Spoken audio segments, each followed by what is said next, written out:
Just all right. Hello, everybody. It is me, Dylan, and welcome back to Slightly Bitter, the channel where I give my bitter ass opinions. Ooh, I like that intro. We might stick with that one. Anyway, before I start this video, please give me a like, a share, a subscription, and also grab a drink and click the link.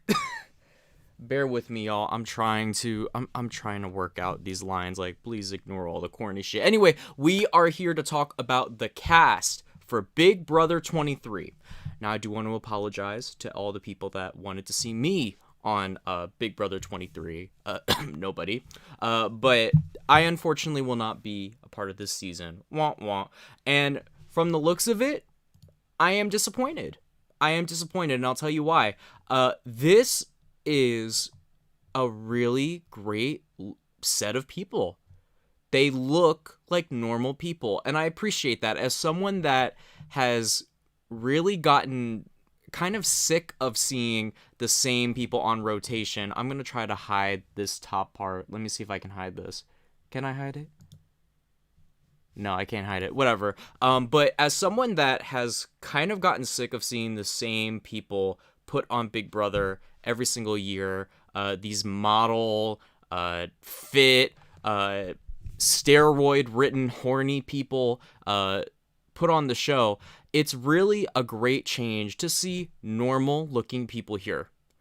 I mean, all of these people, including this motherfucker, including including her, like, I could see myself bumping into a person like any of these people on the street. All of them. They all seem normal. Sarah's actually a good example. Sarah's not the type of person that I would expect to see on Big Brother. She doesn't look like someone that, oh, she's going to be on Big Brother. Especially with the past seasons that we have. This is a nice change. This doesn't seem like a regular cast. And you know what? I'm just going to say it. The diversity quota definitely helped. And I do want to put it out there, even though I'm trying not to shit on production that much.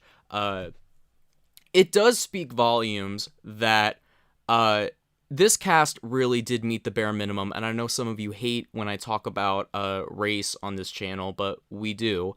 It really does speak volumes that they went for the bare minimum when it came to diversity. They literally went for 50% and nothing more, nothing less. And when you take into account the statement that Alison Grodner made when talking about the diversity quota, our casts have always been diverse, it really does speak volumes that they don't give a shit about diversity. They're just kind of forced to at this point. But I'm thankful that we got it. I'm thankful that we got it. And something that I appreciate as well is that it wasn't discriminatory on all different shades. With Big Brother Canada 9, the diversity there was fantastic, but something that wasn't talked about was the fact that we really only got lighter-skinned people, and I'm not trying to promote colorism. It's just that it was very disappointing that we only did see 2 darker-skinned contestants on the show when we're trying to push diversity. And when it comes to racism, people with the darkest skin do tend to get it the worst. So I am happy to see that they did make an effort to put more darker skinned contestants on the show, because it's important. It's important. I remember I had somebody telling me last stream when I was talking about the Survivor cast reveal, like, oh, why is it important to have darker skinned people on? Do you hate white people? I'm like, no, I don't hate white people. It's just, it's important for, I don't know, little Lucy at home, who comes from a dark-skinned family, who herself is dark-skinned. She gets to see herself on TV. I think that's important. It's important for everyone. I will say the only thing when it comes to the diversity, and I'm going to try to move on because I want to talk about themselves. I don't want to stay on that part too much because I think this is really a win. The diversity that we got here. There isn't a lot of diversity when it comes to Asian representation, and I know that we're asking for a lot when it comes to the Big Brother production, being with the cast that we've got in the past. But something that Big Brother Canada 9 did, which I appreciated, was that often when we think about diversity, Asian communities forgotten about, the AAPI communities forgotten about. Oh, that is the Asian community. I'm dumb. But that whole part of the indigenous community is left out. There really is, if I'm correct, I think Derek is the only AAPI representation that we have here.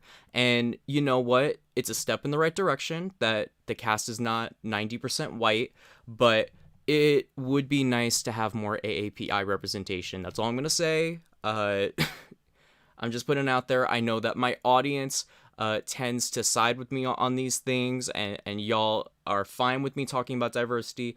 I just wanted to put it out there that I see that they're trying. Try harder. That's all I'm saying. But I like this group. I like this group. Let me check with the comment section really quick, see if we have anybody here. I apologize that I'm doing this so late. I overslept today, and I just couldn't find the strength to get out of bed or really do anything. So I'm trying, because I know my Big Brother people are here. So let me see who I got to say hi to really quick. Hi, Aaron. Hi, Maya. Hi, Evan. Lord, Alyssa's going to have so many simps. Oh, trust, I know. We have 10 people. We have Deshawn. Hi, Deshawn. We have 10 people in the audience. I mean, for 11 o'clock at night, I'm not mad. Anyway, we're going to dive into this cast. Okay, so first is Alyssa Lopez. I saw somebody trying to call her out because apparently there's a Twitter account with Alyssa Lopez as the name that used the F word, the F slur, but apparently it is not her, so as far as I know, she's good. So Alyssa Lopez, she's from Sarasota, Florida. I don't know what part of Florida that is. I hope it is not the hick part. I hope it is not the redneck part. So, you know what? We're going to hope that she is not from the conservative area. She's a swimwear designer. Okay. 3 words to describe you: witty, sarcastic, and outgoing. Excuse me. All right. No, Aces, I don't need... No, not right now. Favorite activities: weightlifting, videography, and video editing. Boating with friends, going to park with my dog Jeter and Piper. Okay, Jeter. She's probably a baseball fan. That does not surprise me. And because she just looks she looks sporty. She looks like she would be into athletics. And Piper, okay. But the Jeter part gets me. And going to Siesta Keys with my friend. Okay, so very basic so far. Who are your favorite house guests? Okay, this is where we're really gonna dive into it. My favorite house guest duo is Jess and Cody. Bleh.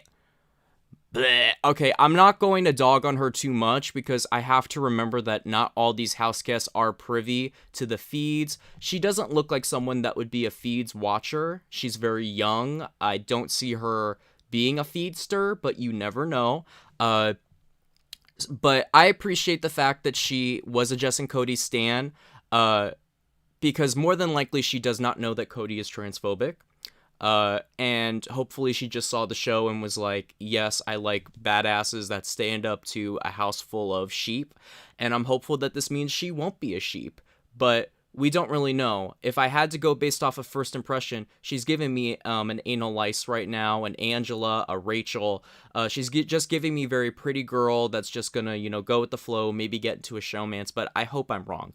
Jess is my all-time favorite Big Brother player. Okay, this is how I know that this girl has not watched any season of Big Brother besides probably the one that they gave her in the sequester. I'm thinking that they probably gave them season 19.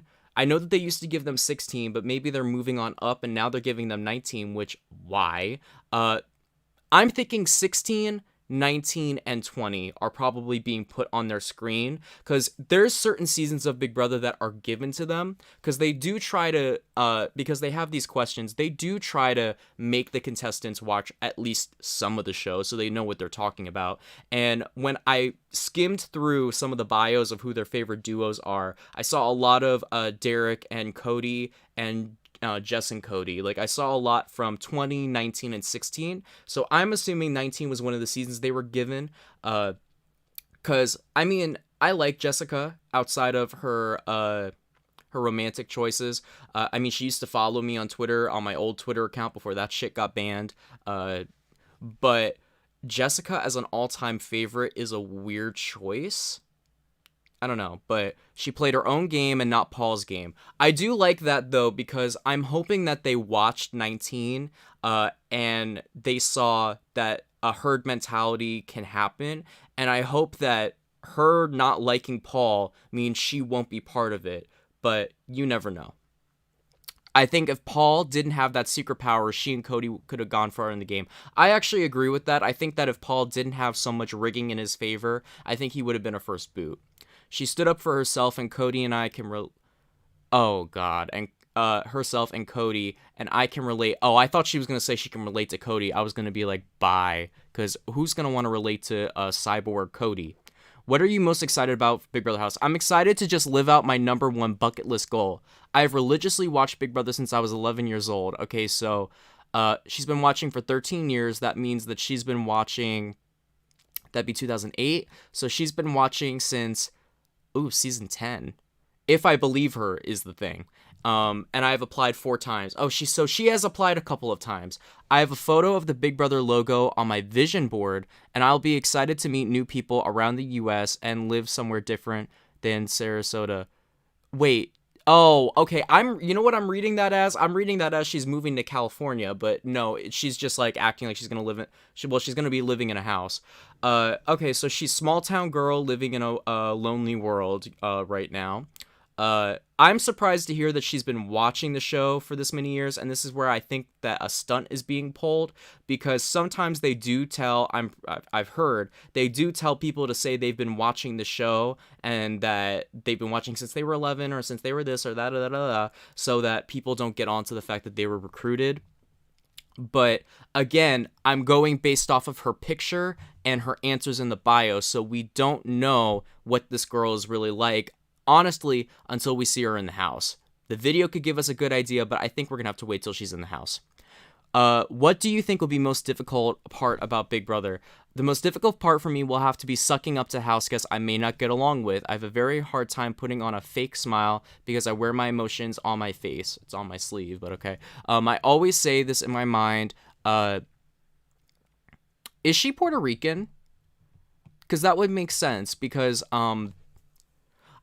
because my best friend was very much the same way, because when you're brought up in a Puerto Rican household, and I'm trying not to speak because I'm not Puerto Rican, but just from my close relationship with my best friend and her family, they were basically my second home. You're brought up to not be afraid to share your emotions. And my best friend, if she was pissed off about something, you could see it on her face. And I love Puerto Ricans. So I think that, so it would make sense to me if she did come from a Puerto Rican household, just because that's the way that you're brought up. That's the culture. So maybe she will be a pretty good thing.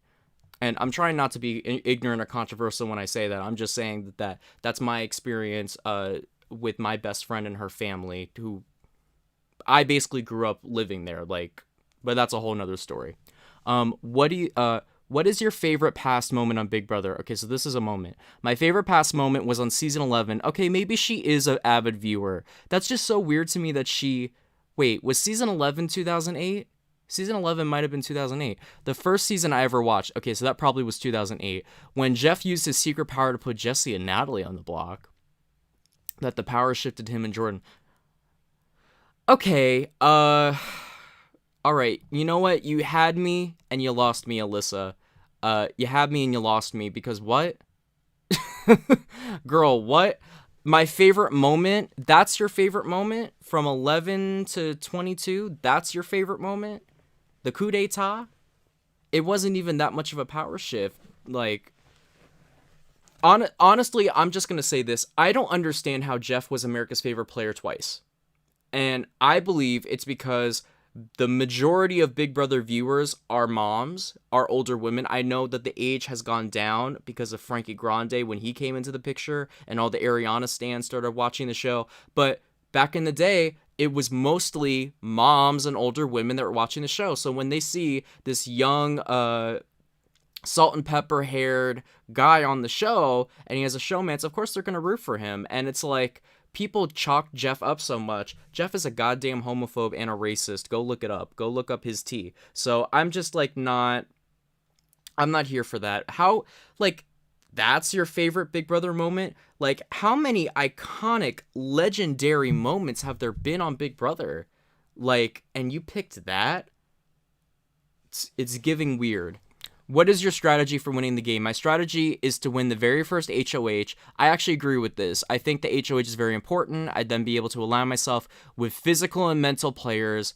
Oh my god. Okay, so her strategy is the same fucking strategy that we have been seeing on 22 and 20 to win the first HOH, form a gigantic alliance with all the strong physical and mental players, and just dominate the season, just like Tyler played on 20. Okay, so that's her idea. See, this is my problem. This is my problem. And this is where I was like, I was getting excited because she was like, oh, I'm against the herd mentality.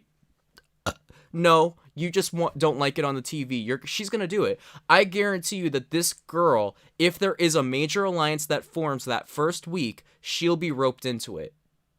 She'll be roped into it. And if she is the first HOH, she's going to start it. My hope is that one of the weirder people, like a Frenchie or someone that just doesn't fit in, I want them to win that first HOH because she's right. Winning the first HOH is probably the most important HOH of the season.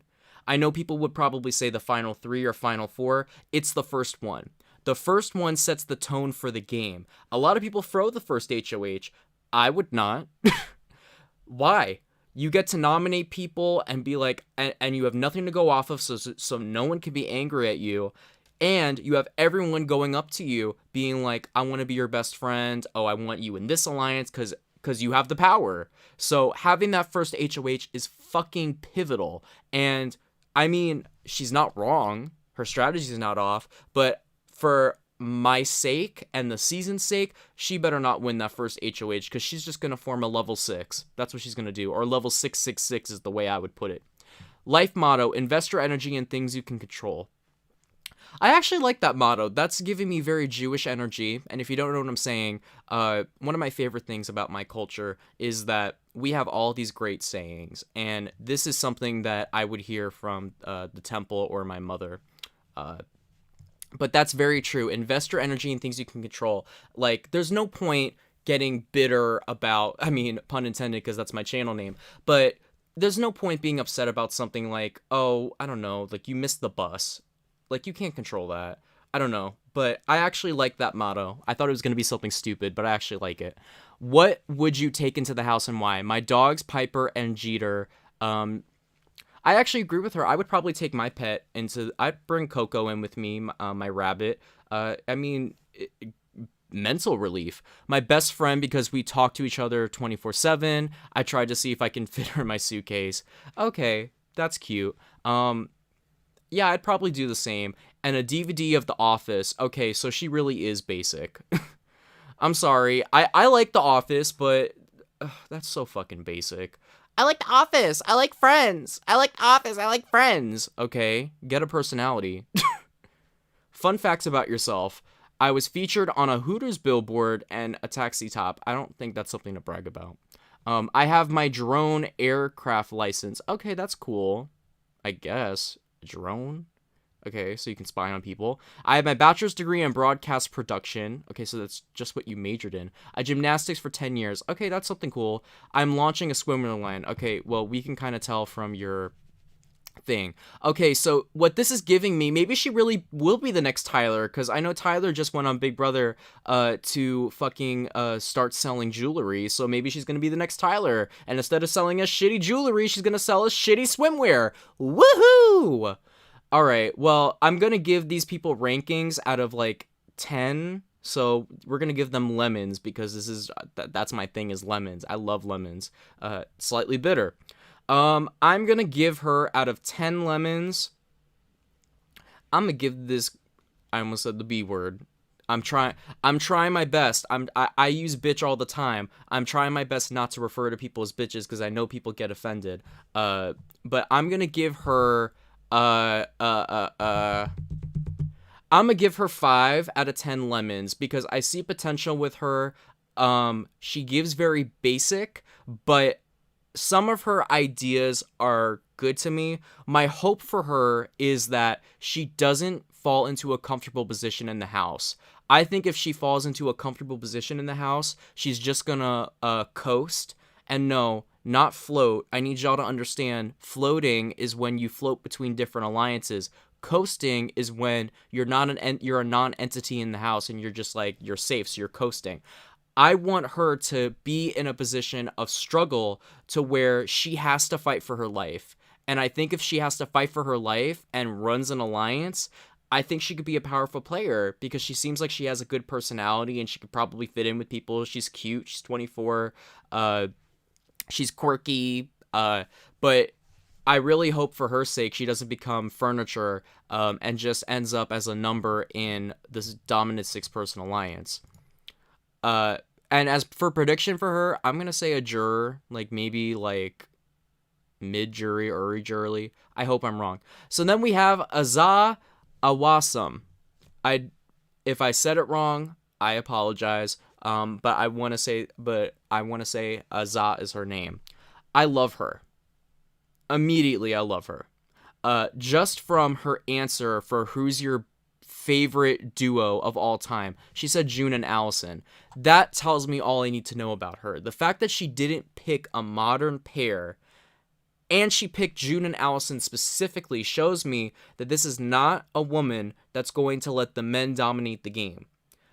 And I know that some of the men out there get triggered when I say, oh, I want the women to do well. But there is a real issue with Big Brother where they cast women that let the men dominate the game. We have seen it in so many seasons. It's the reason why a lot of women go home early, and there are there's a significant lesser amount of female winners than male winners, and it's because a lot of the women they put on the show, I'm not saying women do this, I'm saying the women that get cast, they let the men run the game, and I don't think that Azah is going to let them do that. And if I'm saying her name wrong, please someone correct me in the chat because I don't want to say this woman's name wrong. So Azah is 30 years old. She's not a 20-year-old. I already appreciate that. She's from Baltimore, East Coast, and director of sales operations. That's another good sign for her.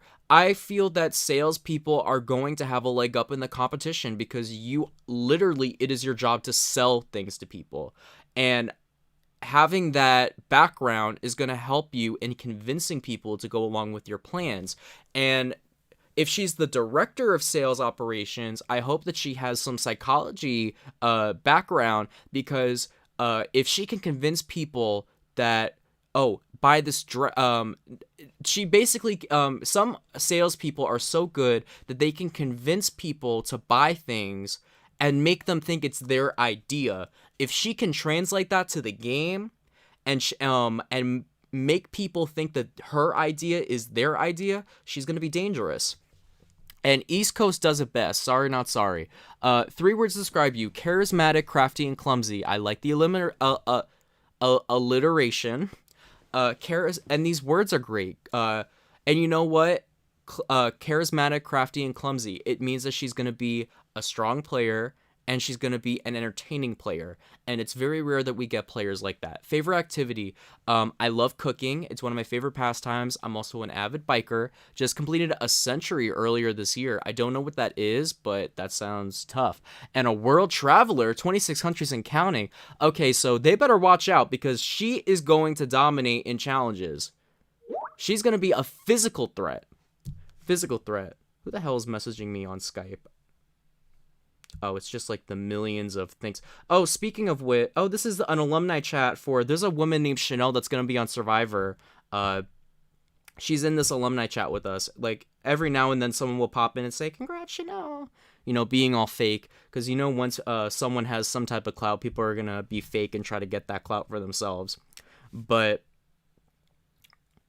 yeah, like I was saying, okay, no one has corrected me so far on it, so I'm assuming I said her name correct. But no, if you can bike, she's gonna be really good at endurance, because to bike and to stay in the race, you need to have some endurance. So I think that she'll be a threat in that category. Who are your favorite house guest duos? Okay, so she said, I can't stand showmances. I love duos. My favorite duo is June. Player is June, who was part of a duo, and Allison and June dominated the house. I love that. Allison and June are overlooked. For no reason. June played the ideal floater strategy, and she shows why floating is not a bad strategy and should not be undermined at all. June is one of the best players of all time, and I think that if she were to have come back to All-Star, she could have done really well. Allison and June were one of the best alliances, and they aligned not because of personal things. Like, that showed me that both of them were really strong players, because they didn't align because they liked each other. They aligned because they saw each other as strong players, and they knew if they worked together, they could get to that final two, and they would have the best chance of beating each other. And they were right. They couldn't have beaten anyone else in that final two. June brought Allison, and she won. And Allison had one or two things gone differently, and they not seen the tapes. Allison could have won that too. So I love that she picked those two. And I hope that if there's a showmance in here, Azah crushes their dreams and she takes them out. So already I like this girl. I like her a lot. Or this woman. I love her.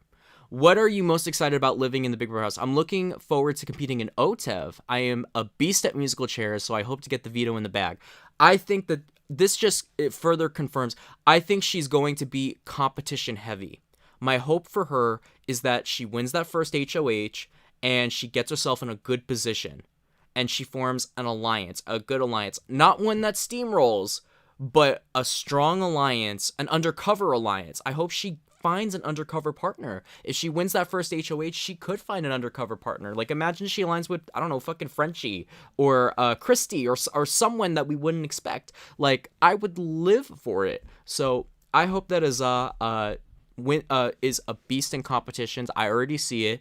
My hope for her is that she doesn't win too many and become a target, because that very well could happen as well.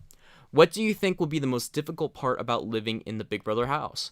Definitely being without my phone and not having my close ones beside me. I'm lucky to have most of my family. Okay, she's very family oriented.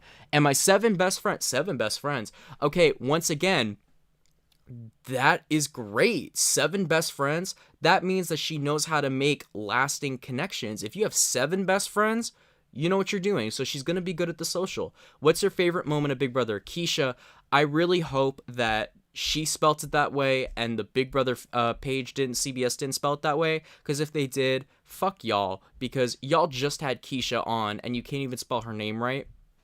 So I'm just going to hope that Azah spelt it that way and CBS didn't do Keisha dirty.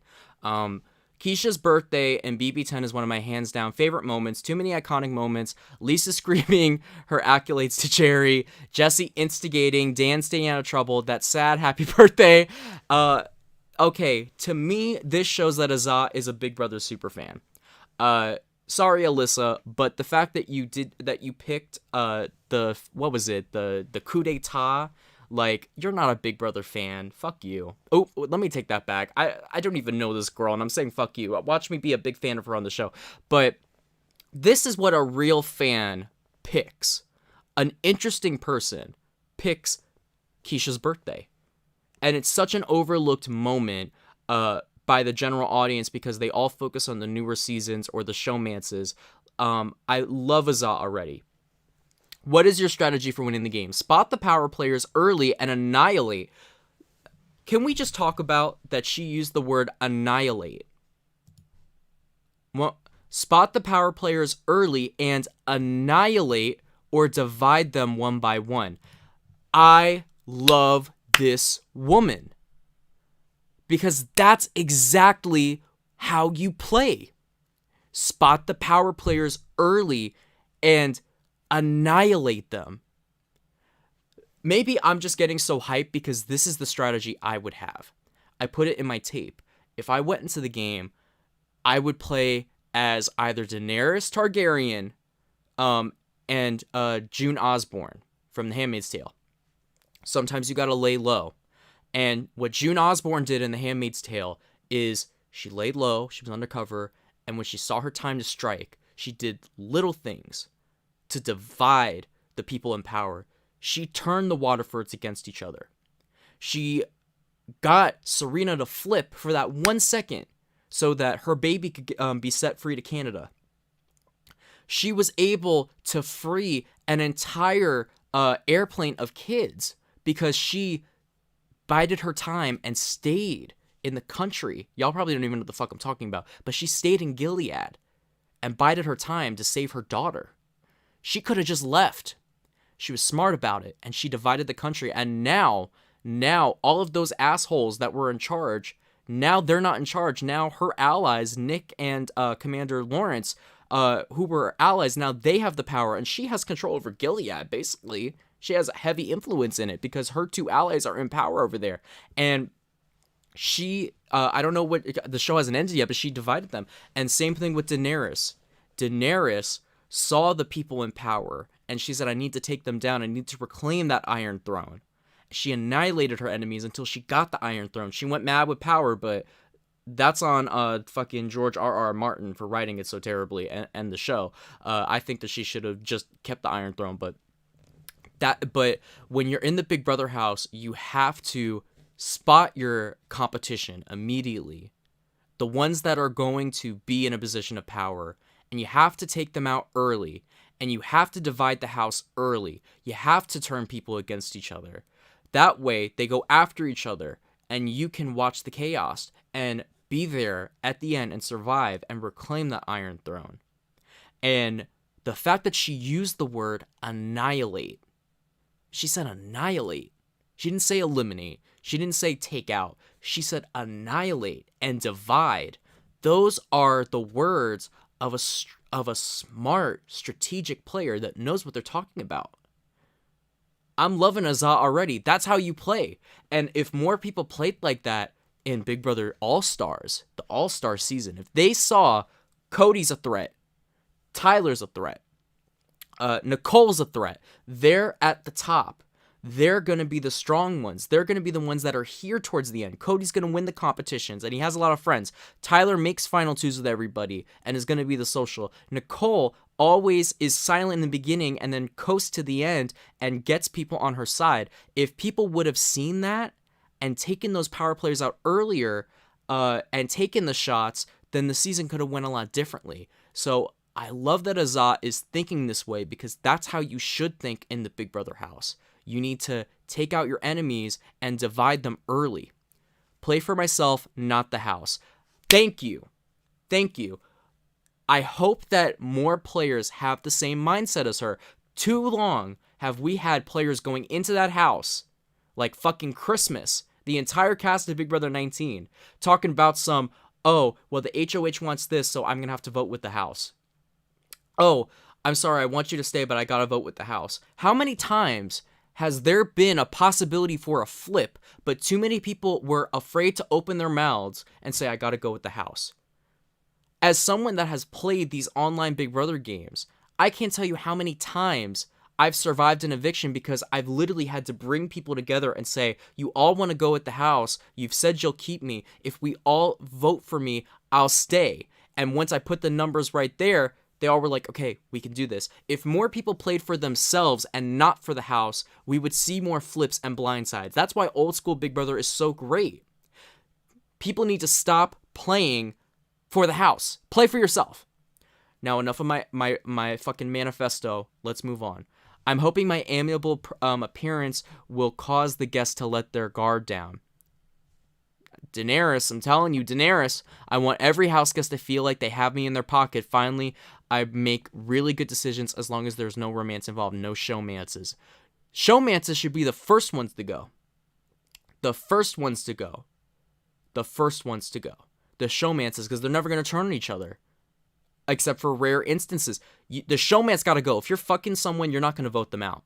Because you want the sex. So, showmances should be the first ones to leave. My life's motto is I haven't started living until you started living for others. This motto might not serve me the best in the game, though. We'll see. What would you take? I like that motto. What would you take into the house and why? My spices because I have no idea what seasoning they have in the house. I need some flavor in my life. True. Excuse me. True. My bicycle and my speaker because I'm always at peace when riding it and listening to tunes. I agree with that. My afro pick because fro is life. TTT. I love that. I'm already loving her.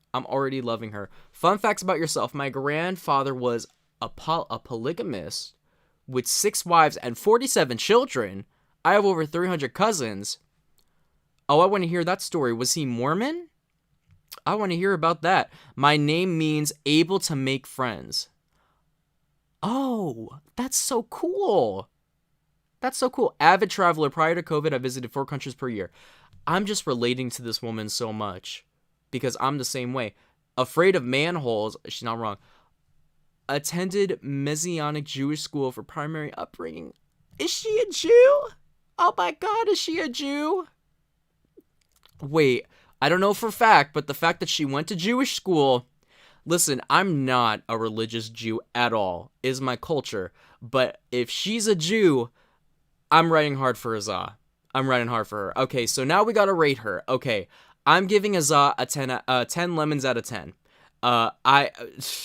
If she goes home anywhere not near the finale, I will be bitter as fuck. She is the epitome of everything I want in a Big Brother player. Everything I want. She's self-aware. She's a fan of the show. She knows her shit. She has a great personality. She has a good head on her shoulders strategically. And on top of that, like, she could be the one to start a new era of players because we've had just so many. Again, I don't want to talk about. It's like, sorry to my white people that might be watching this and get so upset, but like, all of the masterminds, the Big Brother masterminds, are these fucking white men, and I am a white man, so I can't really like. It's whatever, but. Those are the people that get these positions of power, and that's the ones that get looked up to. How great would it be for a new face to be in that Legends category? And I would love to see it.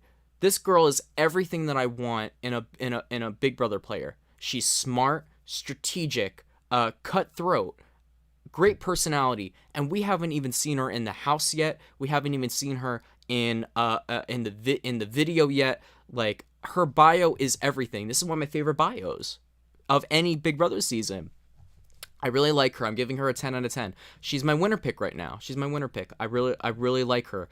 Honestly, what put me on her side the most, her strategy to win. This paragraph right here is my favorite part about it.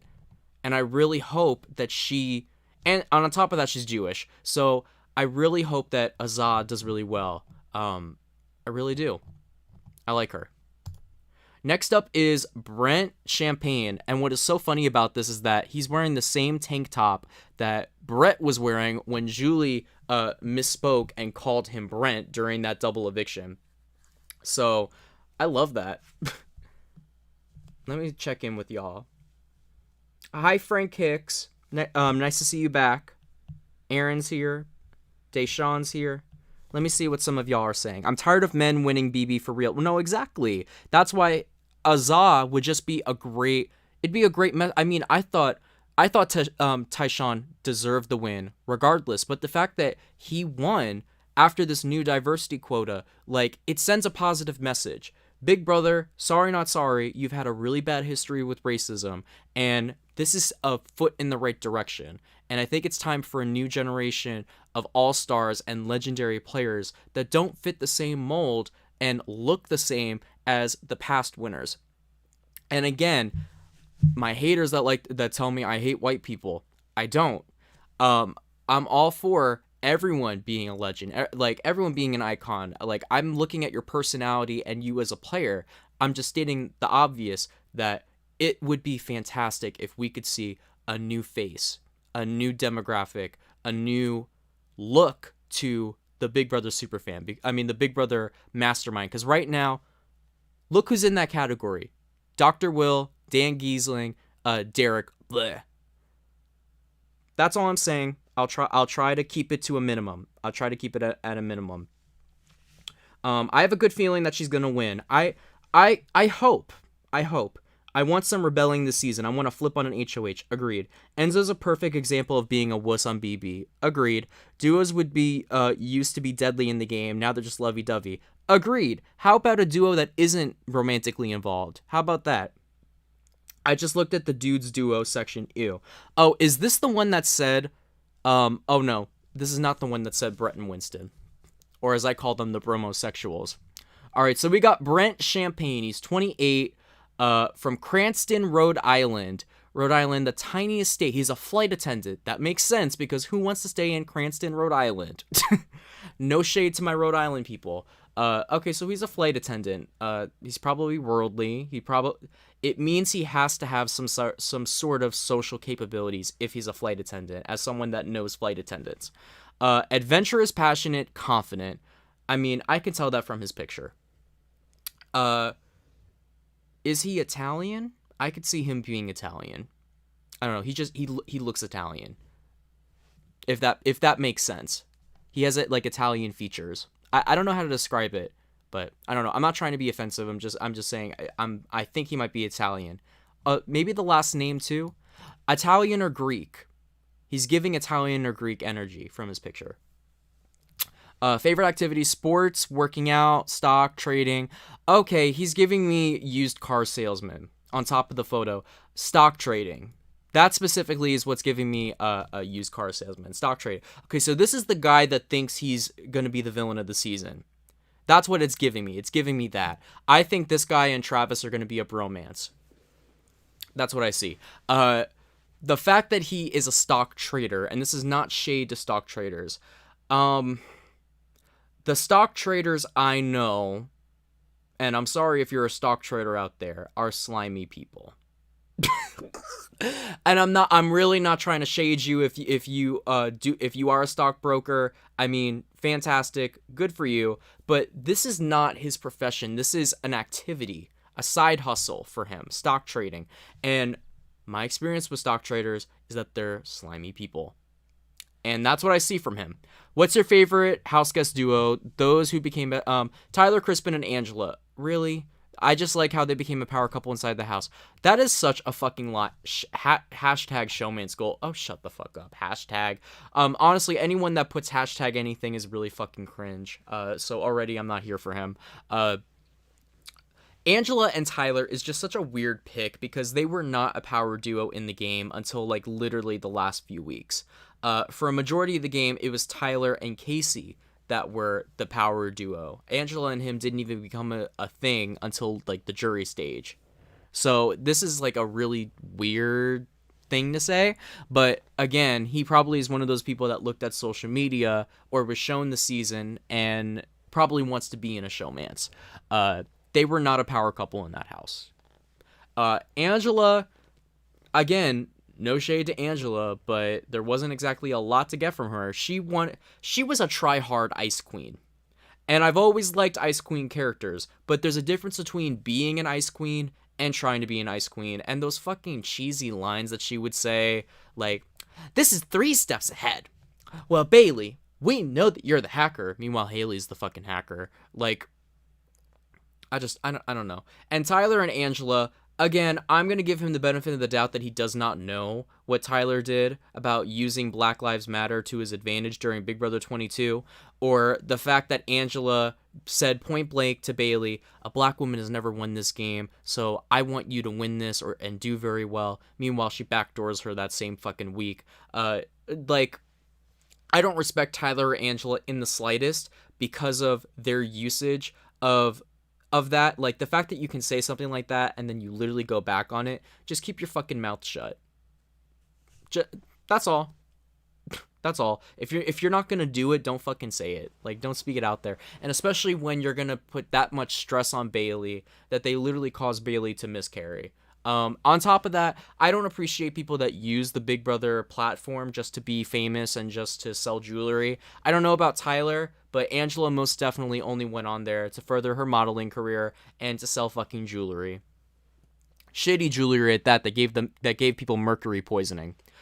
So the fact that he picked Tyler and Angela, you're off to a rocky start, buddy. What are you most excited about living in the house? Meeting all my new castmates. I'm a social butterfly. Anyone that uses the term social butterfly most definitely is not a fucking social butterfly.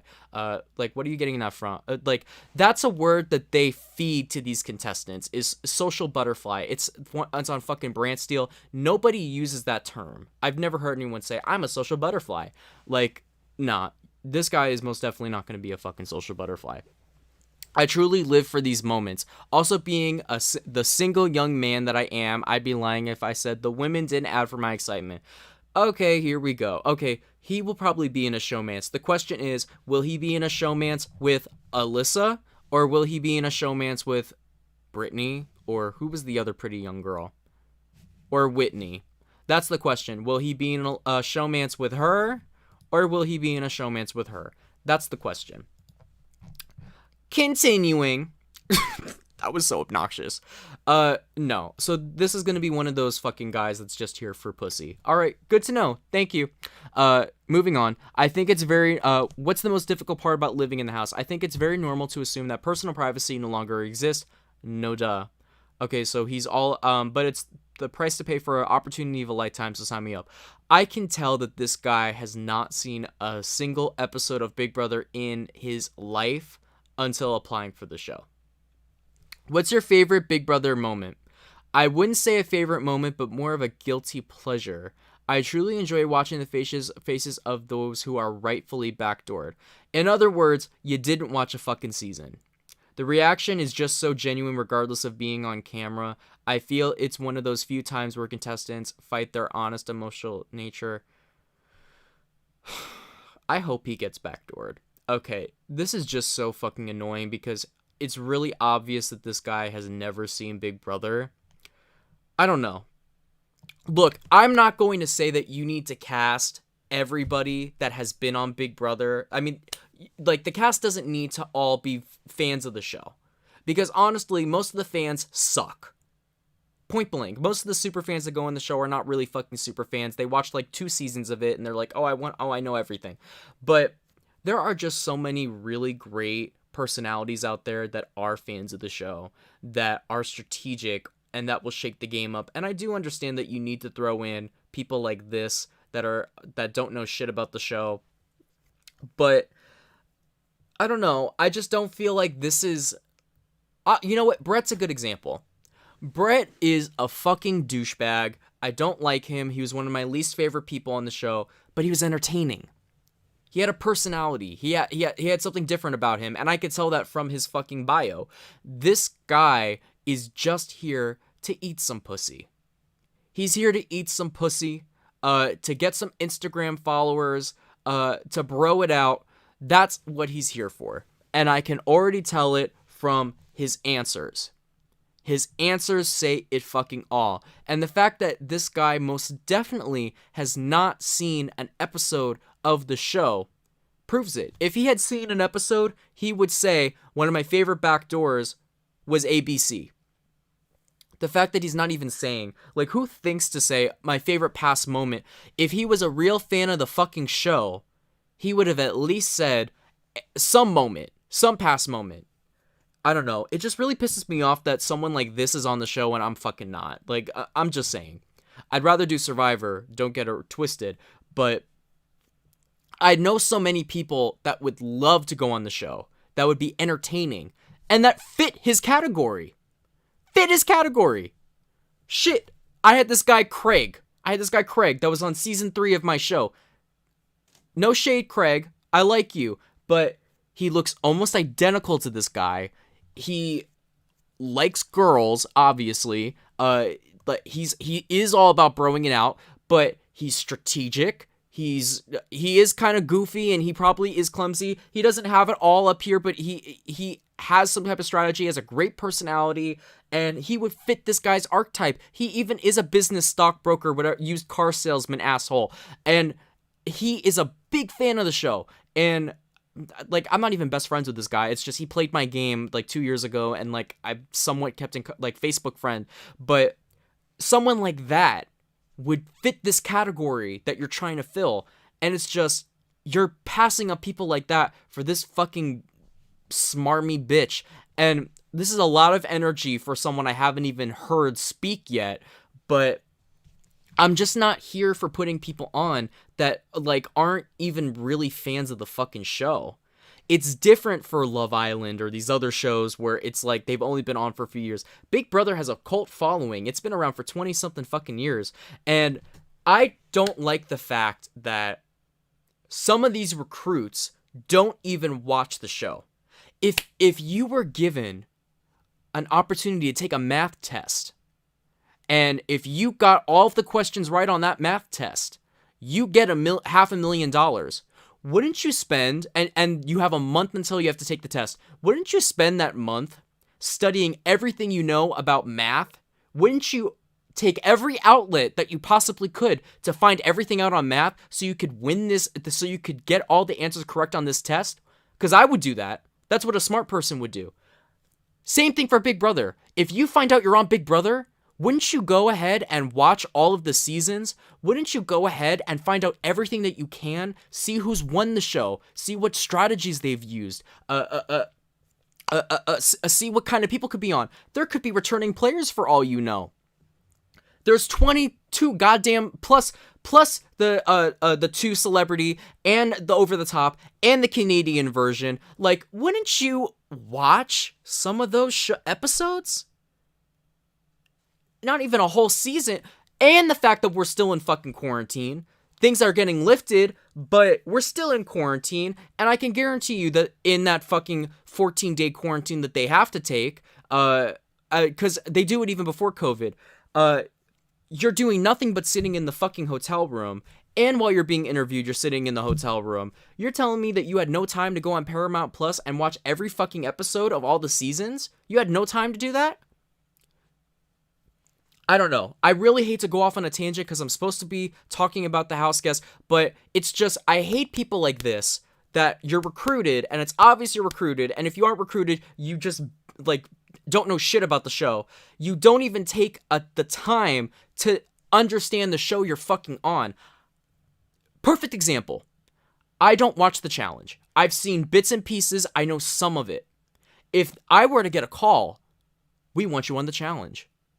Obviously, they wouldn't do that because I haven't been on the show. But if I went on Big Brother and then they were like, we want you on The Challenge, you better fucking believe I'm watching every fucking season 1 through fucking 30. I mean, 1 through 35, whatever fucking season they're on.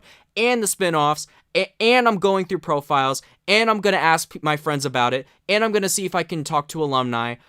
Most definitely, I'm going to get every fucking info that I can. I'm not a fan of The Challenge because I can't stand all the fucking steroid driven children they put on that fucking show. But to close this fucking rant of mine, Dylan rant, if you're gonna go on Big Brother, at least have the common decency to watch a few seasons. So already Brent can go eat a dick. What is your strategy for winning? Although I feel my athletic ability and background will bring me far in the game, my primary strategy for winning Big Brother is heavily dependent on my social abilities. I've been told countless times by many people, both peers and strangers, that my charm is powerful. I plan on using this skill in every interaction, male or female. Okay, I hope that doesn't mean he's going to queer bait like Kevin Robert Martin. But... anyone that says, I've been told countless times by peers and strangers, you know that what that gives me? That gives me when in American Idol, you would have those really bad singing auditions, and then they'd be like, what? And then they would be like, hey, tell you, yeah. Like, they would sing really fucking bad, and then the judges would be like, why did you audition today? Did you think you could sing? They'd be like, oh, well, my friends and family told me I can sing. You know, all my best friends told me I can sing. My peers and even strangers on the street, they told me I can sing. That was every bad audition. They'd be like, well, they told me I can sing. So I don't know how much I believe this guy on his charm, especially he's coming from bumblefuck nowhere, Rhode Island. So I don't know how well that charm is going to work on these people. And again, very smarmy used car salesman. My life's motto is, I'm here for a good time, not a long time. Okay, that is a fucking frat brother right there. That is a douchey frat brother saying, I should know because I've been to so many frat parties and they all have this same shit in their Instagram bio. Okay, so this is just basic. Same category as Alyssa, basic. But at least Alyssa knew a few more things. At least she gave an answer to favorite past moment of Big Brother. And also, this is what pisses me off. I feel my athletic ability and background bring me far. What pisses me off is in these recent seasons, people like this that don't know shit about the show do really well. They do really well. You know why? Because they have the muscles. Ooh, look at me. I got the muscle too. but they have the muscles, and people are like, we need to bring them into our alliance because he can win competitions. And then they don't win shit for most of the season. I mean, look at Brett. Brett didn't win anything for a majority of the season. He never won an HOH. Winston never won anything. He won like one veto, didn't he? I don't even remember. But they bring these people in because they have these muscles, but they don't have a lot going on up there. And they keep them in their alliance just based on their looks. And they go really far because they don't end up voting them off when they should be voting them off. And they make it to like top 6 or 7, or they make it to the jury when they have no business being on a jury. And then they fucking like rabbits in the jury house. And it's just like, I can see this guy making it far. Making the jury. Oh, I forgot about Azah. For Azah is my winner pick. I hope she gets the chance to go far. I'm gonna predict she's the winner. But knowing how Big Brother is, I wouldn't be surprised if she has an uphill battle, unfortunately. But Azah's my winner pick. But Brent, I'm gonna say he makes it to the jury. You know what I'm gonna say? I'm gonna say either he is a mid pre-jury boot or he's a mid jury boot. He's not gonna be the first one out. He's not going to be the last one out. He's not going to be in that final 3, God forbid. But I see him going 3rd or 4th week, or going like week 7, 8, or 9. That's what I see for him. And then what the fuck else is there with him? Oh, what would you bring in the house? Notepads, pens, or large events to take notes. Okay, so there is some semblance of intelligence here, because this is actually a really good answer. This is something that I would put. A notepad, so you can take notes, so you know things. That's honestly my biggest fear going in the Big Brother house, not taking notes, because I would not be able to keep track of days and shit, and I'd probably go home at top 4. iPod, hype music is everything when it comes to athletes. Okay, so this guy's an athlete. Money counter, makes it a heck of a lot easier to count. Oh, shut the fuck up. Please. He's trying to be cute. Fun facts about you. I am a former Division I athlete, collegiate athlete. Okay, injury ended it before it really even began. Most college athletes, I actually had to write about this for my topics in journalism class. I had sports.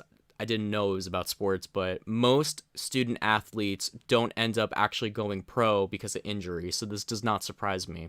That's why you won't see my kid being a student athlete. I am a former live lottery television host for the Rhode Island Lottery. See, that's how you know the lottery is shit. Wait, can we find footage of him?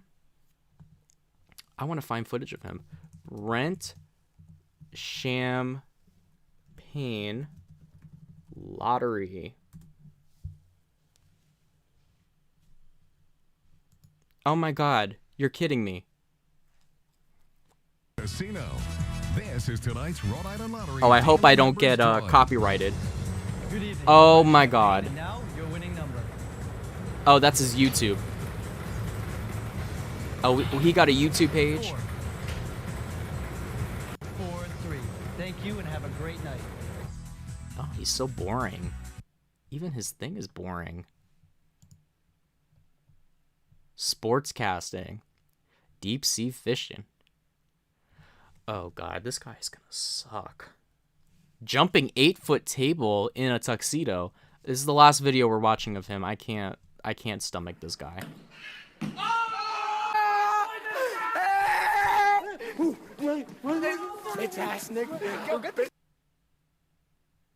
I don't need multiple angles. Okay. All right. So this is douchebag number 1. They always have to have at least one. I think we're gonna have 2 though, because I already know a little bit about the next one. This is douchebag number 1. I won my very first car in a video making contest. What did he do? Jump off some shit? I quit my jobs in the summer of 2016 to take a road trip around the United States in that very Honda Civic. That's kind of a flex. I mean, I don't really think that is a fun fact. I mean, it's a summer job. 2016 was, 5 years ago? So he was, 23? Probably fresh out of college. Probably didn't have a really important job yet. Summer job, who cares? Okay, so you took a road trip. Cool. My desire for spontaneous adventure and experience only grew. Okay, I guess. I have created my own personal fishing website. Okay. And? I don't know, some of these fun facts are really not that fun. I mean, I would say the first 3 are kind of interesting, but... And I guess the last one is... I don't know. I don't like... Okay, before I have to grab my charger, because as you can see, my computer's about to fucking die, we're gonna rate him. I think that in the game, he'll be fine. I think that there is potential for him to be okay. I think he's going to be a Brent character. He does give very Republican, youth group a leader to me. Very smarmy. Uncle Jesse, but not in a good way. I'm going to give him... I'm not giving him any lemons. I'm sorry. I can't. Like, this is just like the epitome of what I don't want in a player. Just like how Azaz is the epitome of everything I want, this is the epitome of what I don't want. This is a guy that I can tell probably thinks that he's won the game before he's even walked in there, probably will have an easier time than he should based on his appearance, and, like, just not a good personality. For now, I'm giving him 0. The problem is that I feel like I'm going to find someone I like less. So for now, you got 0 lemons, bitch. Because you got me bitter as fuck. Ooh, I got to run and grab my charger. I will be right back. But yeah, he got 0.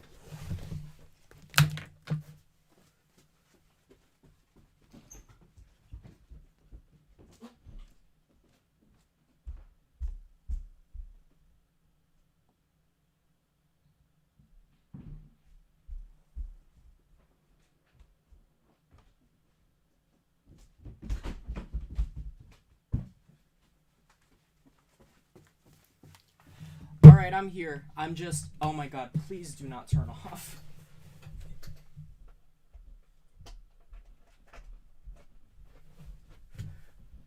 Okay, I made it just in time.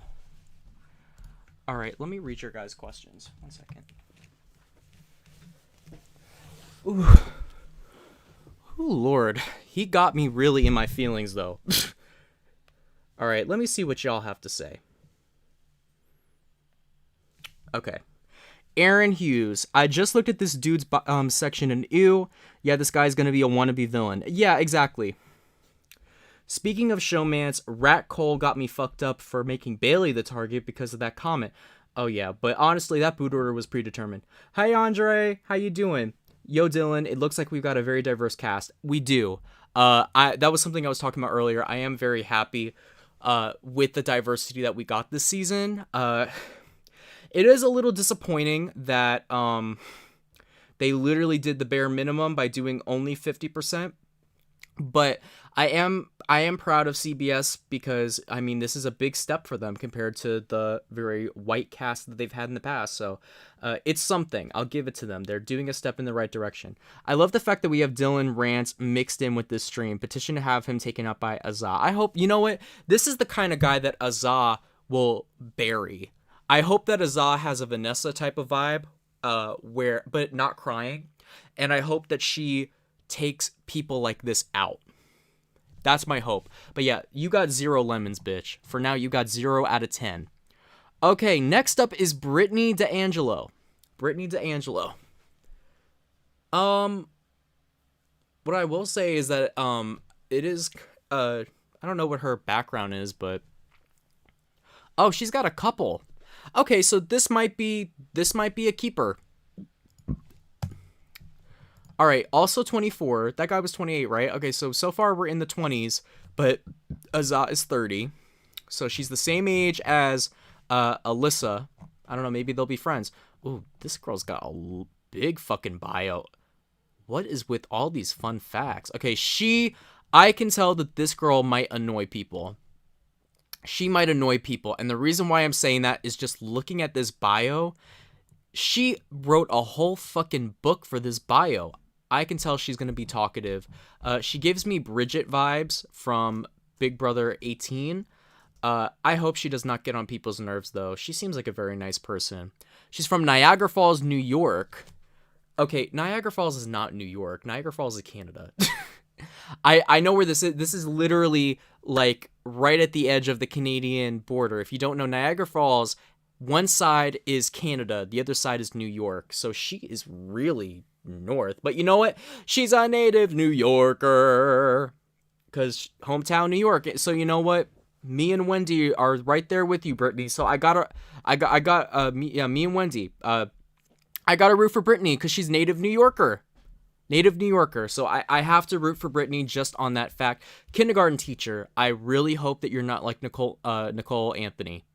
I really hope not, because I did not even care for Nicole Anthony in 21. I think that people liked her. Same reason they liked Jess and Cody was because everyone else sucked. So she was liked by default. I hope you're not like her, because she went home second boot. I could see you going home second boot.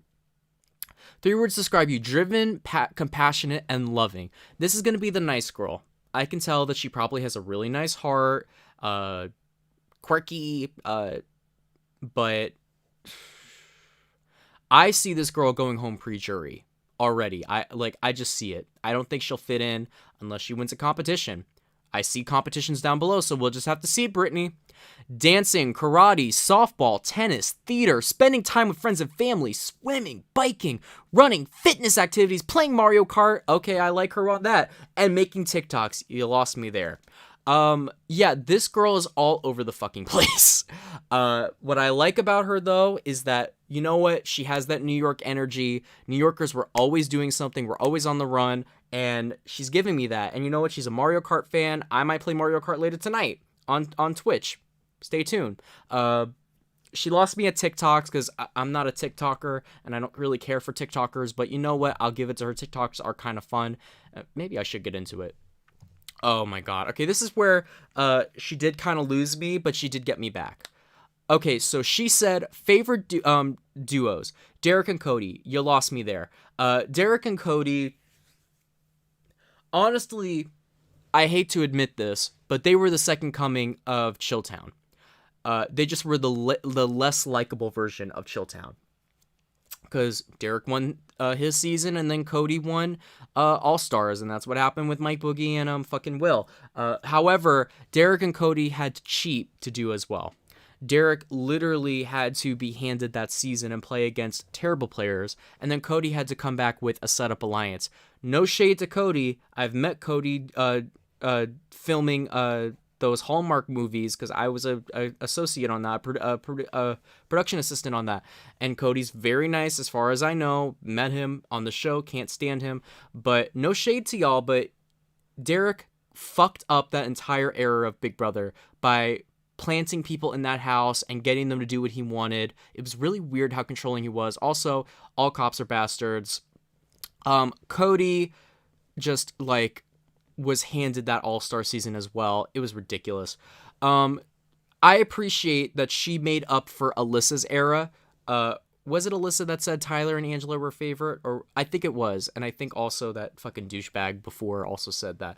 But I appreciate that she acknowledged the fact that Tyler and Angela and Tyler and Casey were the original alliance. Tyler and Angela did not become a thing until the end. So I appreciate, even though I can't stand Casey either, I do appreciate the fact that she is acknowledging both exist. This is where she kind of brought me back. Davon and Bailey. That's where you got me back. Those two got so screwed over in All Stars, it was ridiculous. Paul and Victor. I am not a fan of Paul, and I am not a fan of Victor. Again, all cops are bastards. But on their season, I can understand liking them, so I'm not mad about that. Oh, I really hope I didn't misuse Paul's pronouns. I don't know if I did, but just in case I did, I apologize. I know Paul is they them now, I'm pretty sure, but I think I did say them. I don't know, but I'm catching myself just to be safe, because I don't want to misuse pronouns, even though I can't stand Paul. Paul is such a fucking asshole. What they did on Big Brother 19 was disgusting. What are you most excited about? Okay, I can't read all of this. This is a literal book, an essay. This is Twilight. This is fucking New Moon. Then we got Eclipse, and then we got Breaking Dawn Part 1 and Breaking Dawn Part 2. This is ridiculous. The competitions. Sorry, that's how she said it. The competitions. I am so excited and to compete and ready and really play this game. I'm a competitor at heart. I grew up as an athlete. Okay, another athlete. Like Frankie Grande said, oh, you had me and you lost me. I will say, not everyone that likes Frankie Grande sucks, but guess who else liked Frankie Grande? Nicole Anthony. Uh, People that like Frankie Grande in general are really fucking annoying, and I hope that this girl is not annoying, and I hope she's not cranky. I hope that she's just genuinely a cool girl, a nice girl. But again, she's giving me very over-the-top energy, like a Bronte from BB18 or a Natalie from BB18, and I like Natalie, but she's just giving me very over energized and like the Energizer Bunny. You're like, sometimes you gotta slow down, maybe put the drumsticks down, not play the drum, and just, hop away, bunny. Like, I don't know. I think that this girl is going to need to win the first HOH or she's going to get targeted for being annoying. That's just a prediction I have. I think that she could get targeted early just for being annoying. This is a lot. I appreciate the fact that she will probably be a competitor. I see that for her. You know what? She gives me Victoria vibes because Victoria was the same way, and I loved Victoria. Victoria was competitions, big energy, big personality, and there's nothing wrong with that. But again, she could be the Victoria and just win a bunch of competitions and be a really strong player, unexpected. But Victoria had a really good personality and strategic gameplay to back it up. The question is, does this girl have it? I'm not reading all of this. Y'all can, if I would love if my costume came with safety, but I'll 100% wear a costume. Like, see, like she's giving very, I'm cranky, like I don't have time for it. Also, this live is gonna be forever long.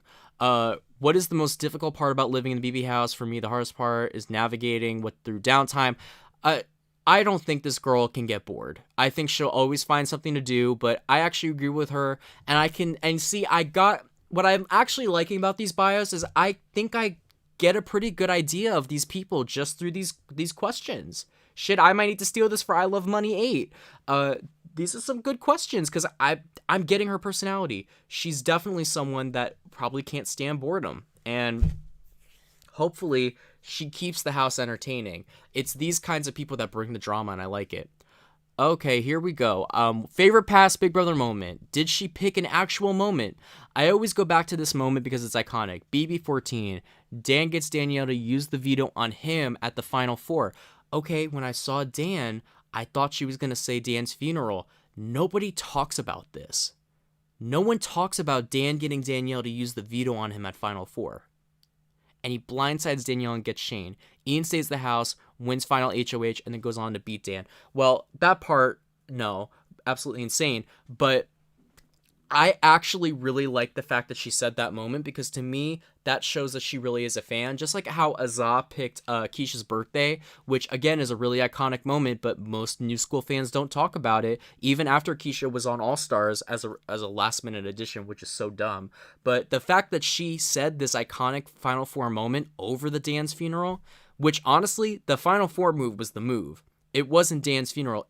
This was the move. Because when he took Shane out, it guaranteed him Final 2. If he didn't take Shane out, he was not guaranteed Final 2. And he probably would have won at 3 because Shane probably would have won the competition and the season. But no, I like that she actually watches the show. Absolutely insane. As a fan, I cannot not pick the reset button. Frankie was on a roll and the week gets reset. He has to redo the whole week. It was heartbreaking to watch Frankie go, but such a good twist. I didn't think it was a good twist. I thought it was so dumb that the whole week had to be redone. Like, it actually would have been really nice if we could have gotten... Who was going home? Was Caleb going home? I think they were going to send Caleb home over Victoria that week. Honestly, I did not watch 16. It's the only Big Brother season besides season 1 I did not watch. I just did not have the stomach to finish it while it was on the show. It was boring as shit. What is your strategy to win? My strategy to win the game is simply put to never forget who I am as an individual, be authentic... Make big moves. Okay, so she's probably just gonna throw shit at the fan and see what sticks. This is giving me very Drag Race. I just want to be myself. I can't change my drag. I can't change who I am. I gotta be authentically me. Bitch, get a room. Fuck off. Like, get a room and continue to jerk it off. Like, seriously. Like, I can't stand people that are like, I want to just be me. Like, please. Life motto, never give up, never back down. Okay, this is all just staying very in character. What would you want to take in the house? Okay, more essays. For Big Brother, I will be taking in the 4 core values. You're taking in values? Get ready, America. I'm coming in hot. So fucking cringe. In terms of clothing, athletic wear, you can take clothing in. Is this girl serious? I'm sorry, like, what? You're talking about more. These are things that you can take with you. I'll also be bringing in my NU hoodie. Purple Eagles all the way. What? I graduated with mess. Okay, this has to be like the worst. Even, oh, come on, girl. Even Brent picked better things than you. I don't even remember what Brent picked, but I know it wasn't as bad as this. These are all things that you can take with you. Like, what are you talking about? Whatever. I am not reading all of this. I won Niagara Medal. I graduated early. Okay, this is just basically her fucking resume from school. 4th degree black belt in the Chuck Norris system. There's a Chuck Norris system? I'm also a 3-time world champion. Okay. I play on a co-ed. Oh, she's softball. Oh, she's 5'2". Oh, she's tiny. She's giving me Scrappy Doo vibes. That's what she's giving me. I play 4 musical instruments. Oh, I mean, work. You know what? It makes sense she's from Niagara Falls. She gives me Canadian vibes. I danced for 19. Oh, she's a dancer. She's a dancer. Could have been this month. I have a mini snow globe collection to start. Okay. I don't hate Britney. However, she gives me very Disney World worker vibes. And when I say that, the people that have worked at Disney, like, they're always cheery, they're always happy, they're always smiling. Like, you know those college greeters that would be like, you're gonna have so much fun at university? She gives me that. And you know what? I don't hate her for it. She kind of is annoying. I see her going home mid-pre-jury unless she becomes a comp beast like Victoria was on BB Can 9. I don't know. I don't hate her, but I'm definitely not in love with her. I'm gonna give her... The problem is I gave Alyssa a 5. And Alyssa was not really giving me anything. And I don't feel like I can rate this girl below Alyssa because I just don't see Alyssa giving me anything. But this girl, I think, will give something. I don't know if it's going to be positive. I don't know if it's going to be negative. I don't want to give her a 6. Because she, like, ew. I want to give her a 4. But again, I don't want to give Alyssa a higher score than her. You know what? Fuck it. It's my show. Brittany, you get a 4. You get 4 lemons out of 10.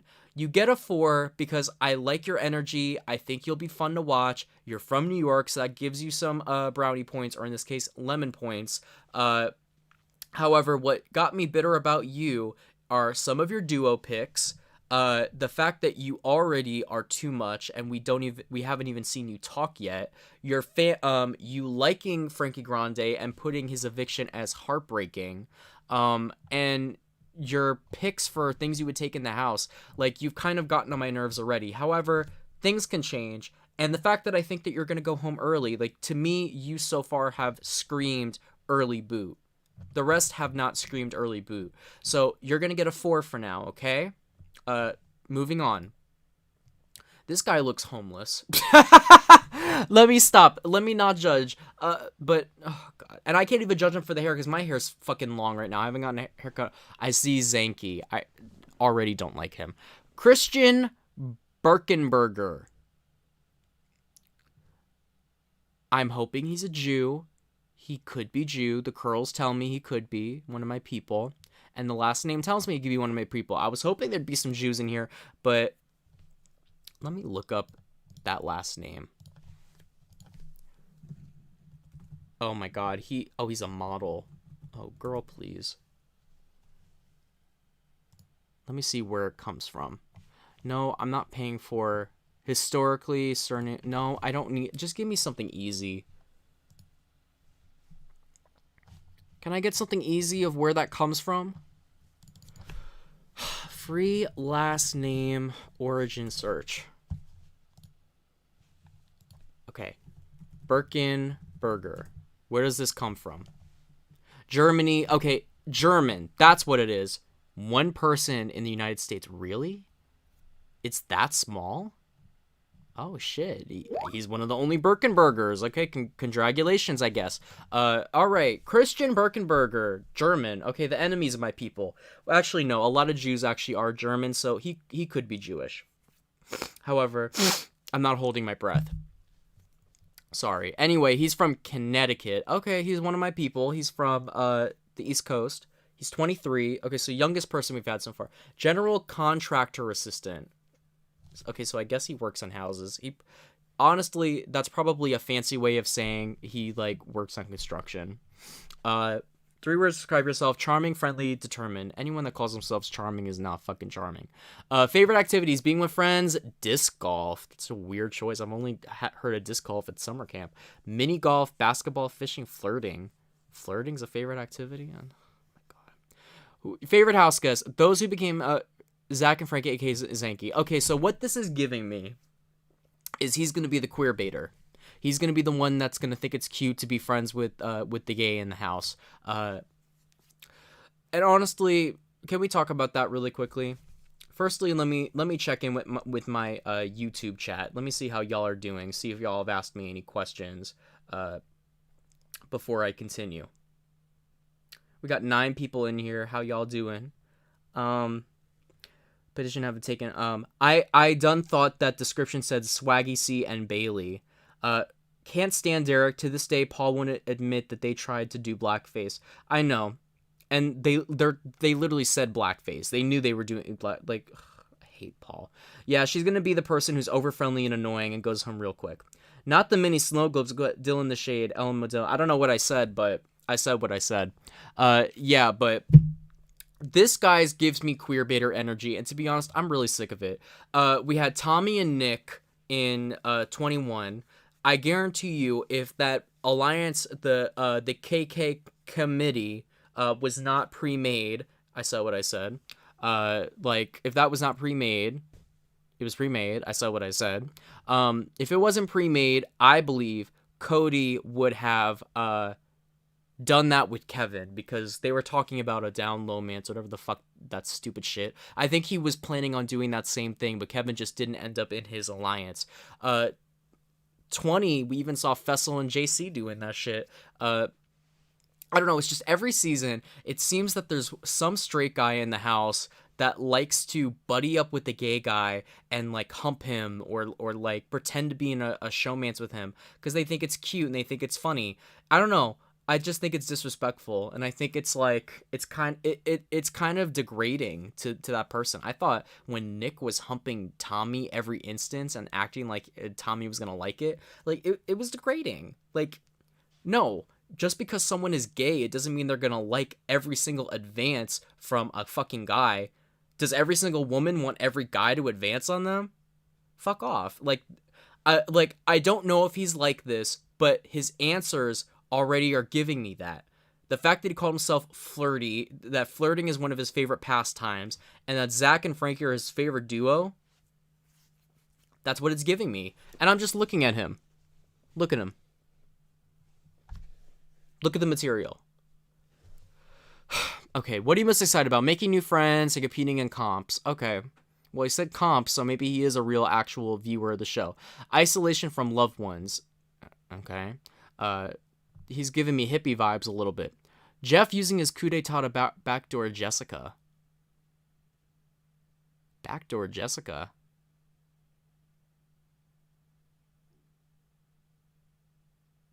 What? I'm genuinely confused what he's talking about.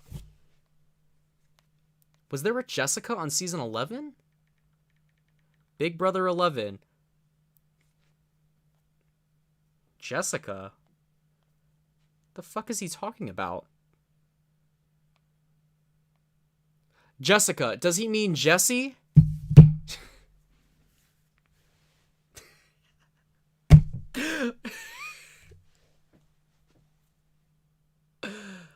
Oh, you know what's so sad? What's so sad is I don't think he's being ironic. I don't think he's kidding. Because this is now the second time that this answer is appearing, right?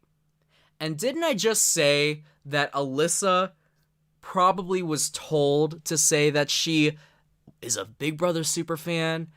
And she, of course, uses that answer of, oh, backdoor Jesse is my favorite moment, even though that is such a weird choice. This motherfucker said backdoor Jessica. They probably told him, oh, I didn't watch it. What moment should I say? Oh, you could use the coup d'etat where they backdoor Jesse, probably because they're going to bring back the coup d'etat. And this motherfucker probably thought when they said Jesse that they meant Jessica.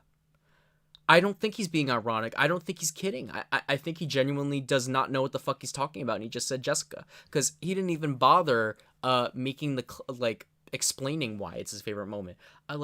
I hope for his sake he's kidding, and he has seen that scene, and he's not talking out his ass and just saying what was fed to him, and he's just making fun of Jesse by calling him Jessica.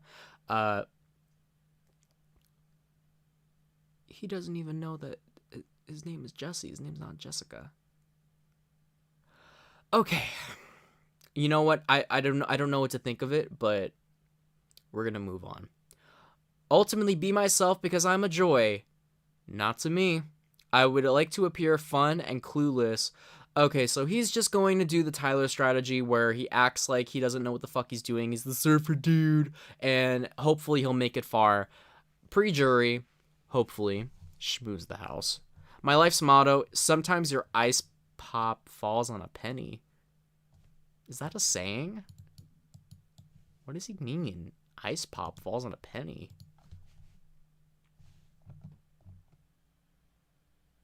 Yeah, this doesn't make sense. It literally, I looked up this thing and it only goes back to him. What the fuck does this mean? Sometimes your ice pop falls on a penny. Okay, so you drop the ice pop.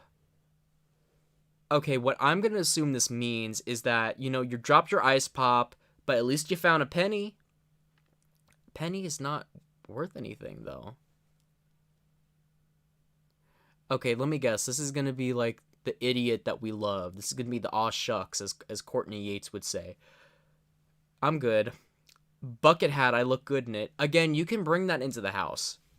And bitch, no, you're not going to look good in a bucket hat. But you know who does? I look good in a bucket hat. There was a day where I came onto the stream and I wore a bucket hat, and I was like, I look like such a fuckboy. I need to take this off. I think that my hair has grown out too long, or also I just came out the shower, so it's not poofy enough. But sometimes I come on here and I'm like, I look like a fuckboy, and I like it. But my cologne, it makes me literally irresistible. I've never heard anyone be attracted to someone because of their cologne, but again, you can bring that into the house. My ring, it reminds me to play through things. What? Oh, it must be one of those rings that tells you things. Like, I have a bracelet that has, like, unbreakable on it. What? Okay, but again, this is something you can bring into the house. I guess it doesn't say something that you can't bring in, but it's like, if you could, like... Fun facts about yourself. I can ride a unicycle. Okay. My pupils are 2 different sizes. Oh. Oh. Oh. Oh, he might really be dumb. Oh, I can see that. Oh. He might have something wrong with him. I shouldn't make fun of him. I apologize if he has something wrong with him and I've been making fun of him this whole time. It's probably just a birth defect. Let me move on. I can do multiple flips. Not surprised. Can you flip off my screen? I've only had one girlfriend. Only one? Can you guys believe that this guy has only had one girlfriend? Only one?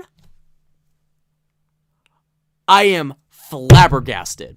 I am flabbergasted that Christian Birkenberger from Harwinton, Connecticut, with all that hair and all that face, has only had one girlfriend. I'm blown away. My favorite food is chicken and waffles. I mean, not a bad pick. Chicken and waffles are great. All right. So what am I going to give this guy? He reminds me of Jace and David from Big Brother 11, who were both first boots. Or was that 15? Oh, and then Braden or whatever the fuck his name was 11. But you know what all three of them have in common? They're all first boots. And I would like this guy to be a first boot. He gives me nothing. He just gives me surfer dude guy that you would meet literally at a camp counselor. He's not really giving me anything, and I think he's gonna be someone that tries to get into a showmance, but I think for him it's gonna be a fucking gross mance. So I'm good. He can go back home to being homeless. Let me not. That's so mean. That's so mean. But I'm sorry, he looks homeless. I mean, I look homeless too, but I'm not on national television. I don't know. I'm just not here for you. Go home. Go away. Okay, so what am I rating him? All right, I'm gonna rate you 2 lemons because you're a little better than fucking Brent over here, and I'm sure you'll be a little better than Travis, but you're not really giving me anything. You clearly haven't watched the show, Jessica. You're probably gonna be a queer baiter, and I can just tell I'm not gonna like you. So that's it. 2 lemons for douchebag number 2. Okay, next is Christy. I'm very excited for her. And again, I hate the fact that I'm kind of giving... Actually, no. I've only given Azah positive vibes. I was going to say I'm only giving the women positive vibe, but actually I've only given Azah positive vibes. But no, it's... so far, I'm not liking this group, which is disappointing. But you know what? We're only 5 in. And also, we've been on all the basic people. This group looks a little more interesting and looks like they have a little more depth. So I have faith that it'll get a little better. But now we're on Christy. I'm going to check in with y'all really quickly to see what y'all are saying and see if there's any questions. Hi, Sherry. Welcome to the chat. Why is everybody listing this BB11 moment? Nick and JC are disgusting pigs, and Nick is bisexual. Since when? He's bisexual? I literally did not know that. And since when? And also, you know what? Even if he is bisexual, like, bitch, why the fuck are you humping people like that? It was disgusting. He's humping people butt naked. Or not, well, he might have been sometimes. But he has no pants on and he's humping people. It's really fucking gross.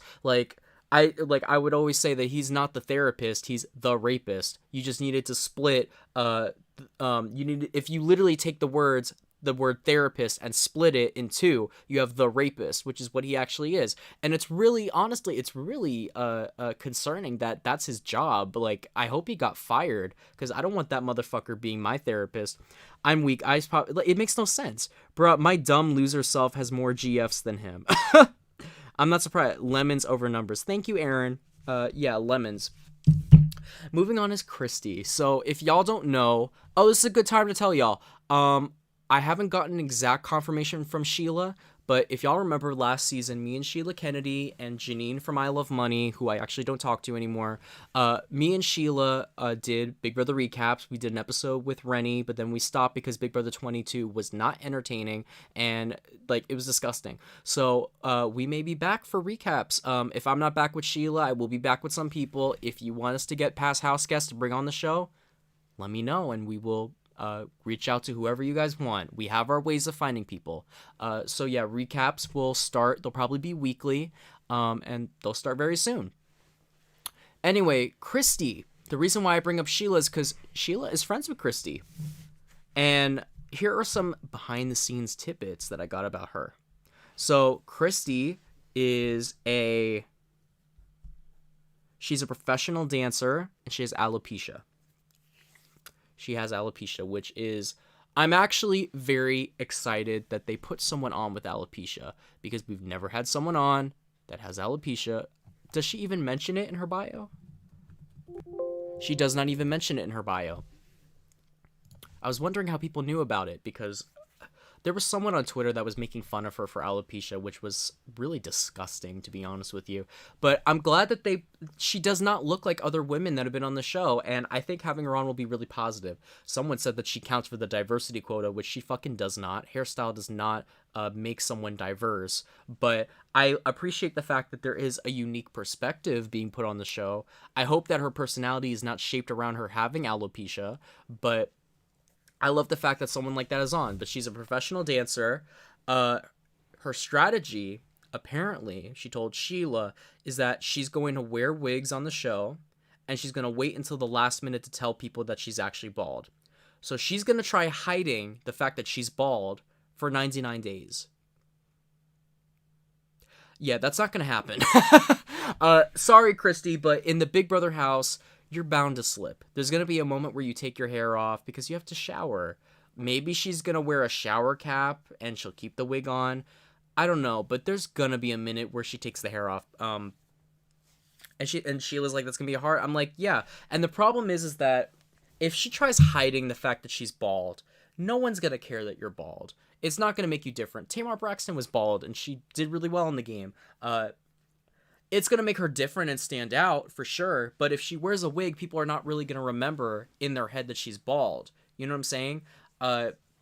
Maybe not tell everyone that you have alopecia, because, some people are just bald, for the sake of being bald. But I don't know. I wouldn't hide that, because in Big Brother, when you lie about little things like that, people tend to not trust you. Things like that are often what make people... Sorry, my hair is itching my face so much. Like, my nose is so fucking itchy. It happens whenever I fucking go live. It's so annoying. But I hope that she does not go ahead and do that. Even though it would be such a gag if she made Final 2 and then snatched her wig and was like, I'm bald, by the way. Haha.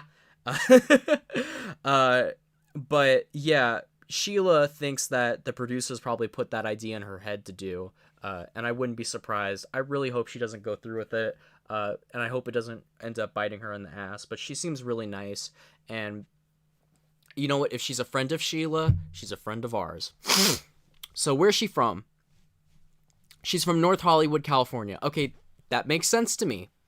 Sheila's from North Hollywood, California, so that makes sense to me. Hometown Philadelphia. She's 27. Okay, so she's on the older side, which is crazy to say for being 27. 3 words that describe you: determined, energetic, and passionate.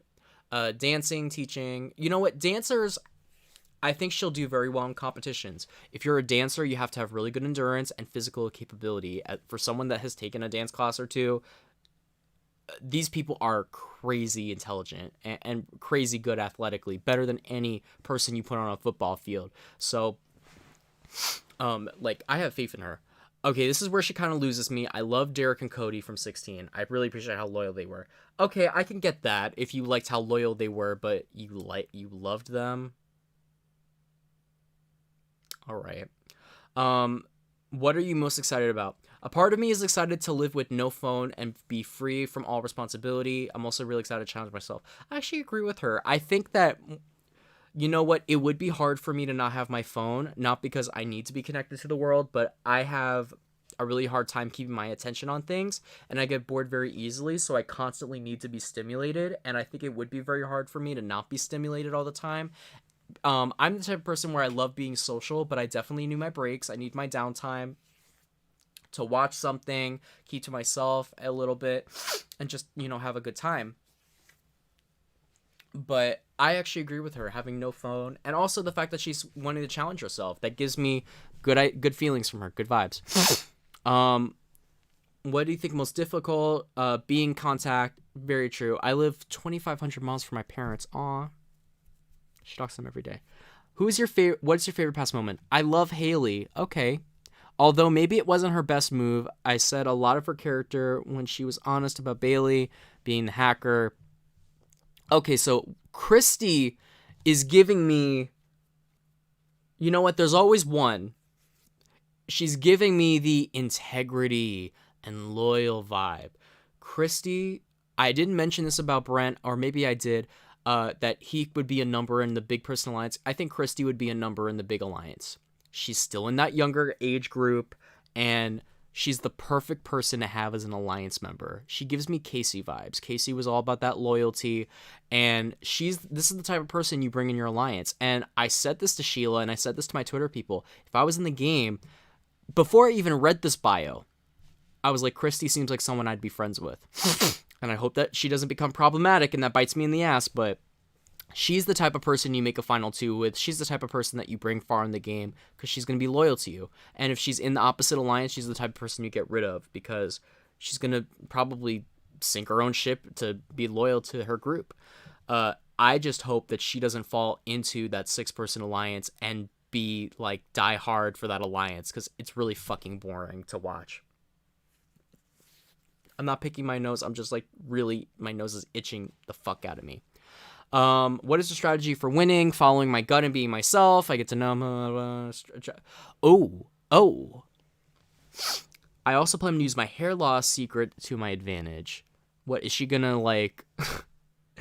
I really hope that this girl doesn't come in and like show one person like Bronte, where Bronte was like, guys, I have a secret to tell you. Come here. I'm a math genius. Like, I really hope this girl doesn't come in and be like, guys, come here. I'm bald. Like, girl, no. Don't make something that doesn't have to be a lie and lie about it. Like, I don't get people that lie about their occupation unless you're a lawyer or a scientist or like a psychologist or a doctor or a cop. I don't see a point in lying about your occupation. Like, why are you lying about being a teacher? Why are you lying about being a DJ? Like, why are you lying about having no job? Like why? Like, this is pointless to lie about. Honestly, it might help her telling them that, you know, she has alopecia. They might be like, we can't boot the girl with alopecia first. You know, America's going to hate us. I just really hope that she does not do that. I mean, I kind of do because I think it'll be good drama, but for her sake, please don't do that, Christy. Another strategy is to kick some of these dudes' asses in the physical games and literally not give them up even when I want to. All right, Christy, you are starting to give me Christmas vibes, though. Like, Christmas was all about that loyalty. She was all about that teamwork and all about winning the comps and, you know, being the alpha female, even though she was a beta. I really hope that Christy is not Christmas. I mean, even their names sound similar. Christ. I hope to Christ, even though I'm not Jewish. I mean, not Jewish, even though I'm not Christian. I hope to Christ that she is not Christmas 2.0. I need a haircut. This shit is in my fucking face, and I'm in my feelings about it. Hair, please get away from me. Oh, Lord. I might need to put this fucking hat on. Oh, Lord. Do I have something to pull my hair back with? I don't. I'm literally gonna hold... Look at... My nose is fucking red, man. It's red. Okay, we're gonna move on. Okay, I'm gonna hold it up like this, even though I'm gonna look mad dumb. We're holding it up like this. Okay, strategy, following my gut. Okay, we already read that. When there's a will, there's a way, baby. Okay, that's cute. My... taken to the Big Brother house, my big comfy bed. Okay, finally something you can't bring in. My juicers and endless. Okay, so she's probably like an exercise freak. Can my cute puppy Harold please come? I've been a vegan for 3.5 years and a pescatarian for 10. Okay, that takes commitment. I went to Penn State and graduated early. I have 11 piercings, and 5 of them I did myself. The question is, where are the piercings? Because she only has 2 up here. Do we have an Eric Stein moment where we're going to have nipple piercings all over again? I mean, we're not going to see them. Thankfully, that shit really weirds me out. I don't like seeing people get piercings like that. It hurts me. Like, I have external pain. I have secondhand pain.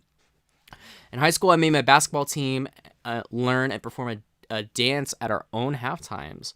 We were called the 2-in-1. Oh, cool. I started my own dance company called Diva Dance out of my parents' basement when I was 15, giving Abby Lee Miller vibes, where, if you didn't know, Abby Lee Miller started her dance academy when she was 15. All right, my prediction for her is jury. Maybe early boot. If she really goes ahead and does this and makes her alopecia and hair a situation, like, number one, don't do that, because then it's going to make it your whole thing. Like, people are just going to remember you for being alopecia girl. Like, don't do that. I really hope for her sake she doesn't, because people might, you know, turn on her too and be like, oh, she's a liar about something dumb and not trust her. But I think she'll find a good alliance, and unless she starts winning a bunch of competitions and making herself a target, because you know how these fucking guys are, when women start doing well, they get really insecure, especially the type of guys that are on already looking at these two. I think she'll at least make jury. And I think she would be a late juror. I don't even think she'd be early. I think she'd be late juror. It just really depends on what she does. If she does this alopecia thing, I say pre-jury. If she doesn't, I say late jury. I don't see her final two, but I don't not see her final two. We're just really going to have to wait to see how she is. She's one of the players that I'm going to have to wait to see how they are in the house. But yeah, a lot of early letters, a lot of A's, B's, and C's. Okay, moving on to the D's. All right, we have Derek Frazier is up next. Oh, he's a cop. Well, you know what? Safety officer is not... It's a cop. Oh, my God. What is with them? I'm sorry. I just think this is so weird that... They did this with LaToya. Like, I don't know. I just find it so weird that... You know, they still want to put cops in there, but now they're casting black cops because they're trying to be neutral on this. Like, I don't know. I just think it's so weird. Like, I'm not saying that you can't be a cop if you're black. I'm not saying that at all. I'm saying that I think it's really manipulative by production to cast a black cop because of the climate we're in right now. And I guarantee you, just like LaToya, where they had her whole video be about she's a cop, they're going to make Derek's thing that he's a cop. I guarantee you. I guarantee you. They're going to make his whole video about him being a cop. And it's like, can we stop? Oh, he's a safety. Okay, he's not a cop. Thank God. Oh my God. I'm sorry. I just don't need any more cops on this show. And that whole LaToya situation where they literally paraded her as a cop, like, it just was, it's really disgusting. Okay, so he's a safety officer. So he works in construction. He works he's like a factory worker. Okay, I'm here for him. I'm sorry. I'm really fucking over these cops. Like, stop putting these cops in. For real. Like, it's actually really, like, it's really fucked up. Like, they try, like, it's really manipulative. Okay, I'm glad he's not a cop. All right, let me see what y'all are saying in the comments. Okay. I hope Christy does well. She seems cool. Hi, Brianna. Brianna, I'm so happy that you finally got to be here. I know you always miss my streams. Yeah, there's no way that wig's gonna stay on for 3 months. Exactly. There's no way you're gonna keep your wig on for 3 streams. It's gonna get annoying. Yes, Christy, I love Haley too. Yeah, I know. At least lie about something good. Exactly. If you're gonna lie, make the lie meaningful. Oh no, please, Christy, don't be Christmas 2.0. I'm really afraid. I don't even call her Christmas. I call her Columbus Day. T, Frank. T. Okay. Derek Frazier. We have Derek Frazier on the show. Oh, God. I have to say this, too.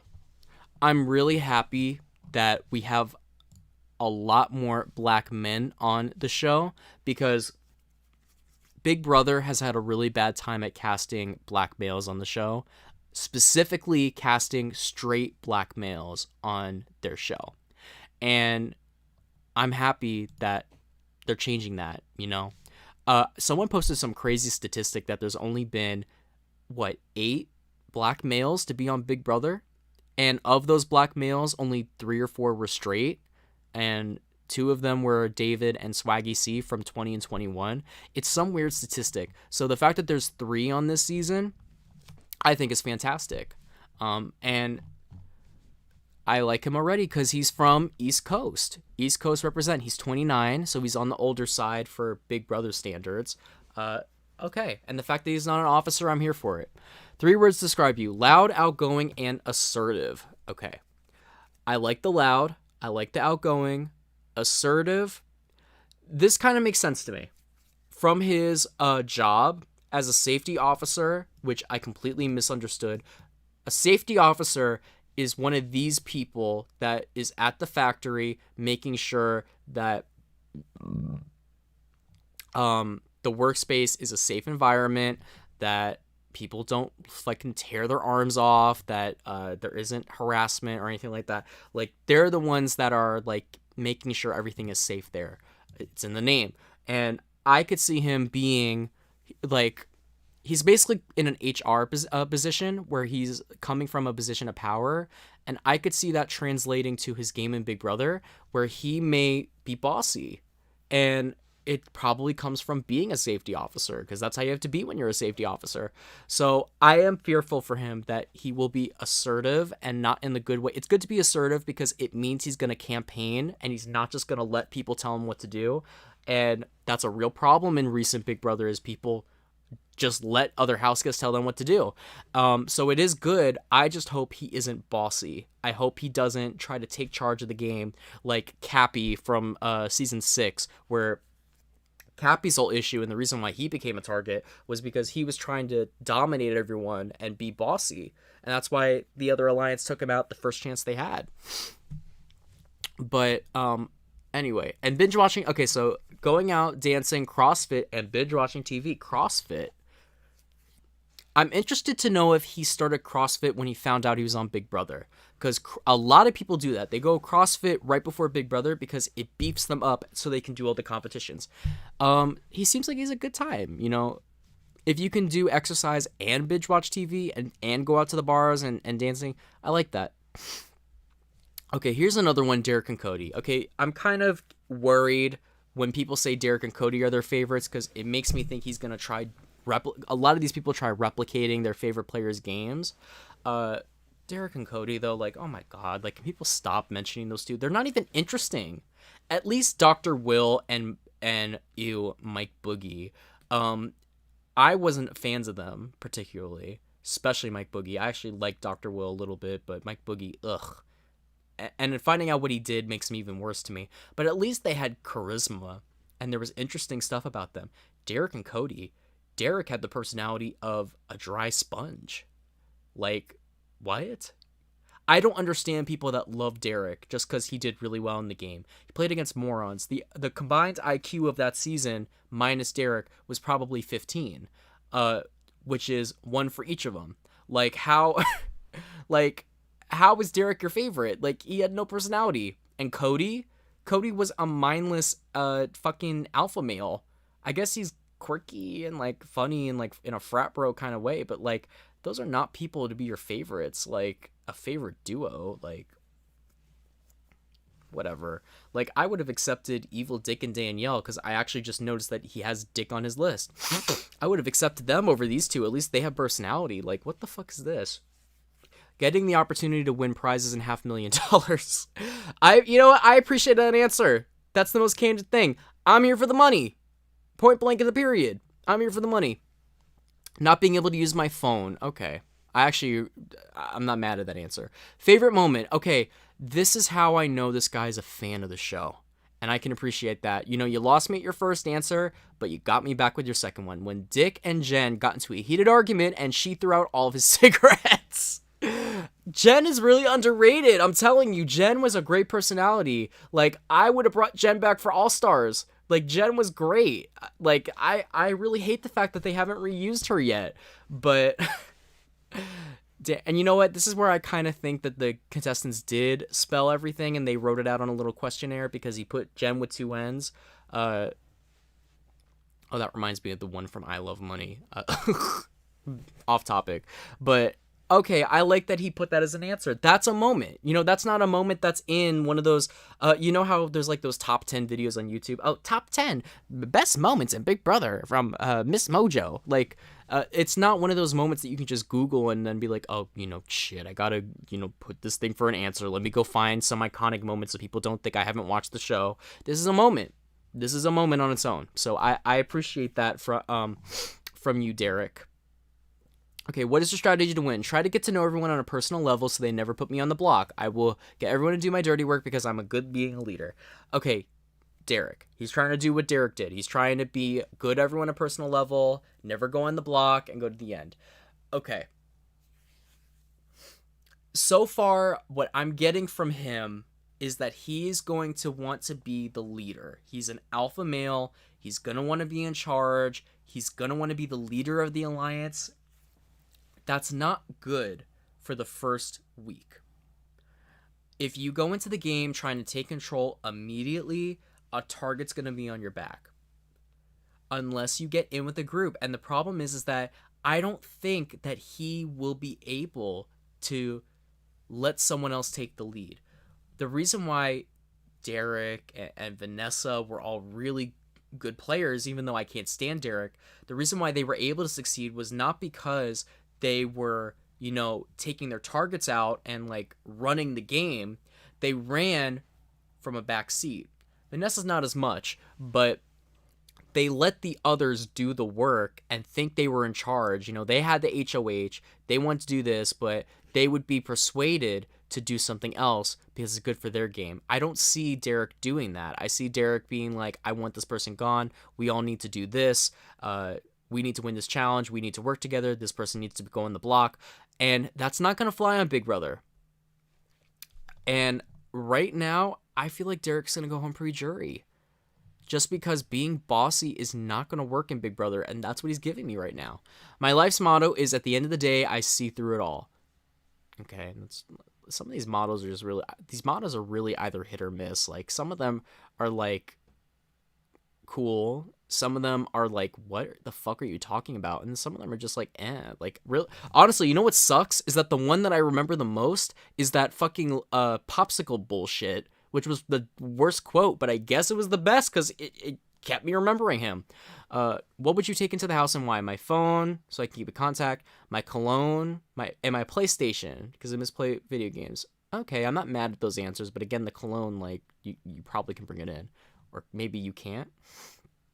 Fun facts, I can fall asleep sitting or standing up. Oh, that's cool. Imagine he falls asleep during an endurance challenge. My dad is Smokin' Joe Frazier the boxer. Joe Frazier sounds familiar. I know who this is. He was the first boxer to beat Muhammad Ali. Oh, that's cool. That's so cool. Okay. All right, Derek, you got points. I can lift a lot of weight, bench 315 pounds, deadlift 500, back squat 200.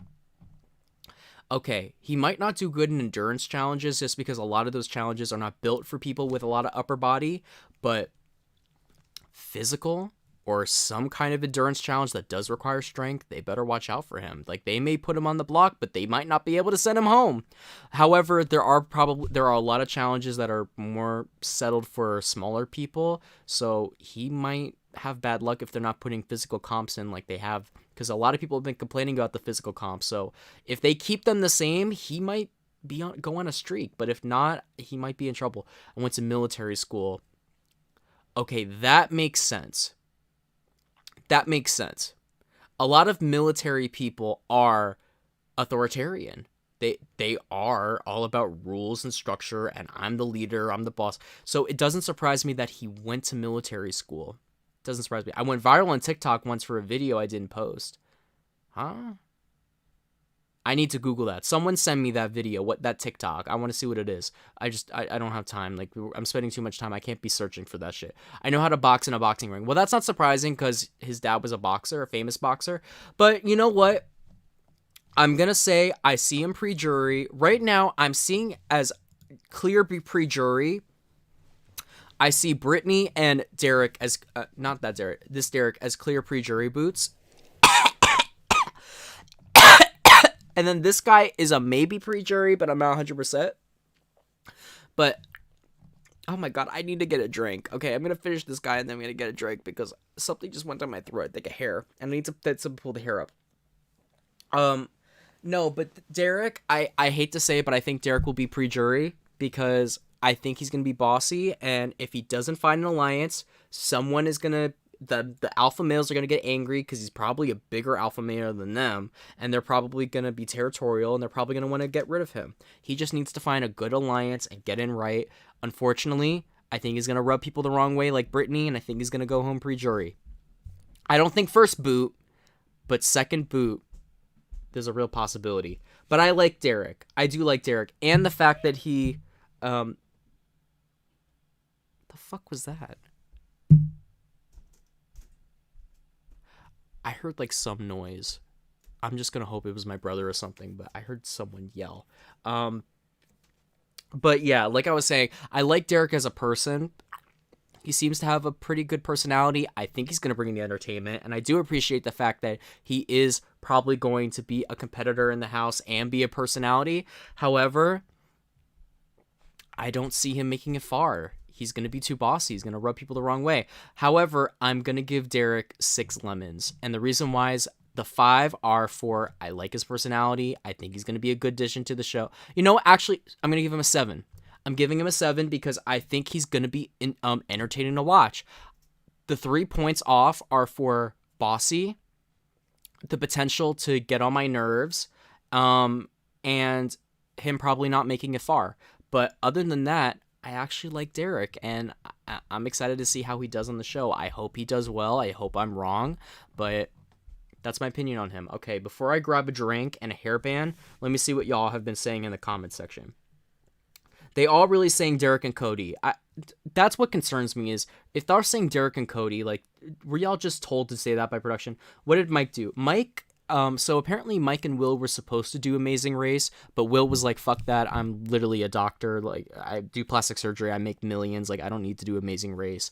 Mike threatened Will. Will just had to put a restraining order on him, and I think he got sentenced to prison time. If not prison time, he definitely got a restraining order and some kind of penalty. But no, he like held a picture to he held a gun, a real gun, to a picture of, Dr. Will's family, including his kids and wife, and he was like, do Amazing Race or I'm gonna kill you. So, and overall, he's also a racist and very problematic, so no, fuck Mike Boogie. He's just not a good person. Derek was just generic and boring, not to mention pre-gaming. Dude literally just got away. Well, go away. Like, if I got on the show, I would talk mad shit about Derek, just like I did last summer. Evil Dick should have come back for All Stars just to make the members of the clan MIDI and Enzo's life miserable. Well, him and Enzo are friends, so Enzo and him would have aligned with each other.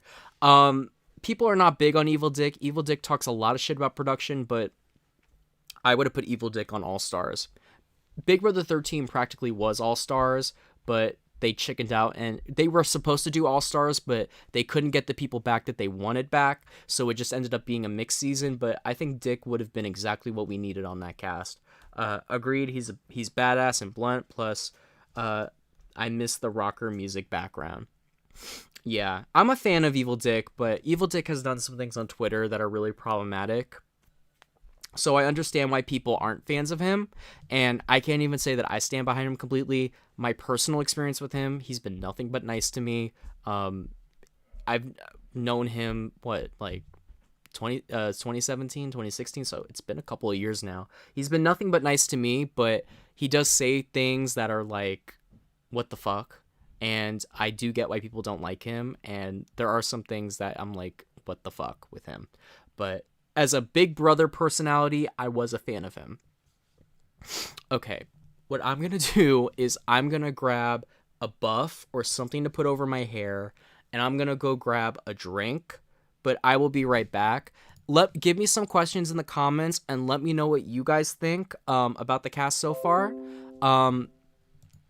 We've done 7 out of 16, so we have one more to do. I'm also probably going to try filling this out myself, so give me a quick second, and I will be right back. Yeah. Oh, Lord. Oh, there's a buff right here. Thank God. Oh, my God.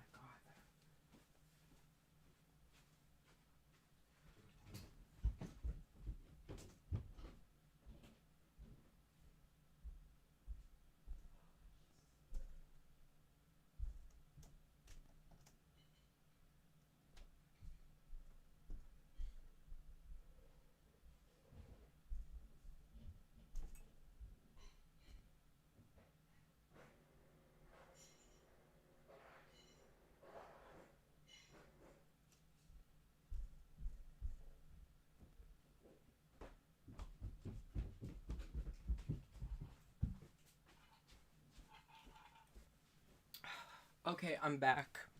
Apologies. And no, I'm not wearing pants because it's really hot down here.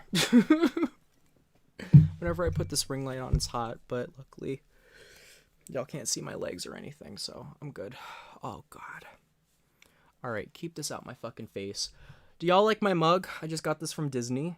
Oh, I'm surprised that it doesn't blend in with the background. Oh, well, this thing does. I like this. It's Maleficent. And look, it has a cap on it. I've been so careful with this shit. Like, look, it's so cool. It's so cool. This is some of the things, like, that's why I don't mind spending money at Disney, because they got cool shit. They got cool shit there. So, I got my seltzer. Oh, Lord, because I'm getting a fucking headache. I know that mugs are usually meant for, like, coffee and shit, but I'm good with this.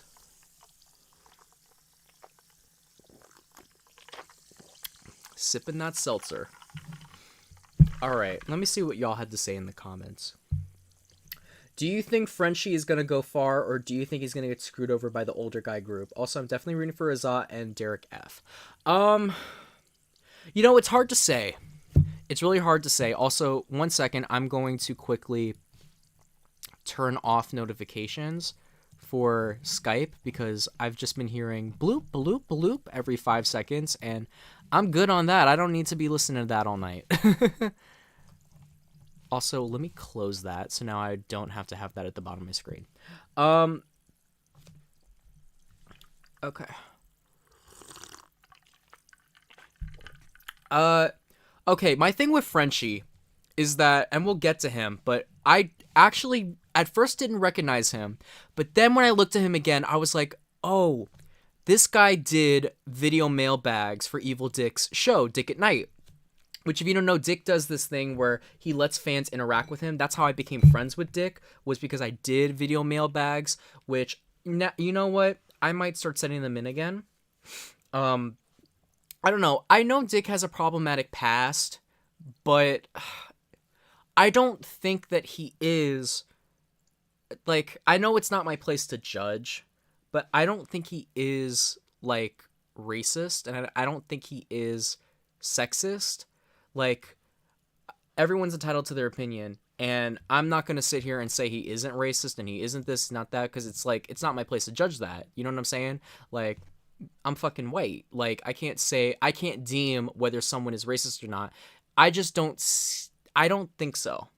I don't. I think that he probably is really ignorant because he grew up during, like, the 60s and 70s. But I don't know. I don't think he's a bad person. And that's just my judgment, but everyone's free to judge their own way, and I understand why people don't like him, and I understand why people are against him, but I don't know. I think you really need to get to know people before you can make an opinion on them, and from how I've gotten to know him, I don't know, but I might start sending video mailbags again, but with Frenchie, it's really going to be hit or miss with him. He reminds me a lot of Josh from Sequester, which, ew.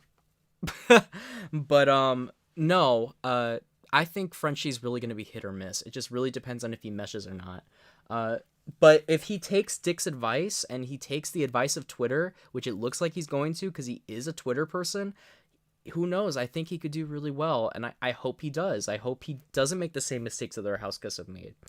Dylan, I never understood why Evil Dick doesn't do a finale show. I've always wanted to know how he thinks the season should have ended. I don't know why he doesn't do finale shows either. I feel like the finale is, like, the best part, because you can talk about who won, whether it was bullshit or not. You can wrap up your thoughts on the entire season. I don't know why he doesn't do a finale, but honestly, you're not missing much with a lot of these finales. But we're gonna move on to Derek Zhao. I want to say that's how you say it, is Derek Zhao. Derek is, I think, the guy that took my spot on the show. And I'm going to say that because he's young, and I think that my personality archetype was probably the nerdy, even though I'm not nerdy at all, was probably the nerdy, skinny, tiny guy. Like, there's no one else that I think, maybe Christian, maybe the weird, because I don't think I fit any of these archetypes at all. I don't. Excuse me, I'm my own archetype. But I think that Derek is the closest thing. If not him, Christian, or this motherfucker, but he does not represent me at all. Anyway, Derek Zhao, I actually like him. Just from looking at him, I like him. From Baltimore, I see an alliance between him and Azah, both from Baltimore. right? She's from Baltimore, right? Let me make 100% sure. I was pretty sure she's from Baltimore. Yeah, she's from Baltimore. He doesn't live in Baltimore right now. He's in New York City, which again, he's not a native New Yorker though, so I can't sing that. But he's a New Yorker, and New Yorkers do it different. New Yorkers do it different. They know what's going on. So I like him already just from reading his description. He's a startup founder. That means he's working really hard. So I have a funny, logical, thoughtful. It's clear that he's being cast as the nerd archetype. If the glasses weren't enough, but he seems to be more of an intellect. Favorite activities, I've been really into chess and surfing. I really hope that he's not the type to be like, Big Brother is just like chess. Every piece a move, and I need to keep my pawns intact. Like, I can't stand those fucking people. Like, no, Big Brother is not like fucking chess. Big Brother is like Game of Thrones, bitch. But anyway, I just spent a month in Hawaii. Oh, he likes surfing. Oh, all right. He's a nerd with the surfboard. Okay. Nerd with the surf. And I would surf every morning and play chess on the beach. Chess on the beach. All right.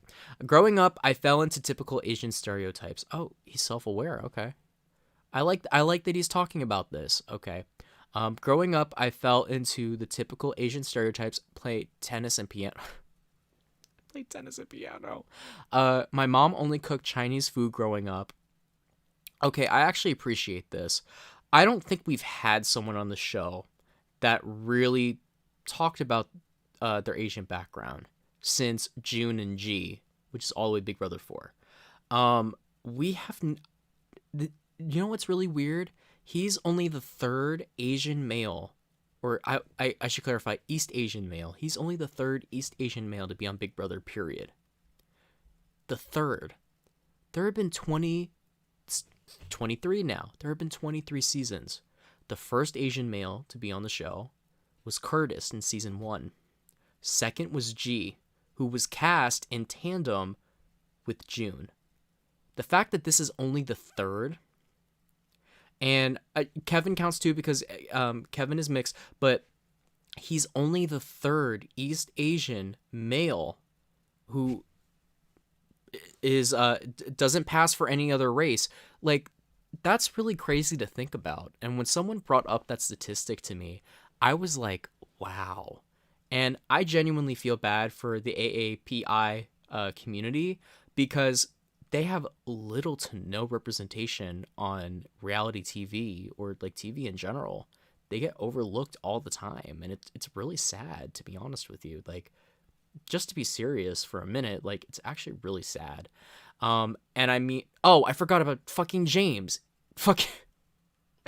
But you see, we forget about James because, like, to state the obvious, he was raised by white parents, and he is completely Americanized. Like, he has none of the culture, brought none of the culture into the house. So it's like, obviously, it does not take away from the fact that he is an Asian male, but like, we didn't get to, so this is number 4, but 3, 4 is big difference. But like, it'll be really great to see someone embrace their Asian culture on the show, and I feel like this guy might do that, and we might, see into that side a little bit, because Big Brother has not really had that representation. So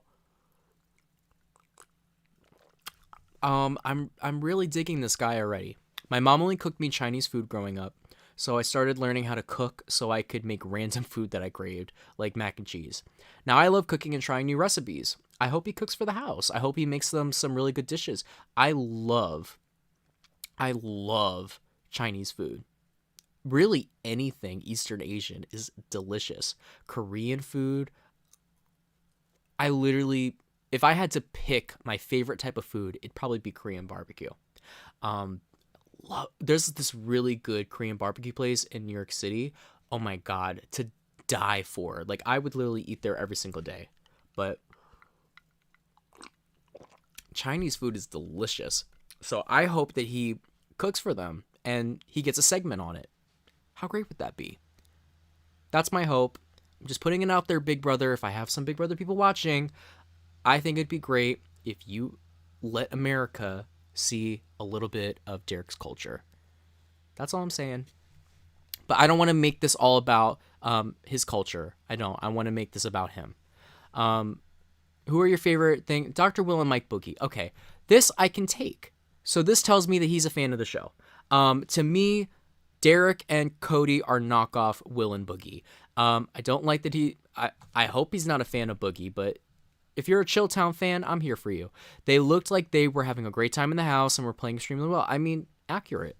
What are you most excited about living in the Big Brother house? Meeting interesting people from across the country. I love meeting new people and getting everyone laugh.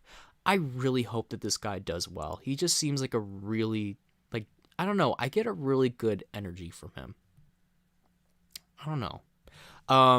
What do you think is the most difficult part? Not being able to see my friends and family. What is your favorite? Okay, I just have to say I'm really happy that I'm enjoying someone right now. Like, I'm sorry, but this first half, with the exception of Azah, ew. Like, so far this first half. So I'm digging the fact that I'm starting to actually genuinely like these people. What's your favorite moment? Dan's funeral. Okay, that is kind of a like generic answer, but compared to some of these other answers, at least he's a fan of the show, and this is more of an old school newbie would say this. Like, if they were casting for season like 16, this is probably what people would say on their questionnaire. So it shows me that he probably has like some strategy in there. The moment that was flawless gameplay and leverage both emotional and logical strategy. I can respect that. What is your strategy for winning the game? Build relationships with everyone in the house and slowly turn friendships into alliances. Hopefully he can work it. I hope so. I hope that I think that he will be very smart.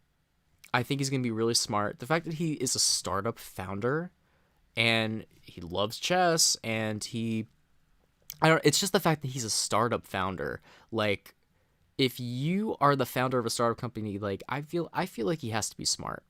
I just hope people don't get intimidated, because sometimes when people see really smart people, they get intimidated.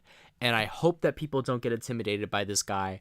And I hope that people underestimate him. And I hope he does really well. And then layer in unassailable logical reasoning to influence people's decisions. Thank you. This is the type of guy that gives me the vibe that he will be smart enough to... excuse me.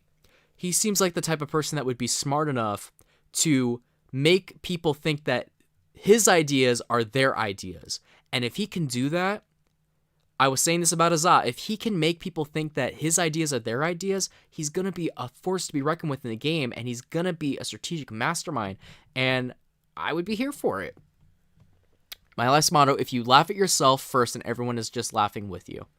Okay, that's a good way to think of it. It's not entirely true, but I like that. Things to bring in.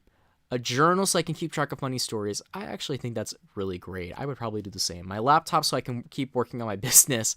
He's all about business. Shit, even Big Brother's not a vacation. You know what? He gives me the type of person that is like, I'm losing money going into Big Brother. I could see that for him. An iPod so I can get hyped for competitions or relax after long days. Honestly, I would want to win HOH just to have the iPod, because you get music. I would want it just for that. Music can really be good for you. Fun facts about yourself. I rented a city bike to compete in a triathlon in college and then crashed a bike.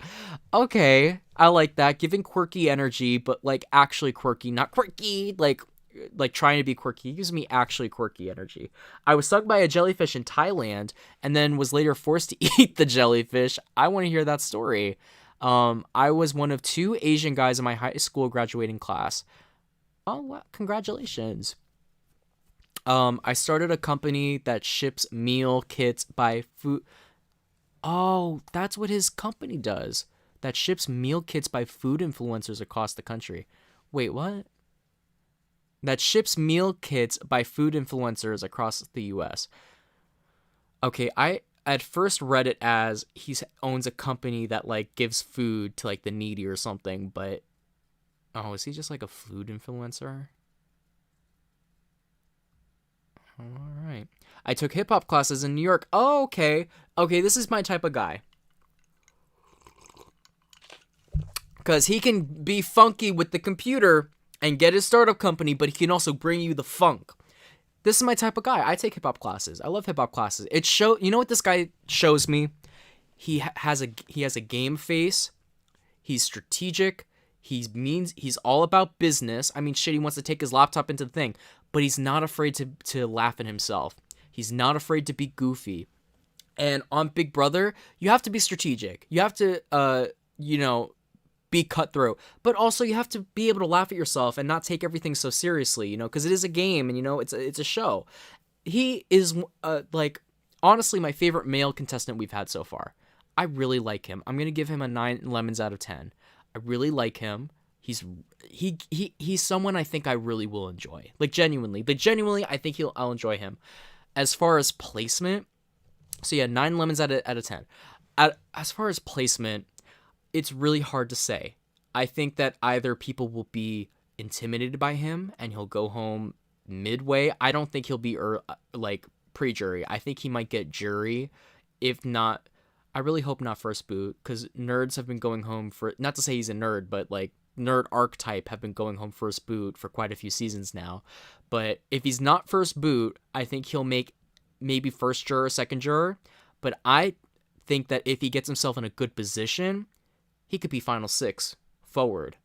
I would love him and Azah to be a duo. I think if him and Azah, because they're both Baltimore, if him and Azah are like, oh my God, we both have the same mind. We need to get these strong people out, and we need to let people think that our ideas are their ideas. And if they join together, they would be a great secret partner. No one would connect Derek and her. No one would connect them.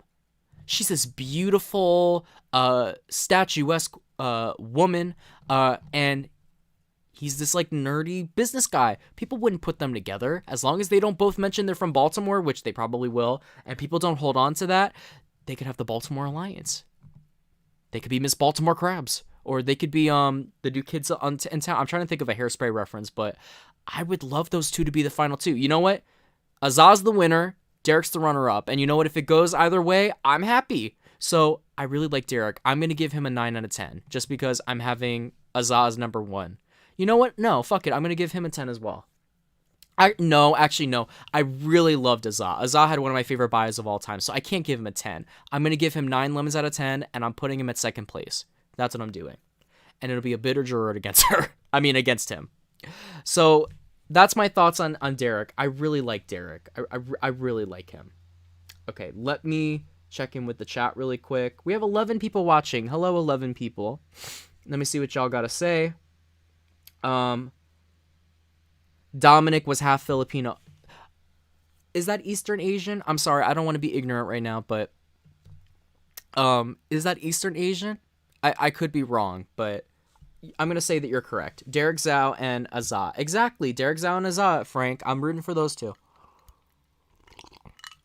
But also half. This guy's not half. So, and I said that, not mixed with anything else. But yeah, I really like Derek Zhao and I really like Azah. Those are my top 2 right now. And shout out to the people that are with me at 1:41 a.m., even if it's not that time for you. I appreciate all of you. All right, and now we have Frenchie. Okay. Frenchie, to me, is going to be hit or miss. And this is why. He is the clear outlier in this group. Not because he's old, because he's actually really not that old. He definitely did not age well.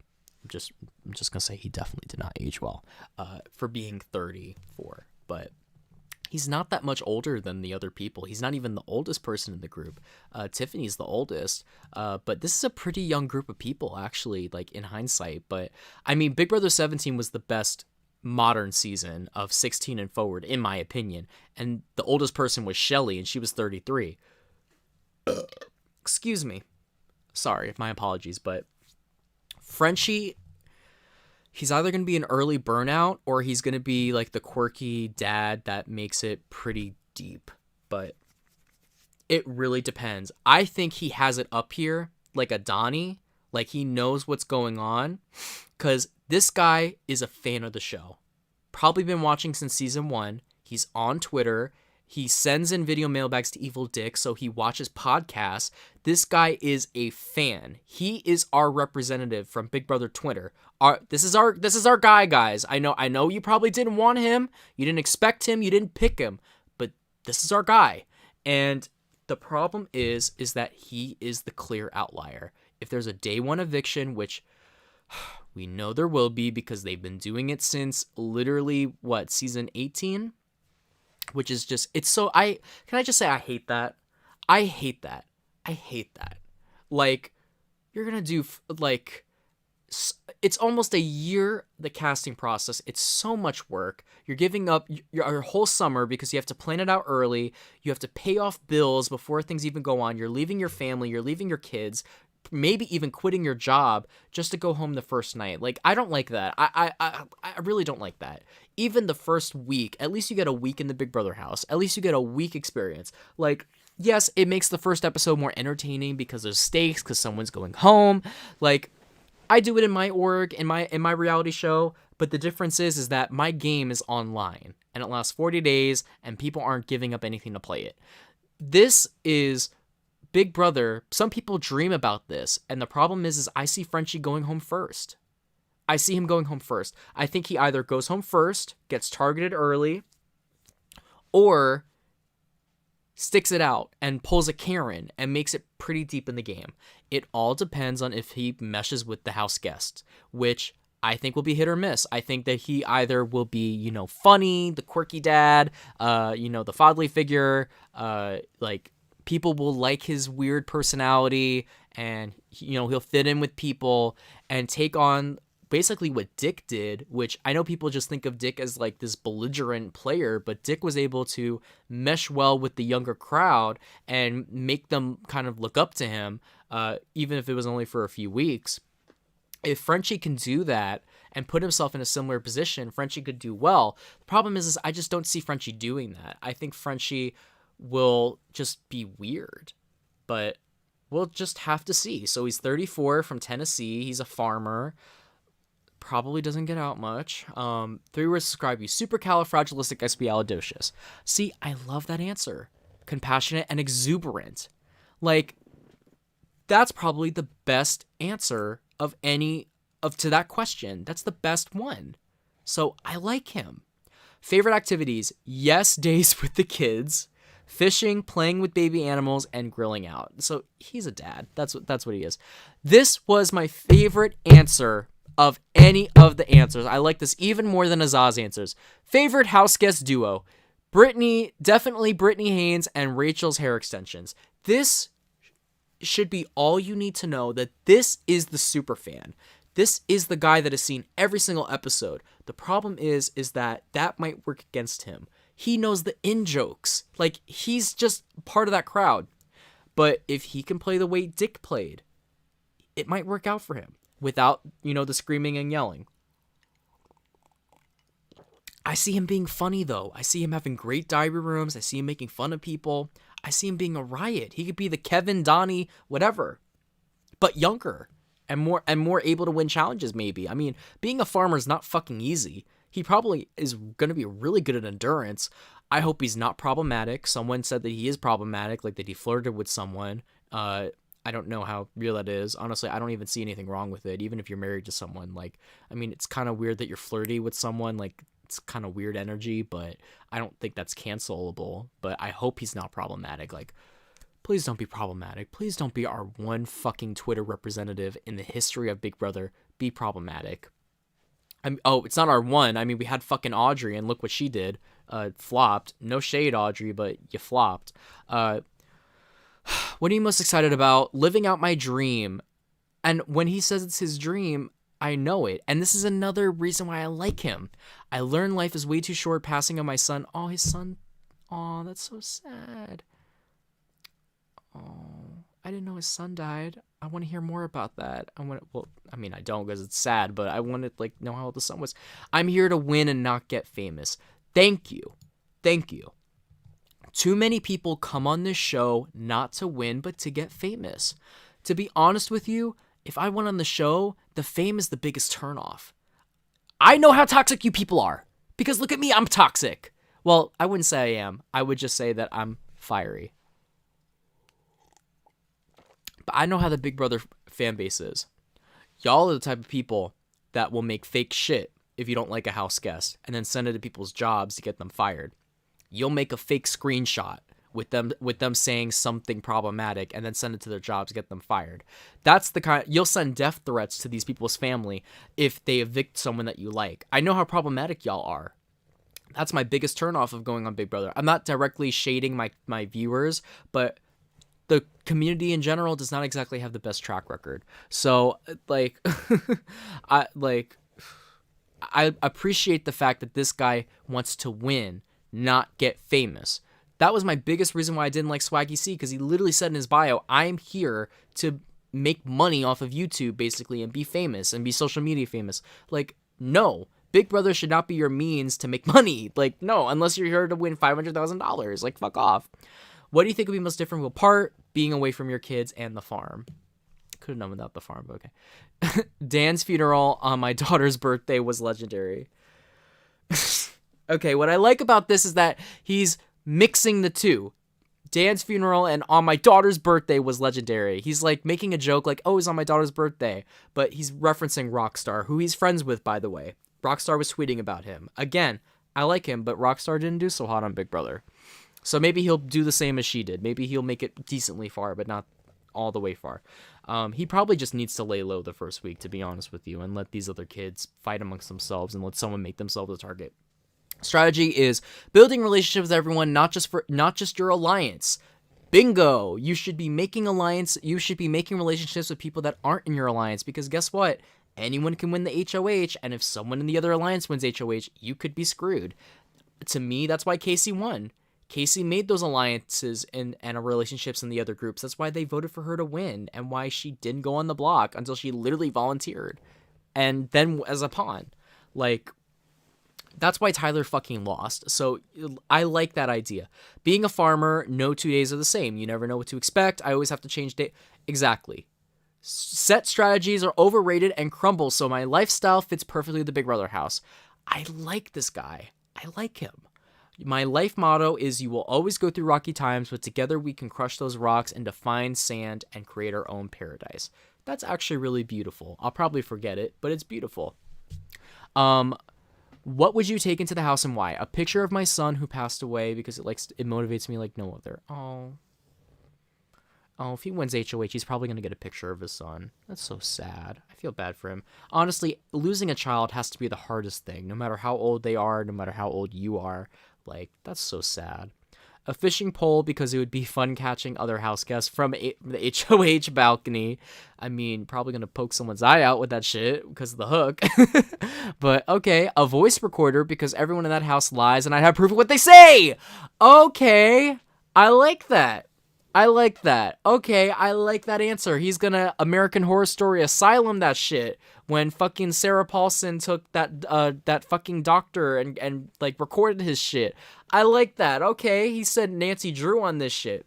Fun facts about myself. At 13, I won the NFL punt pass and kick competition. Oh, that's cool.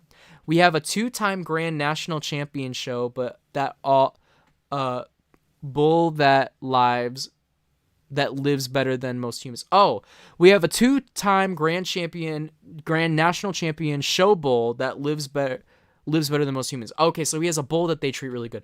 Oh, okay, I like this. I'm a proud member of the NAACP. Okay, so hopefully that's a sign that he won't be a problematic racist like the other fucking older white men that they put on this show. Thank God. I'm a prior member. I'm prior military. Okay, so he was in the military. You have to be strong to be on that shit, but nobody better be here trying to fucking trigger his what's it called, post-traumatic stress, PTSD, like they did with Megan and Cody in 19. But the only thing that I'm scared of in my life is our devil rooster. I like this guy. I like him. I know that most of y'all are not gonna like him because he's older white male. I like him. I don't think the fans will. I think that maybe some of the fans will like him, but again, I see him as first boot, but I hope not. I hope he's strong, smart. I hope he has the Donnie strategy.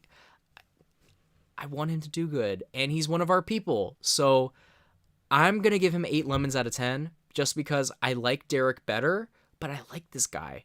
And I'm going to put him as first boot for now, but if he doesn't, I'm going to say maybe he gets dragged to third. Maybe he is one of those people that can't win competitions. So Derek, okay, this is my fantasy. My fantasy is that Azat and Derek are a final 2 and they're beasting this shit.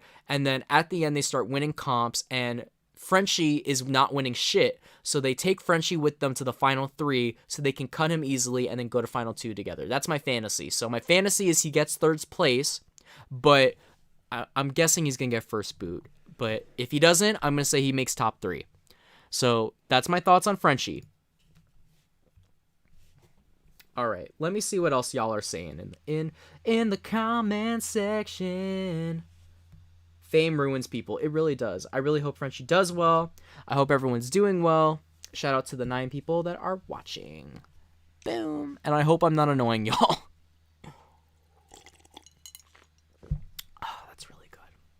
How long have we been live for? We've been live for 2.5 hours. Oh my fucking god. I'm rooting for Frenchie too. Agreed, Frank Hicks. Alright. Okay. This is one of the girls that I saw a brief clip of her bio and I liked her. Because of her duos. This is Hannah. Hannah Chadha. I think that's how you say her name. I'm just going to call her Hannah so I don't make a mistake. Hannah is definitely someone I probably would have been friends with in the house. She actually kind of reminds me of my friend Kira, just looking at her 3 words about herself. She likes the housewives. I probably really would have liked her. I think that me and her probably would have aligned. We're both 21. She's a grad student. She's from Chicago. Oh, okay. Chicago, Chicago. Bitch, I am from Chicago. I like her. Let's move on to her. Okay. Calculated, composed, versatile. Versatile is very important. Like, I would put adaptable, but versatile's the same thing. So I think that she's going to be a calculated player. Dancing, fashion, styling, traveling, and binging Real Housewives. She likes the Real Housewives. I hope she gives us a Real Housewife moment. Imagine someone flips a table. Showmances can be cute, but my favorite house guest duos that who became best friends. My favorite friendship duo of all time is Davon and Bailey because of how genuine, sincere, and grounded their relationship was. You could really tell they had each other's backs. I also want to give Paul and Victor a special shout out because they beasted their way through those competitions together. She could have kept it at Davon and Bailey and I would have been good, but I like this answer. I wish more people talked about it, Davon and Bailey, but I like her answer. What are you most excited about living inside the Big Brother house? I can't wait to play the game and eat, sleep, breathe Big Brother for the summer. I'm excited for the whole Big Brother experience, even being on slop, taking cold showers. It's my dream to backstab on Blindside, the other house guest all the way to the end. She gives me iconic energy. I think she's going to be a big player and she's going to make herself a big threat. That's what I see. With the pandemic, my family has become that much more important to me, so being away, especially my little sister. Okay, I love a good blindside, but unlike that douchebag Brent, she gives us an example. One of my favorite past moments inside the Big Brother house would have to be Dan Giesling getting Danielle to use the veto on him. Okay, now I'm getting a little concerned that maybe this has been fed to them because this is the second time that this moment's getting mentioned, which is kind of weird. But I think that this girl's legit and maybe it's just a coincidence because of all the other moments that she's mentioning. Vanessa blindsiding Austin and evicting him from the house barefoot was pretty iconic too. No one talks about that moment. That was an iconic moment. Probably the most iconic modern Big Brother moment we've had. But my favorite past moment, has to be Davon winning America's Favorite. Okay, I read this. I really appreciate that. I really appreciate that about her. And I'm already ecstatic about her. My strategy for winning, cultivate personal relationships. I don't have to be everyone's best friend, nor do I want to be, but I fully intend on learning about everyone's strengths and weaknesses. Exactly! You have to learn everyone's strengths and weaknesses. If you get an idea about everyone, if you know your competition, you'll be able to slit their throats that much easier. Yes, that's what fucking June Osborne did and Daenerys Targaryen did. I won't have a problem exploiting their weaknesses to my benefit and aligning with those whose strengths can compensate for my own shortcomings. I don't want to play. That's what you have to do. You have to align. If you're a strong strategic player, you need a strong social player on your side. Or if you're not good at comps, you need someone good at comps on your side. That's why Aika and Dimitri, for example, work so well. Week to week basis instead. I don't want to play the game. Want to play the game on a week-to-week basis, but instead ensure that with every move I can win the competition. Yes, you have to break it down. I use that as an opportunity to set myself up for 2-3 weeks later. That's what you have to do. You have to set yourself up for weeks later. Like, you can't nominate someone for short term. You have to be like, okay, I'm nominating these people, and down the line I'll be safe. I'm not afraid to play hard, get people's blood on my hands. Okay, I like this. I don't want the other houseguests to overestimate my intelligence right off the bat. I'm lying about my occupation and career aspirations because I don't want. Okay, you don't need to lie about being a grad student. Maybe just say you're a grad student for communications or something. I don't know, but don't lie about being a grad student. No one gives a fuck. Like, seriously, literally no one fucking cares. Unless you're a cop, lawyer, doctor, or psychologist, or a poker player. No one fucking cares. Like, seriously. Or unless you're famous. Never give up all of your information. Honestly, that is probably my biggest problem, Big Brother, is that I give up information pretty easily because I want people to trust me, and I feel if I give them information that they'll give it back. Sometimes I talk a little too much because I just get off on a tangent with people. So she's right, never give up all of your information. My little sister, because who else am I going to binge Housewives with? Well, you need the Housewives with you. An espresso machine because I'm a huge coffee person. Okay, but there'll be coffee in the house. My music playlist because music has unparalleled ability to hype me. A lot of these people talking about music. I've always enjoyed school. She graduated at 19. Oh, so she's deep in her grad. Okay. I'm a competitive hip-hop dancer. Another dancer. I can hold my breath for over 90 seconds. That might help her. I used to be a personal stylist. Okay. My parents are from South Africa and India. Oh, okay. Oh, lit. Okay, so we do have some Western Asian representation. Okay, I'm here for that. And from South Africa, so she's daughter of immigrants. Okay, I'm here for it. Okay, I really like Hannah. I think she's gonna be cutthroat. I think she's gonna be iconic. I think she's going to bring some really legendary moments. My issue is I'm afraid she'll get targeted early because in Big Brother, like I said, guys get very insecure, and when they see a strong female, they often get ousted pretty early because the other women don't stand up for them. I hope Hannah aligns with Azah and Derek, and they work together and they keep each other in the house and don't go after each other. Excuse me, because I see Hannah being a really strong and cutthroat player, and my fantasy for her is she makes top 7 or something like that. She's in alliance with Derek and Azah, and she tries to blindside them and backdoor one of them, but it doesn't work. And then the next week, they're like, during a double, they're like, sorry, Hannah, we gotta take you out. And she goes home around like maybe final 4. My fantasy is she gets 4th place. The Rob Goddess 4th place. So that's our dream right now. And then Frenchie gets cut at 3rd because he's the weaker competitor. And then Derek gets 2nd. And then Azah wins the game. That's my fantasy. I like Hannah, though. I think she's going to play fierce. She's not going to just, fall in the cracks, which we need. We need people that aren't going to fall in the cracks and just let this majority alliance go because we haven't gotten to them, but there's still people that I think are going to be in this majority alliance that probably will form. But I like her. I'm going to give her 8 out of 10 lemons. I think she's great. I think that she's great for the same way that Frenchie's great and Derek's great. I really like her, and I want to see more of her. Okay, next is Kyland. Okay, Kyland is 29. Okay, so we're in the ballpark around like late 20s and then really early 20s and then like early 30s. That's the ballpark we're staying in. I'm not excited about that, but I'm not mad at it. Okay. Oh, hi, Keisha. Welcome to the stream, Keisha. I love me some Keisha. Aaron says, you're not annoying. This is a nice way to spend my night. Aw, thank you, Aaron. I appreciate that. Hi, sweetie. I'm glad I didn't miss the live. Yeah, you're right on time. We're still got a couple more people. I'm going to have to rewatch from the beginning. Yeah, when this is over, go rewatch from the beginning. We still have, how many people left? We have Kyland, And thank you to everyone that's been bearing with me through the stream. We have Kylan, Sarah, Tiffany, Travis, Whitney, and Xavier. So we still have a little bit to go. Hannah is another house guest that I'm rooting for. Agreed, Frank. All right. Ooh, my Black Panther necklace. Ooh, all right. All right, we have Kylan Young from San Bernardino County, California. Now he lives in Venice Beach. Ooh, he's in Venice Beach. I've heard Venice Beach this is from my aunt. Some of it is beautiful, some of it is terrible because there's a really bad homeless issue in California. Like I went to LA, specifically LA, not California in general, but specifically LA.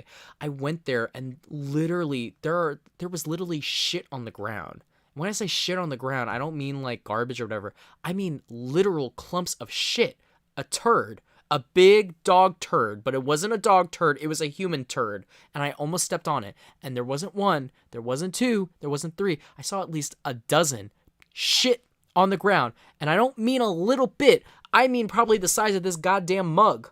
There's a lot of shit, and I've heard the homeless issue is the worst in Venice Beach. So I don't know what area he's from in Venice Beach, but you got to be tough to be around all those fucking homeless people. It's a beautiful area, but a lot of homeless. And just to say this, politicians, especially from California, y'all need to fucking fix that. That should be the top concern right now, is fixing the homeless issue. For real. Because I went, and it's atrocious. It's atrocious how there's all these beautiful buildings, and there's all this luxury that reminds these people that have nothing, that came here looking for opportunity. It reminds them that there's these people that are living lavish while they're living on the street. It's fucking disgusting. But he's from Venice Beach, and he's an account executive. Okay, he's got money. He's bougie as shit. An accountant? An account executive. Yeah, he's definitely from the finer area of Venice Beach, like I thought. He's definitely from the finer area of Venice Beach. He probably got a lot of money. A lot of money. Because an account executive... Ooh, he's probably going to rival Derek for most smart, because to be an account executive, not just an accountant, an account executive, this guy has to be really fucking smart. So I got my eye on you, Kylan. I think you're going to be one of the smart ones. Optimistic, dynamic, and engaging. And I think he'll be a little more sociable than Derek might be. Favorite activity? Oh my god, another one that types essays.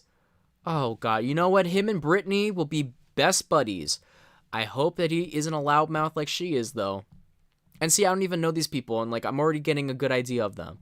Oh, I just saw the hitman. All right. Kylan, you got to bring me back, Kylan. You got to bring me back. Okay. Movies. I'm a huge movie fan.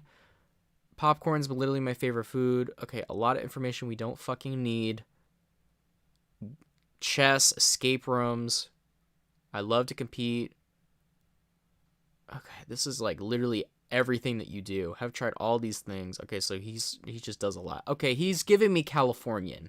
He's giving me Californian. Californians are all about doing things. They're very smiley and like happy people. So he's probably going to be really good energy for the house. So I think this guy will do pretty well so far, I'm getting from him. Because, you know, when you're in a house, you need a beacon of light. I think this guy could be a beacon of light and make people's day really good. It's probably how he's been so successful, because he's, you know, people like working around people like him. Look, he even put a winky face in his thing. They definitely had to be writing these on their own. That's where the spelling errors came from. Okay, at least CBS wasn't shading Keisha and Jen with the misspell. But I think this guy's probably really charismatic. And see, he didn't say he's charismatic and charming, but I can tell he's probably very charismatic and charming. The Hitman. Why do I see Cody from season 19 on this list? Why do I see Cody from season 19 on this list? Why do I see Cody from 19? I love the Hitman. Derek is one of my all-time favorite players, and I appreciated the loyalty and friendliness of Cody. Okay, I clearly didn't see 22. Although I personally am not... Okay, he's not a fan of Cody. Okay, thank God. I was going to be like, you're a fan of Cody? Like, what? He's not a big fan of Cody. I did love his showmance with Jessica to the point I was excited to see him win his way back and reunite with her. We have a showmance fan. I also love Tyler's double duos in 20. Had a showmance with Angela, which I'm happy to see is still going strong. Okay, showmance, whatever. But he was most loyal to his final 2 deal with Casey. I am a fan of well-rounded, strong players and loyalty. Okay, so this is another guy that's all about loyalty and probably integrity and blah, blah, blah. It's someone that I hope Hannah fucking boots. That's so mean. Let me have them have their nice ending. Unfortunately, I see Kyland falling into that majority alliance group. I think that a majority alliance will probably form, and just basing off of his picks and his personality so far, I think he'd be a member of it. Maybe on the top or towards the middle, or maybe one of their expendable. I don't know. I see him being in that majority, which is unfortunate because I as a person, he seems really cool. But I think that's why he would be in it. I am most excited about playing the game of Big Brother. I don't care about being on TV. Okay, you're winning me back. I often forget about the fact that there is a cash prize for winning. This is the kind of guy that, and I think it has to do with him being successful and being, maybe he really is a fan of the show. I can tell he's a fan of the show because he's naming all these people. Even though they're all new school, he's naming all these people. But this is going to be a guy that isn't like Jen on her season where she gave up half the money. This is going to be a guy that's on the show, not for the money, but for the experience. I don't know about winning, but I could see this guy giving his game up for a girl. I could see this guy getting in a showmance and giving his game up for a girl because he probably does not need the money. And he probably is not all that competitive. He probably just wants the experience. He gives me the vibe that he would be the type of person to say, as long as I make the jury, I'm fine. And I hate those type of players. I hate those type of players. Even if I like them personally, I hate those type of players. And I'm getting that vibe from him. When I think about Big Brother, I get excited about competitions and social strategy that can help you win. I have always been good at building relationships, blah, blah, blah. It's like an ejection of what? Oh. There was only one winner. You will have to turn each other at some point. Hunger Games, yeah. As a longtime fan, okay, so he is a fan of the show. I can see that. I've heard all the players talk about how everything is more difficult than they thought. And let me, I still think he's going to be the type of person that can't turn on his people. I think again he's going to be very loyal, and that's problematic because I think that he will be one of those people that falls into that big alliance. I see it. I already see it. What do you find most difficult about living inside the Big Brother house? I think the most difficult part for me will be not knowing anything about what's happening with my family. Aw, my grandmother is fortunately good health. Okay, so he's very family oriented. That's sweet. What is your favorite past moment? Okay, let's see what he had to say. I'm sure this is a cliche answer. Okay, at least he's admitting it, but it's hard to not be blown away by Dan's funeral. Actually, no, it's not. I didn't think Dan's funeral was all that great. Dan was not going home that week regardless. Like, the funeral had nothing to do with it. It was what he did after the funeral. That's what people don't get. Like, the funeral had nothing to do with it. Like, him distancing himself from Danielle did not work. Everyone laughed during that thing. It was him exposing that Ian and Brittany, like, it was him, like, putting that in, like, Jen's mind and Frank's mind that Ian literally just took out your alliance. Like, those guys are all working together. Like, we had an alliance to quack back. It was him doing that did it, not the actual funeral, but whatever. My opinion doesn't matter. I remember watching that season for the first time a couple of years, and interesting. How in the fuck is he getting himself out the situation? I don't really find him impressive. Frankie's solo Battle of the Block win in 16. I don't know what he's talking about. Mentioned that does bring me to tears. What? It brings me to tears. Another Frankie fan. Fuck off. What is the strategy to win? My strategy is to combine Derek, Cody's charm.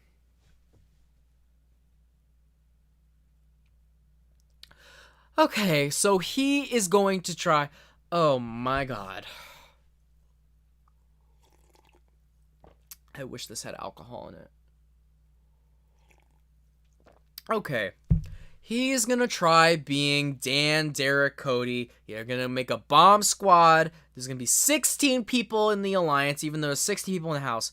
And they're all going to be loyal to the end of the game. And they're all going to take all the strong players. And they're going to just, be loyal. That is what he's going to do. God, don't let this motherfucker win the first HOH. I'm sorry. Kyland, you seem like a nice guy, but you better not win that first HOH, because if he wins the first HOH, we're going to have a 6-person alliance on our hand. He wants to be, oh, God, oh, Lord, oh, God. I'm sorry, I really don't mean to take it as hard, because at least this guy is likable, whereas Brent is not likable at all. But I just, God, I'm gagging, and not in the good way. Like, God, like, please, fucking blow me, Jesus Christ. My life being okay. These a couple models. Gratitude is everything, and not really. It's just a moral. Destiny is obligated by universal law. Okay, boring. Being realistic is most commonly traveled route to mediocrity. What? Okay, he's kind of losing me. Honestly, he's kind of losing me. My Black Panther necklace. I'm a huge superhero fan in general, but T'Challa is a black king of the wealthiest, smartest. Excuse me. As a black man, it's difficult to explain how significant that is.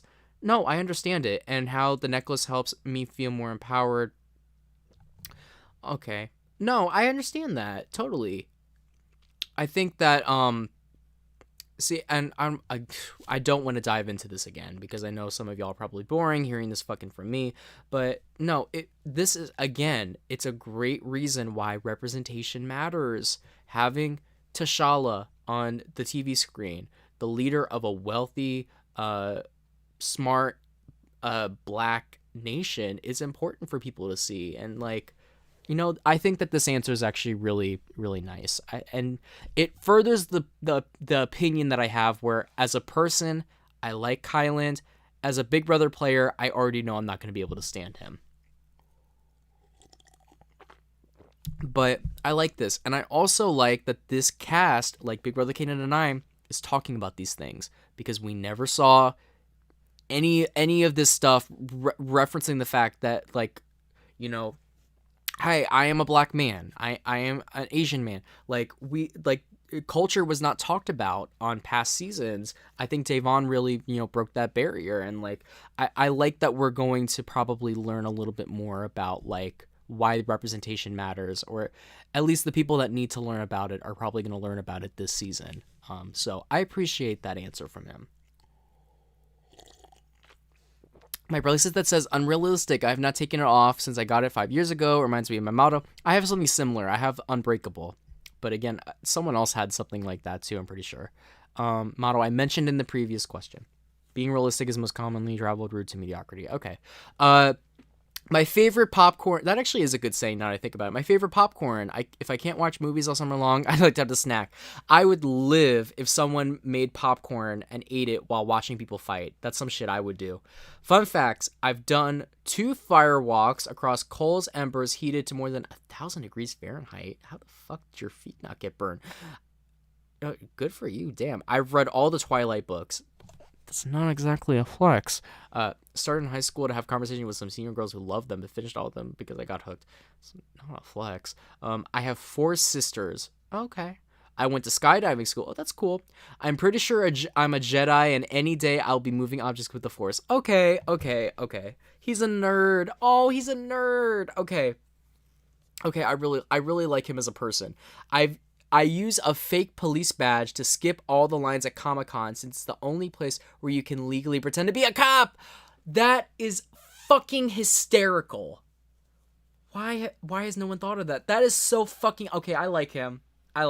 He's won me back with this part. I like him. My favorite food is popcorn. I've seen every Best Picture Oscar film in the last 20 years. Oh, damn. I work for an app company that helps students find and win scholarships and other funds. See, this guy is such a great person. That's why he's an accountant for her. Okay. As far as Kyland is probably the best example of someone I like as a person. Genuinely, I like as a person. He seems like a really great guy. Problem is I foresee him being loyal, like fall on the sword to some girl or some alliance. And with this team's twist bullshit that's coming back, I could see him doing that for the team, being like, no, team, we gotta stay strong. Like, I'm not here for that. I don't think I'll like him as a player.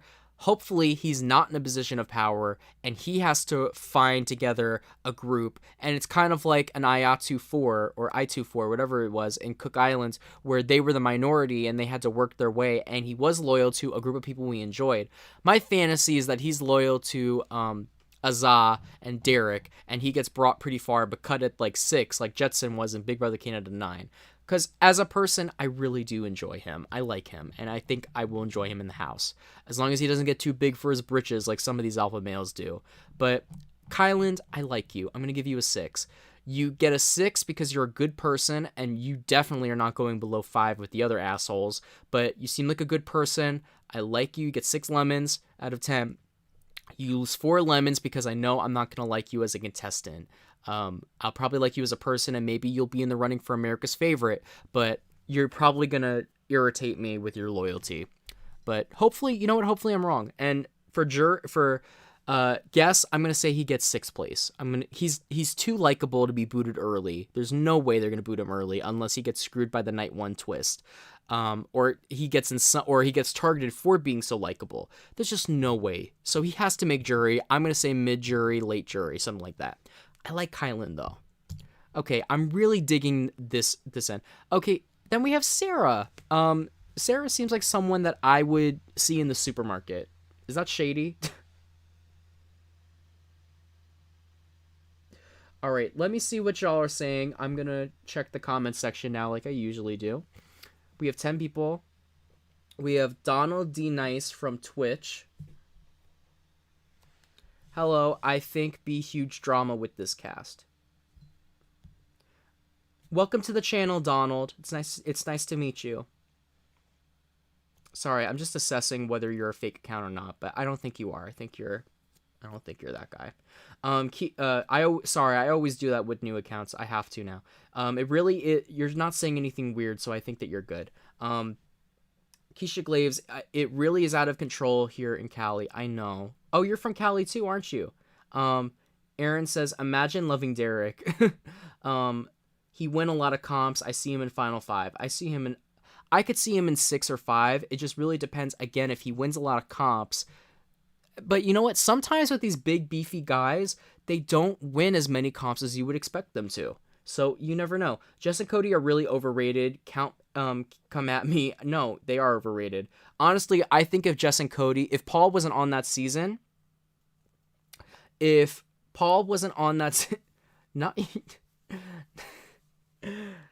Donald, Donald, it's okay. You don't need to Donald, it's okay. You don't need to give me your whole description. Thank you, though, but you didn't need to give us your description. Someone's going to come troll you, please. Be safe, okay?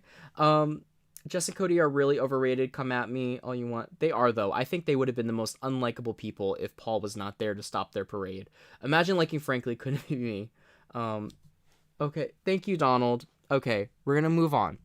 Thank you to my people still watching. Love y'all. All right, Sarah Stegall. I think of Steven Seagal when I hear that. Okay, 27. That's like the median age. Boiling Springs, South Carolina. She lives in Fort Myers, Florida. Forensic scientist. Oh, shit. Okay, so she's going to be the nerdy girl, I think. She's going to be the nerdy girl. Sweet, quirky, self-driven. You lost me at quirky. Anyone that says that they're quirky is trying to be quirky and not actually quirky. Shopping, partying with my friends, reading manga, watching anime, sewing, and saying, okay, yeah, she's one of those. Oh my god, she's one of those people. And you know what's crazy? I probably would have ended up being friends with her because she reminds me of my friend Paige. She's one of those quirky girls from school that's like you're friendly with, that's nice, that's cool. All right, thank you, Maleficent. I'm out of sparkling water, seltzer. I probably will end up liking her. She seems cool. Reading manga and watching anime. Definitely you know what? She's my type of people. You don't want to admit that she's one of your type of people, but she is my kind of people. She's probably one of those people I would have been friends with back in my Pokemon days when I was like friends with all those Pokemon people. Favorite house, Frank and Bridget. She probably would be a Bridget type. She actually would probably be a Bridget type. That's why she likes them. But ew at Groper Frank, Brittany and Ian. Okay, I could see her even being a mix between Brittany and Ian. Okay, All right, Sarah, you got me, Sarah. You got me, Sarah. What are you most looking forward to? You know what? Actually, I'm gonna lower Kylan down to a 5 because I like 5 for his personality, because his personality is a 10, but his strategy is gonna be a 0. So the median would be a 5, because I think I'm gonna put this girl at a 6 because I like her, but I'm not enthralled by her. But I'm more enthralled with her than Alyssa. What are you most excited about? I'm really looking forward to interacting with the cameras and Betsy the Diary Room. Oh, so this is going to be our DR session girl. You know what? Maybe she'll be like a Shelby. That'd be good. Or maybe she'll be like a Brittany. That's why she likes Brittany. Okay, that makes sense. Is she going to be talking to the cams? Don't do what fucking Cliff did and give away your game. I've heard that the house is really cold and has an ant problem. Oh my god. The only thing I hate more than being cold is dealing with ants. Okay, so this is a super fan. Okay, so this is what I'm talking about. I can tell this girl watches the show. She probably is on Reddit. She probably has been on Twitter, because a person that applies to the show that just watches the episodes or just got recruited wouldn't know about the ant problem because it doesn't get talked about on the show or on the feeds. Like, it gets talked about after the show. So I like Sarah. Okay, Sarah, you got me. Everything Zach Rance did, and you lost me. But you know what? Zach Rance was actually good on Big Brother 16. It wasn't until afterwards that the fame got to his head and he became an asshole. I plan to float. I want to make everyone around me feel at ease, like I'm non-threatening, loyal person. Once they realize I'm playing for myself, hopefully it'll be too late to stop me. Okay, I feel like she'll be one of those people that people say is furniture and not really doing anything. I hope that she actually plays the game. I could see her not play the game and not have any strategy. But the fact that she's openly admitting to floating, I hope that she's talking about floating between alliances and not coasting. I hope she's not getting that mixed up. But I could see her trying to lay back and just let other people kill each other and give us entertainment. Hopefully she's an interesting person. My life's motto is life is chaotic and mostly out of control, so just do your best. These are not sayings, these are just like things. An MP3 player with all my favorite songs, chewing gum, Japanese language textbooks because I've been studying. Oh, so she wants to continue. Oh, that's so cool. So she seems really into Japanese culture. That's great. Again, we probably would have bonded over that because I also love all things Japanese. I've had a severe speech impediment and was able to communicate clearly until I was 7. Aw. I'm a horrendous cook. I hope she doesn't stand out in the wrong way. Horrendous cook. As a chemist, I'm pretty ashamed that I can't figure that out. Even if I follow a recipe sometime, I always start. Okay, so she won't be in the kitchen. I have a crippling phobia of moths and butterflies. I can just see a butterfly competition. Maybe not moth, but maybe. Because Big Brother has done that before, most definitely. It's so easy to put together. They're going to do something like that, and it's going to be really funny, and I hope she lasts long. I despise them and would kill them off if I could, regardless of the effect of the ecosystem. I think that she probably watched that episode of SpongeBob with the butterfly where it zoomed in on their face, and that's probably why she hates them. I really like cosplay, and because of that, I've been quite the stream seamstress. Ooh, she probably watches Drag Race. Okay, I definitely would have been, I hate to admit it, but I definitely would have been friends with her on the show. Definitely. Despite being a forensic chemist, I've never seen Dexter or Breaking Bad. Okay. I like her. I didn't think I would. I like her. I'm going to give her... The thing is that I'm wavering between a 6 and a 7. Because I wasn't blown away by her, but she just is my alley. She's my type of people. Like, I hate to admit it. And I need to see a video of her because I can't decide if she's going to have substance or not. I don't know yet if she's going to have anything to her. That's where I'm wavering. I'm gonna give her a 6, just because 6 lemons out of 10. Just because like I like her personality, but I don't know what she's bringing game wise. But her game isn't negative. I'm not mad at how she's gonna play, so I'm gonna give her a 6 lemons out of 10, or a 6.5 or a 7, one of those, whatever. I'll be nice and I'll give her a 7 lemons out of 10. Okay. Tiffany Mitchell, I'm excited for her. She is the oldest, she's the first woman in her 40s, even though she just turned 40, besides All Stars, which had to because they're all old school. She's the first woman in her 40s to be cast on the show since Jodie Rowlands from season 14, and Jody was not even in the house for a day. Like, so I'm excited to have this girl here, or this woman here. She's from Detroit. She's a botanist. That's plants, right? No. Process of making puncture vein. She deals with veins. Oh shit. She's smart. She's a smart cookie. She probably I feel like I know what she does.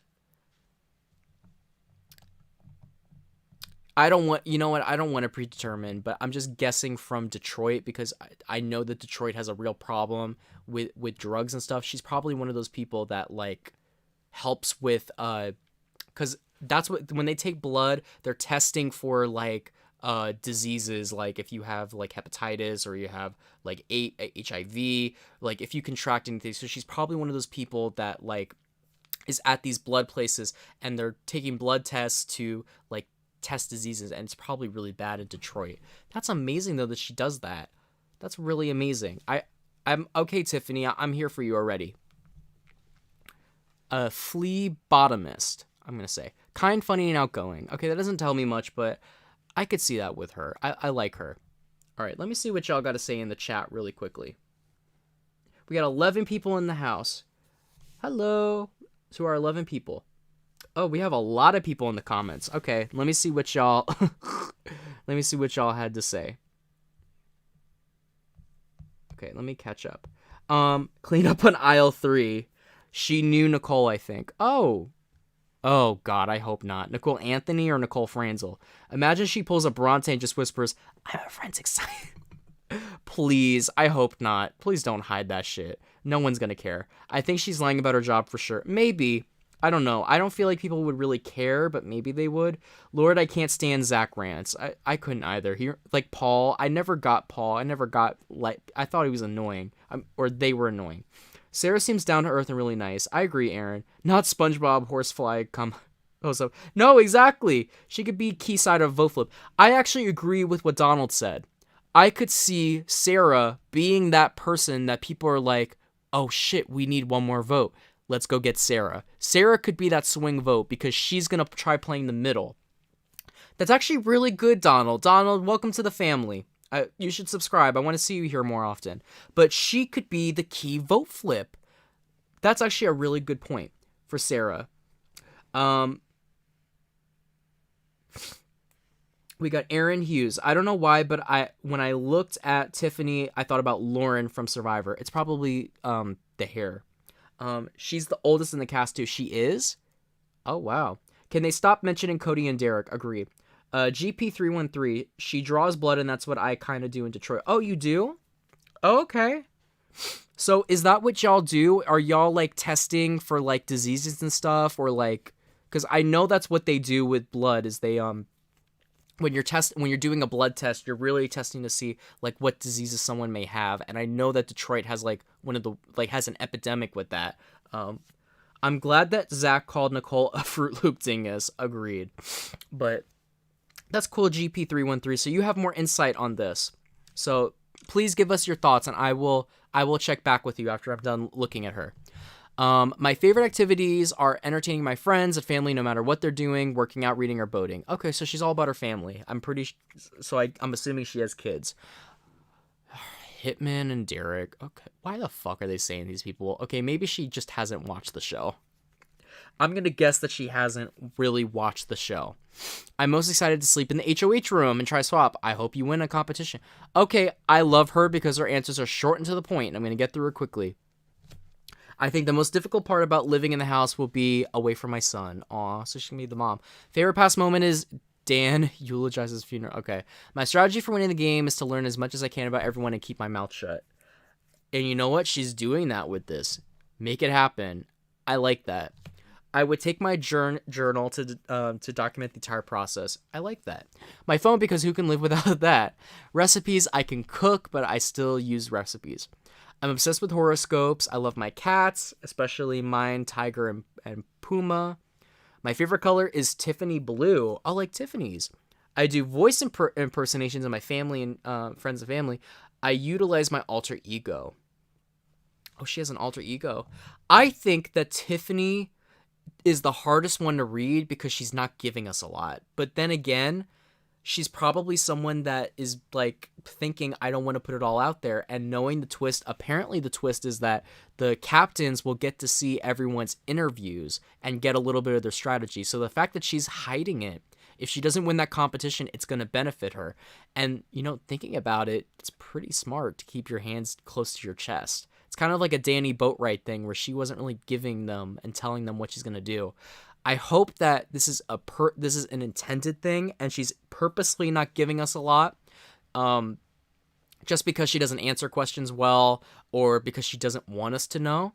And I hope that when the game actually comes, she knows what she's doing. It's just I have a really hard read on her, but I like her. The fact that she is a flea bottomist, and she's a mom. She's the oldest one in the house, so she's already at a disadvantage. But she doesn't look like the oldest. I honestly would say Frenchie looks older than her. I would say that she looks like maybe 30, like early 30s, I would say. I like her. I could see her on Real Housewives, honestly. She's stunning. She's beautiful. I hope she brings it this season. I have faith in her. I like her. I'm going to give her a 6 lemons out of 10, just because as a person, she seems really cool, but I can't get a read on her. And it's not a negative. I just can't get a read on her yet because she hasn't given us a lot. She's the person that we need to see their interviews, their videos, and I think we're going to really need to see her in the house. That's what I think. Oh, no, we don't want you again. But I like Tiffany. And Tiffany Blue, I just got it because that's her name. We got 3 left, and okay, here's him. I guess this is the guy that took my spot, technically, because, we're around the same age. And Travis Long, I already don't like him because of what I saw of him on TikTok.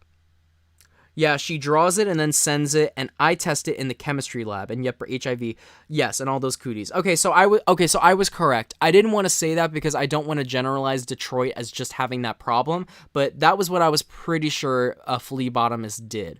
Okay, that's really cool, GP. Thank you for giving us that insight. That's really cool. Okay. Tiffany getting so much info, right? Wait, hold up. Frenchie was 34. Bruh, I dead thought he was in 40s and 50s. That's what I'm saying. Oh, not me slamming the table. No, that's what I'm saying. He looks old as fuck. He did not age well. I think she's be 4th or 5th juror. Oh, yeah, I didn't say what placement she would get. Okay.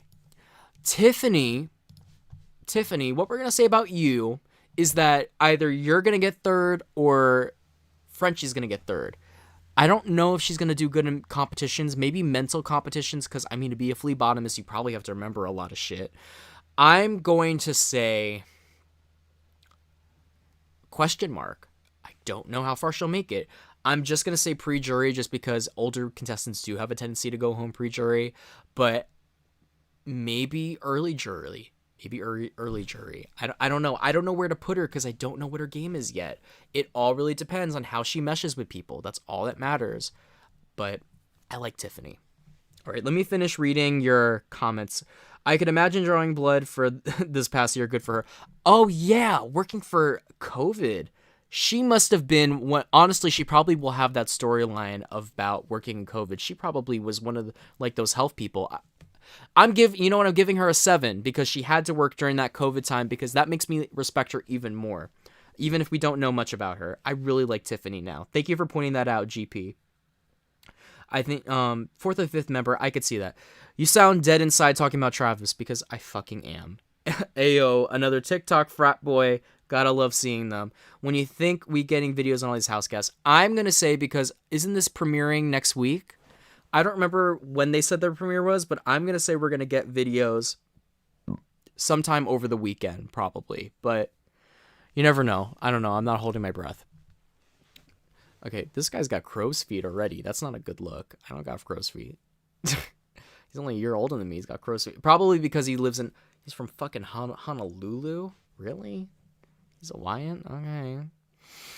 Okay, my problem with this guy is that he is a male thought. and that is a thing he self-described him as.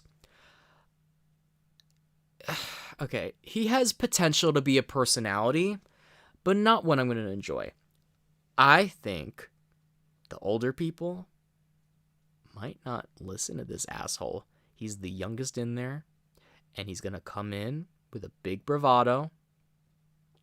And I think that the older contestants, specifically Frenchie, are not going to be here for it. Pre-jury. So, rambunctious, curious, and strong-willed. Spearfishing, climbing, outdoorsy shit, shark diving. Tech sales consultant. I think he just threw tech in there to sound fancy. Brett and Winston. Okay, are you really a fan of the show, or did you just look for the bros and just I'm a bro? Like, that's what you're trying to say? Yeah, and it's about Brett. Okay, this guy does not watch Big Brother. One of his friends watches Big Brother and told him he should apply for it, or he was found on Instagram and told to apply for it. So in Sequester, he was given a season to watch, and he watched season 20. And his favorite contestant was Brett, so he's going to say Brett and Winston. He's only seen that season, and that's it. I'm telling you, that's what happened. And this guy is most definitely only here for Instagram followers and TikTok followers. I'm telling you right now. Pulling little pranks and swapping blame to create chaos. Okay, so this guy is going to be a wannabe Brett. He's going to be a wannabe Brett. The inability to communicate with those I love outside the house. Okay, same as the other shit.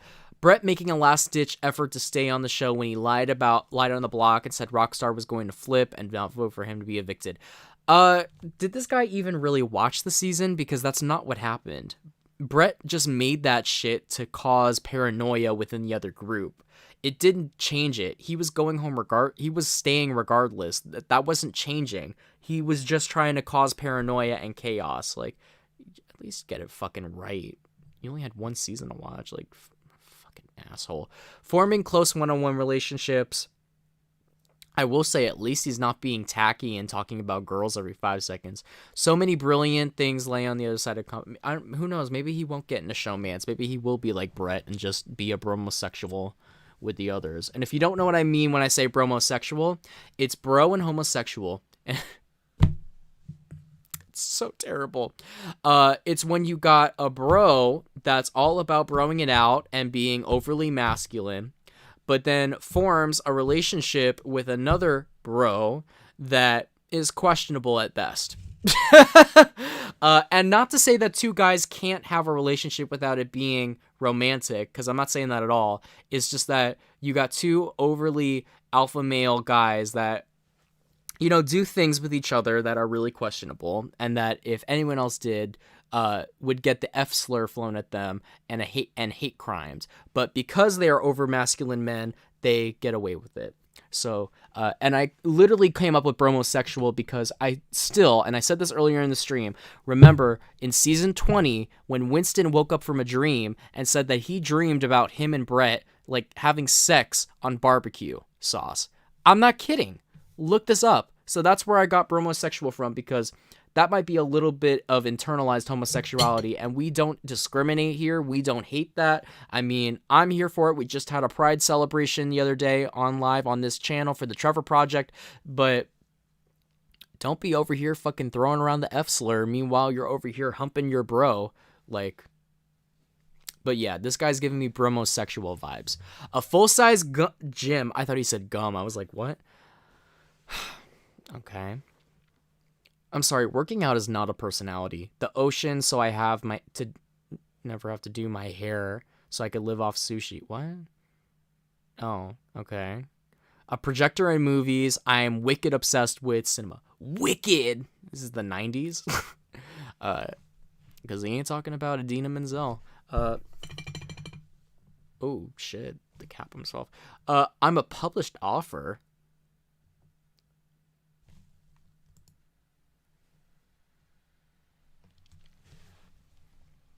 Let me read that again. I must have misread that. I'm a published author with books with an S. Books with books sold on Amazon. What books is he writing? Okay, I'm sorry, I gotta Google this. What? Travis Long. Okay, well, that is not him. Books.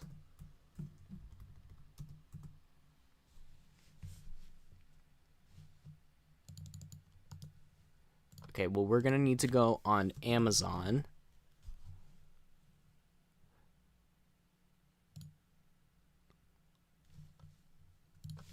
Okay, Travis Long.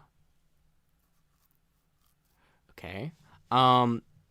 Is there a way I can look up author? I'm sorry, I need to see this. He wrote books? He's a published author? Books by Travis Long.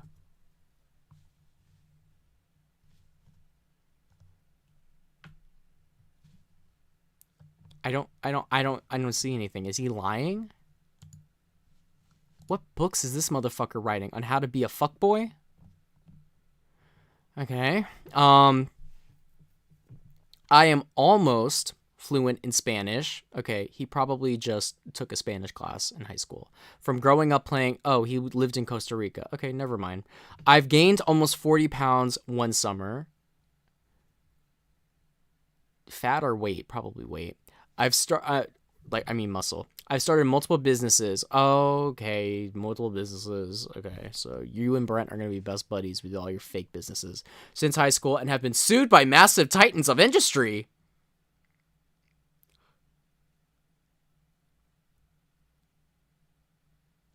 I've started multiple businesses since high school and have been sued by massive titans of industry. That's not a flex. Why are you telling us this? That's some Donald Trump shit. Oh, and speaking of Donald Trump supporter, I already know it. I don't care if he's from Hawaii. Trump supporter. Where's he originally from? Oh, Texas. Yeah, Trump supporter. Trump supporter. And that doesn't surprise me that you've had multiple failed businesses that are sued by titans of industry. Who uses that term, titans of industry? He probably read the book. What was that fucking book that Trump said he wrote but didn't even... Was it Art of the Deal? He probably just ripped that out of Art of the Deal. I'm an absolute prank master. I prank my roommates, friends, and family infrequently. Okay, so he's probably a TikToker. You know how they do, what's up, guys? Welcome to my channel. Today, we're gonna prank people by fucking being an asshole in public. Like those fucking twins that, like, what was it? Didn't they pretend they had a bomb or something? Oh, no, they pretended to rob a bank, and then they actually got arrested and shit their pants when they actually were committing a fucking crime. Yeah, that's what this douchebag gives me. Pass. I free dive and spear fish for my dinner multiple times a week. Okay, you should have gone on Survivor. I have a wall full of sticky notes of quotes and nuggets and all. Okay, what this guy gives me, he probably, if you didn't know, people apply for Survivor and ends up on Big Brother and vice versa. I feel like that might happen to me because I literally had a casting director... I shouldn't be saying this, but I applied for Survivor once and got told I should apply for Big Brother. I've never made it really far or whatever, but I was once told that I should apply for Big Brother, not Survivor. And this guy gives me, I wanted to be on Survivor. They told me to do Big Brother. That would explain why he doesn't know what the fuck he's talking about with Big Brother, and he's all about that. He probably was too douchey to be on Survivor and didn't have enough life skills, so they said, send him to Big Brother. I'm going to give him a 1 out of 10, just because he does have potential to be a personality, but I really don't care for him. Honestly, if I didn't see that TikTok, which if you don't know, you know what? Let's look it up. Let's wake it up. Let's wake it up. Let's wake it up. Let's wake it up. I need the Travis Long thing. Okay, Travis #BB23. I need that video. Okay, that's a better picture of him. Where is that video of him on TikTok where he called himself a male thought? I have to have it somewhere on my likes. Oh, thank you, Evan, for liking it. Oh, that's my Twitter, by the way, if y'all want to like my Twitter. I think I tweeted about him. Sorry, y'all. I need to find this video because y'all need to watch it. Also, I need to pee, so I have something to play while y'all are listening to it. But this was just really fucking crazy. Oh, yeah, someone was trying to make fun of her alopecia. That was ridiculous. That was disgusting. Okay, I don't see it, but can someone put in the comments section the video? Because I need to... Can someone tweet it at me at slightly bittah with an AH at the end? Can someone tweet it at me? Because I need that video. I want to play it. I'll be right back. I'm going to pee.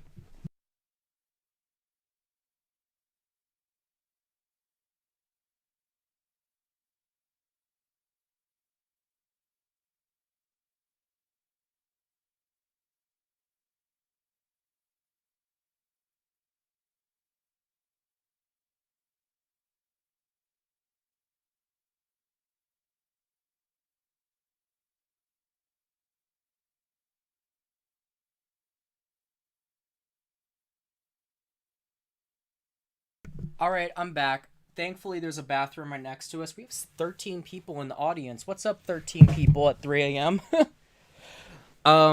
Someone send that to me on Twitter. I'm going to give y'all a couple of minutes to do it. If y'all don't, it is what it is. But who said y'all are what? Okay, y'all are weird. Oh, speaking of TikToks, we might as well watch her. No, don't play it because I don't want to get copyrighted.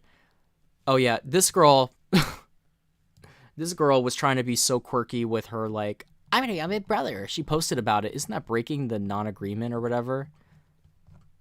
Oh my god. Oh my god. Oh, let me look up TikTok. Then I'll be able to find it. Give me more. Okay, whatever. Look up his TikTok, find it at some point. There's a video of him where he's basically talking about how he has fucked almost every girl and left them on red. He basically does it professionally. He ghosts girls in his college, leaves them on red after he fucks them. He does a bunch of one-night stands. He is the definition of a fuckboy, and they're putting him on the show. Rambunctious, curious, and strong-willed.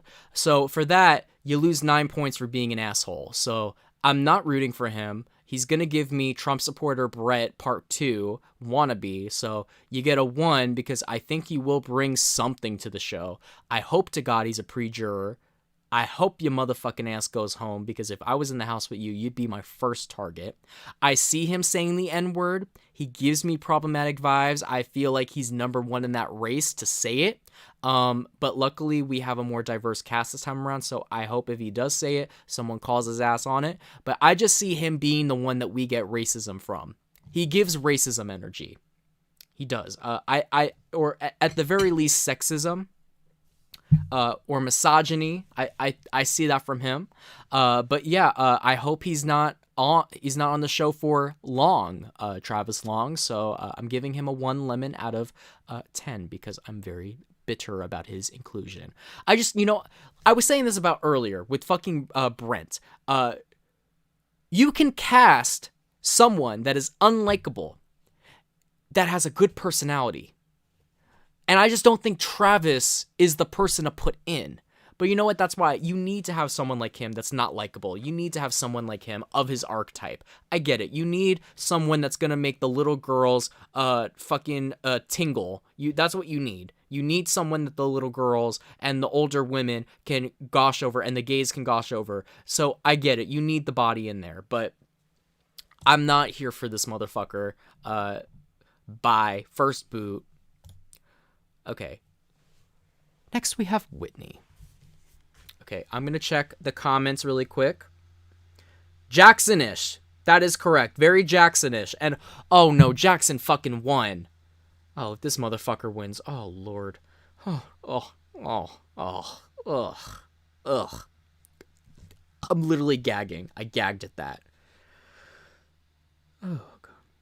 They are from TikTok. Now that you mention it, a lot of these people are from TikTok. Is that where they're casting? They casted from Tinder, now TikTok. Do I have to start a TikTok to get on this fucking show? Azad, please take this dude out as he enters the house. Donald, you're absolutely right. Not the wannabe Brett. Brett is bad enough. We don't need a 2.0, especially a lower rent version. This dude sounds like the type of guy to dream about sex and barbecue sauce. Hey, JJ12792. Welcome to the chat. Love you, JJ. I'm glad you can make it. I can't with him. Best impression ever. Thank you, GP. Agreed. Very Jackson-ish, which, ugh, not a compliment. Azab, please take this man now as soon as he enters. His book is called The Mysterious Pink Van. The Mysterious Pink Van. Amazon.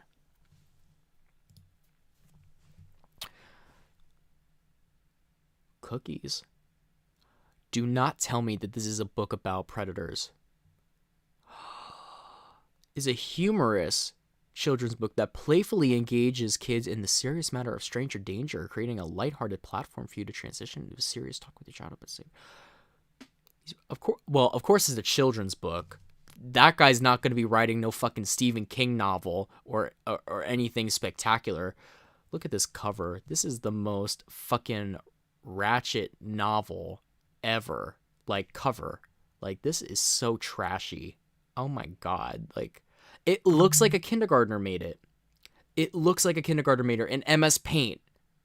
In MS Paint. There's the font that's not even in the thing. Like, the MS Paint font. He literally drew that in. Like, what the hell is this? You couldn't even hire an artist to make the cover? A humorous children's book. How are you going to make Stranger Danger humorous? I don't want to buy the book, but I have to buy the book. Do I buy the book? I don't want to buy it. Can someone post it online for free? Can someone bite the bullet? A humorous book on child predators? And he writes cookies. He probably laughed about it. What the hell? The van looks like it's from South. It does look like it's from South Park, and South Park purposely is drawn bad. I think the South Park would do it better. How do you write a lighthearted platform to talk about stranger danger? And you know what? I can tell he wrote this. This is not what an author. Honestly, I think that you need to be very educated to write a book for children. I don't think that you should have a 22-year-old Trump supporter. I don't even know if he's Trump. You know what? Let me use the magic of Instagram. Magic of Instagram. Travis Long? You know, I feel like we're on Maury right now. Is he a Trump supporter? Survey says... Let's see if I can find it. Oh, I have a video of him in a bra. You know, Jackson Mickey had that same issue. He might be living the Jackson Mickey fantasy of having a bra on. Oh, here's him in a suit. He seems like the most... Oh, God.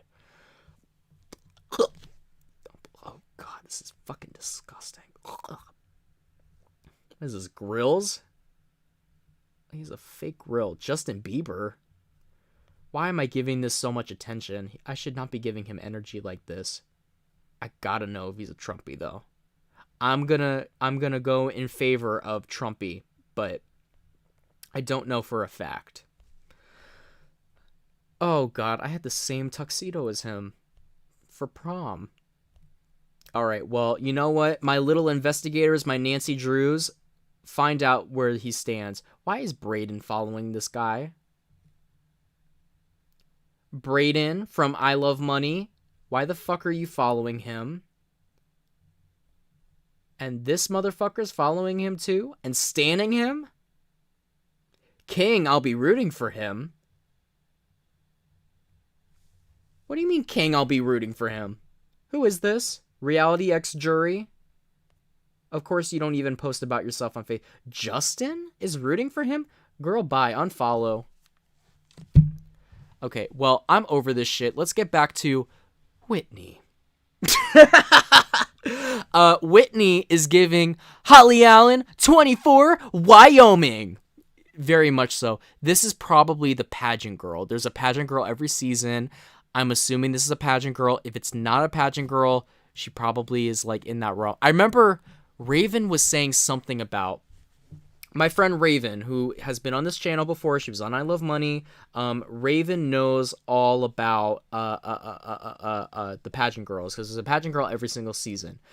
I don't know. She's not really giving me anything. This is the girl that posted that fucking quirky TikTok. Anything adventurous, traveling. Oh, she has kids. Okay. She looks really good for her age. I think the only sign is like these little vein marks. And then this, I wouldn't know she's that old. Like she's morphing into an older mom. Like this is the transitional period. She's good for her age though. She's from Oregon. Okay. Oh, this is the Jijo fan. This is the Jeff and Jordan fan. Okay, bye. Don't have time for you. Brenchel. Okay, I can take Brenchel. You know what? She probably started watching during the Showmance era of like season 11. That was probably her first season. I don't got time for this. Okay, you know what? Just say you're going to be in a Showmance and fucking leave. To finally compete in some of my favorite BB competitions. Watching Derek. How is that a highlight? How is someone's gameplay a highlight? Derek was not interesting to watch. Derek's not interesting to watch. I didn't even need to watch 16 to know that. From the little highlight clips I've seen, this motherfucker has no fucking personality. Why are almost all of the house guests saying Derek as their answer?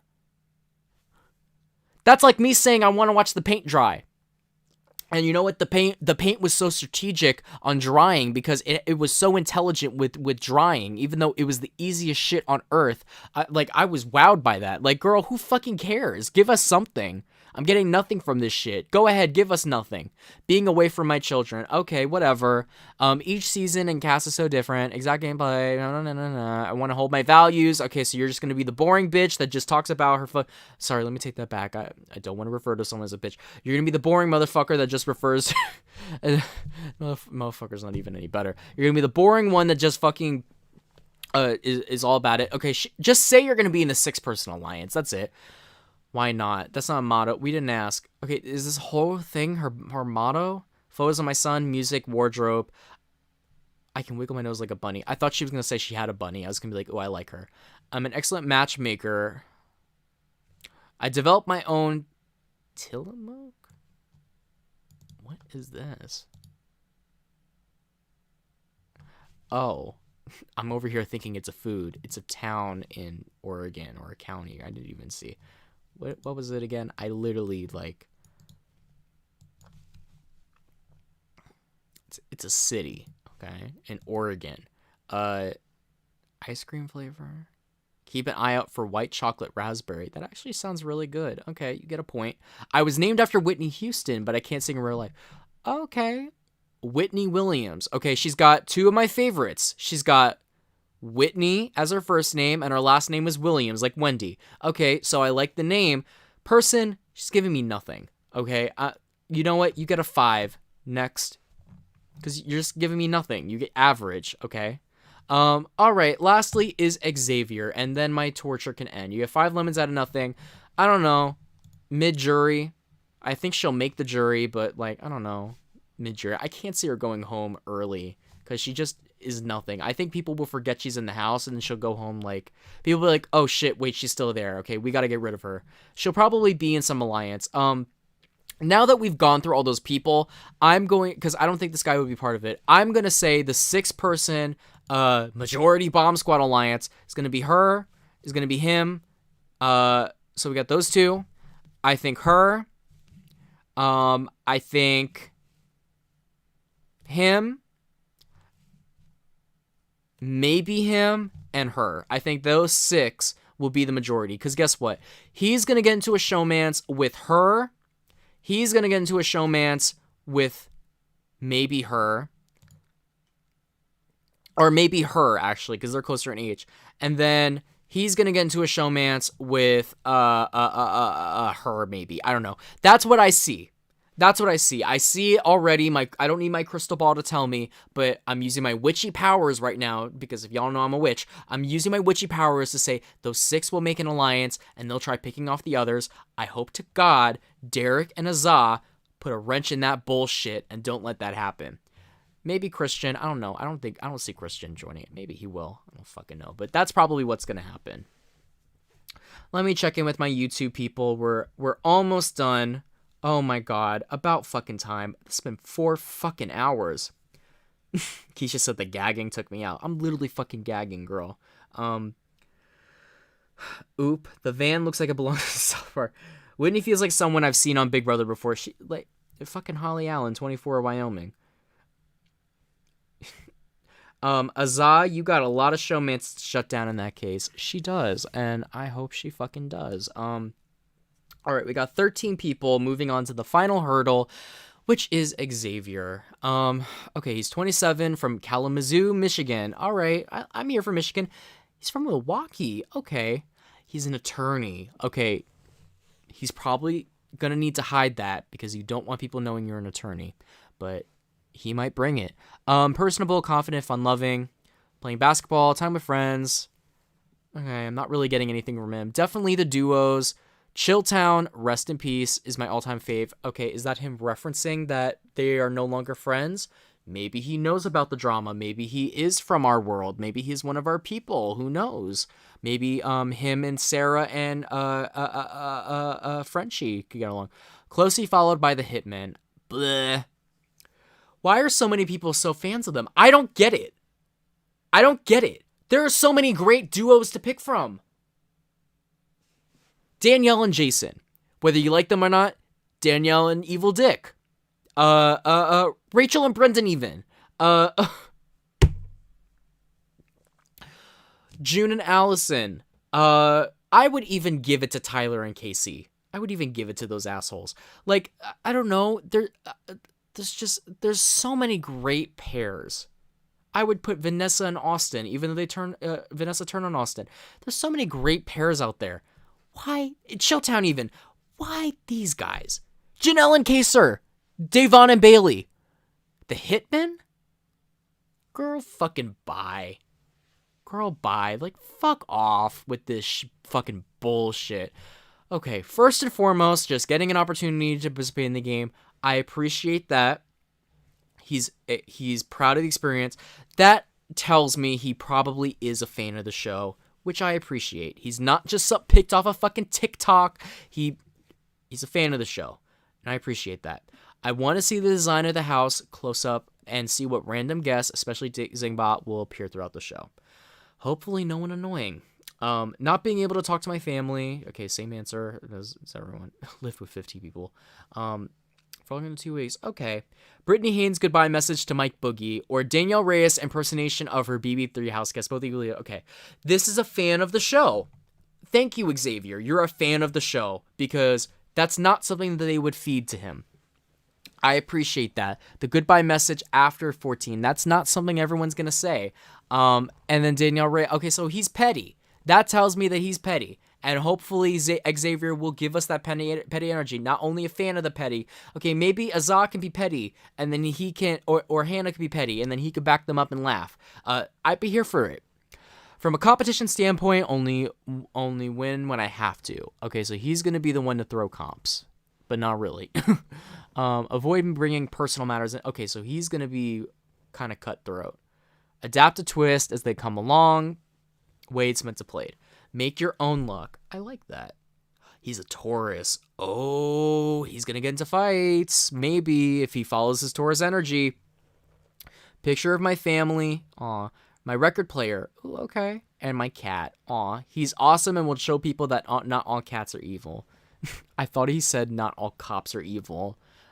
Let me stop. FYI, I love dogs too. Also, by the way, no cops. Thank God there's no fucking police on. Thank God. We got military, but I'm fine with that. No cops. Thank you, Lord. Oh my God. I get a house to give my future dog the yard it deserves. Aw. Oh, he likes dogs too. He's a Taurus, has 10 siblings. Damn. I was born with a severe club foot and had to learn to walk in a cat. Aw.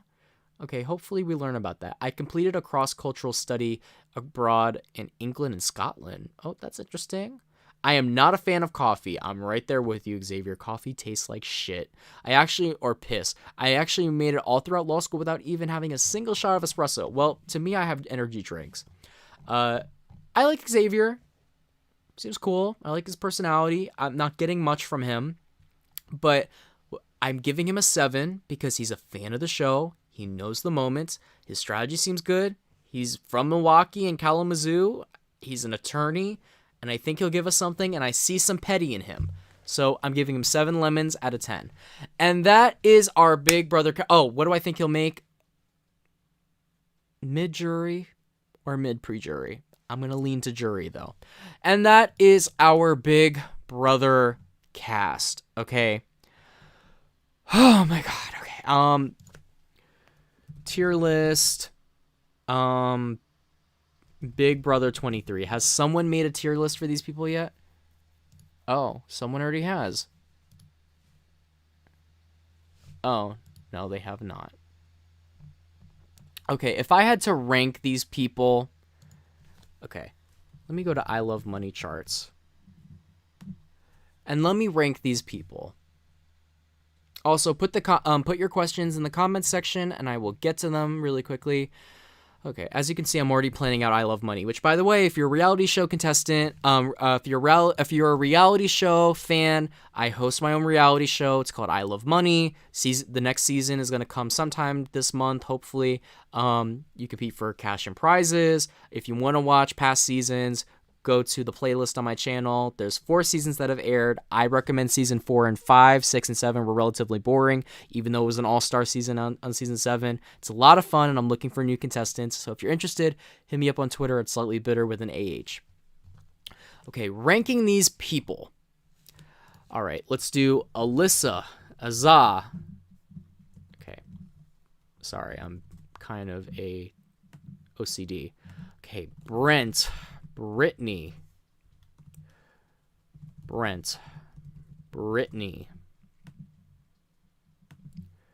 Christian, Christy, Derek F, Derek X, Frenchie, Hannah, Kyland, Sarah, Tiffany, Travis, Whitney, and Xavier. So that is our 16-person cast. All right, let's rank them. We're gonna do kind of a mini tier list for these motherfuckers. Let me see what y'all said. Okay, stop. My friends and I did a BB draft while I was gone, and I ended up getting frat boy Oh, that is so unfortunate. The fact none of them mentioned Janelle and Kaser is a sin. Oh, agreed. Davon and Bailey. Even Janelle and Brittany would have been good. So besides Azah, who are you rooting for and not rooting for? Also, if you did apply, what was your... Oh, let me do my application. Before I forget, let me do what my application would be. Okay, we're starting with her. Okay. Age, 21, hometown. I am not revealing that just because for my own safety. I don't know if that guy is still watching. If y'all don't know, I have a stalker, which is a whole nother story. I need to stop giving him attention in case he is watching. But his old ass is probably asleep by now. He's like 65 and he's old. Okay. Hometown, not saying. Current, I'm in New York. Occupation, I guess I would say I'm a student. I guess would be my occupation. If they were to describe you, I would say adaptable, funny, and blunt. Oh no, I'm gonna say adaptable, outspoken, and blunt are my 3 ones. Favorite activities, I would say my favorite activities would be making videos. I love to make videos. I love to travel. I'm never home. I always like to do things. I love to party. And I've recently gone back into playing video games, but I mostly love to make videos, create, and travel. Those are like my favorite things to do. And party. Who are your favorite duos? Okay, my favorite duos would probably have to be Janelle and Kaser comes to mind. Dick and Danielle. I really, even though people don't like them, I really liked their run. They won pretty much the entire season. They kept on winning competitions, and they had the whole house against them. And the fact that they were able to be so nasty and and cruel. And they made the final two. I thought it was impressive, and I really liked their story about their like bad relationship. I relate to it. I don't always get along with my family, and even though they don't end up being good after all these years, it was really nice seeing them reconnect on the show. Honestly, that was my favorite thing. But Jason and Danielle Reyes are really underrated. So I would put those as my top as well. And of course, I love Davon and Bailey. I liked Clea and Danielle too on their season. But yeah, I have a lot of favorite duos. I wish they would ask me who my favorite player is, because favorite player would have to be Janelle. I just love Janelle. Love Janelle. And if it wasn't for her, I would say Danielle Reyes and Davon are also up there for some of my favorites. I'd say Dick was up there too, if I ignore Twitter things. What are you most excited about living inside the Big Brother house? To play the game. I have dreamed about being on one of these shows for so long. Being in the house and playing the game is what I'm excited about. I'm excited about the strategy and to fucking like just like live my dream. That's what I'm excited about. I guess the actual living part, like, not really anything. I guess meeting a bunch of new people. The most difficult part is gonna be the people. I am very claustrophobic. That's why I always travel. I need to get out of the house. I'm not used to sitting in the house and doing nothing. I'm really easily bored, and I have a fear that I would go crazy and get claustrophobic. And also being stuck in a situation where I might not like the people I live with, I could get a panic attack and get stressed out. And the fact that I can't leave and I'm stuck there, that would be really scary for me. What is your favorite past moment? Okay, some of my favorite moments, Hell Week on season 8, when Dick was just trolling the entire house, is a standout for me. Keisha's birthday. When Monica in season 2 completely blew up at the house and told them off. I loved that. And also when she got told about her cousin dying during 9/11, that was really sad. Also, people don't talk about this. I loved the final two when they were reading the jury for season 4. The jury was so bitter to Allison and June. They were so pissed that they were the final two. When they were revealing the vote, it was like crickets. They were so bitter. And then June and Allison laughed at them as they walked out the door. People don't talk about that, but that was a really fucking iconic and funny moment, in my opinion. And there's so many more, really. No, my favorite is season 6 with Hurricane Howie. This is my favorite moment. When Howie, after Jennifer went back on her deal to backdoor James, when Kaser gave her the HOH so that she could get a letter from her family. So dumb. But that's why I love Kaser, because he's such a genuine person. But when she gave up her HOH, the HOH, she backdoored Kaser right after he came back into the game. And Howie and Janelle were petty as fuck the rest of the week.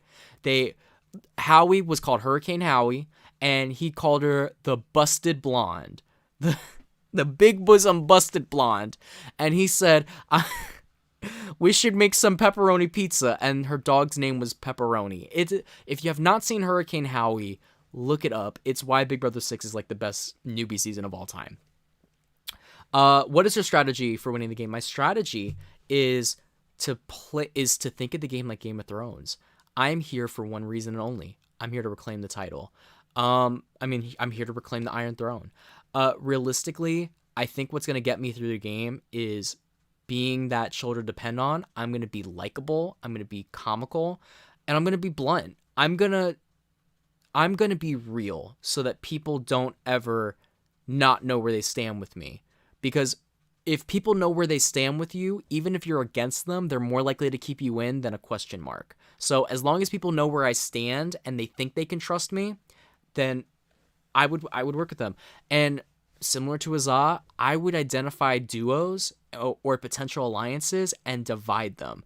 I would cause people to turn against each other. I would do little things to manipulate people, like maybe throw a comment there like, oh, they said this, or oh, they give you dirty looks, don't you notice that?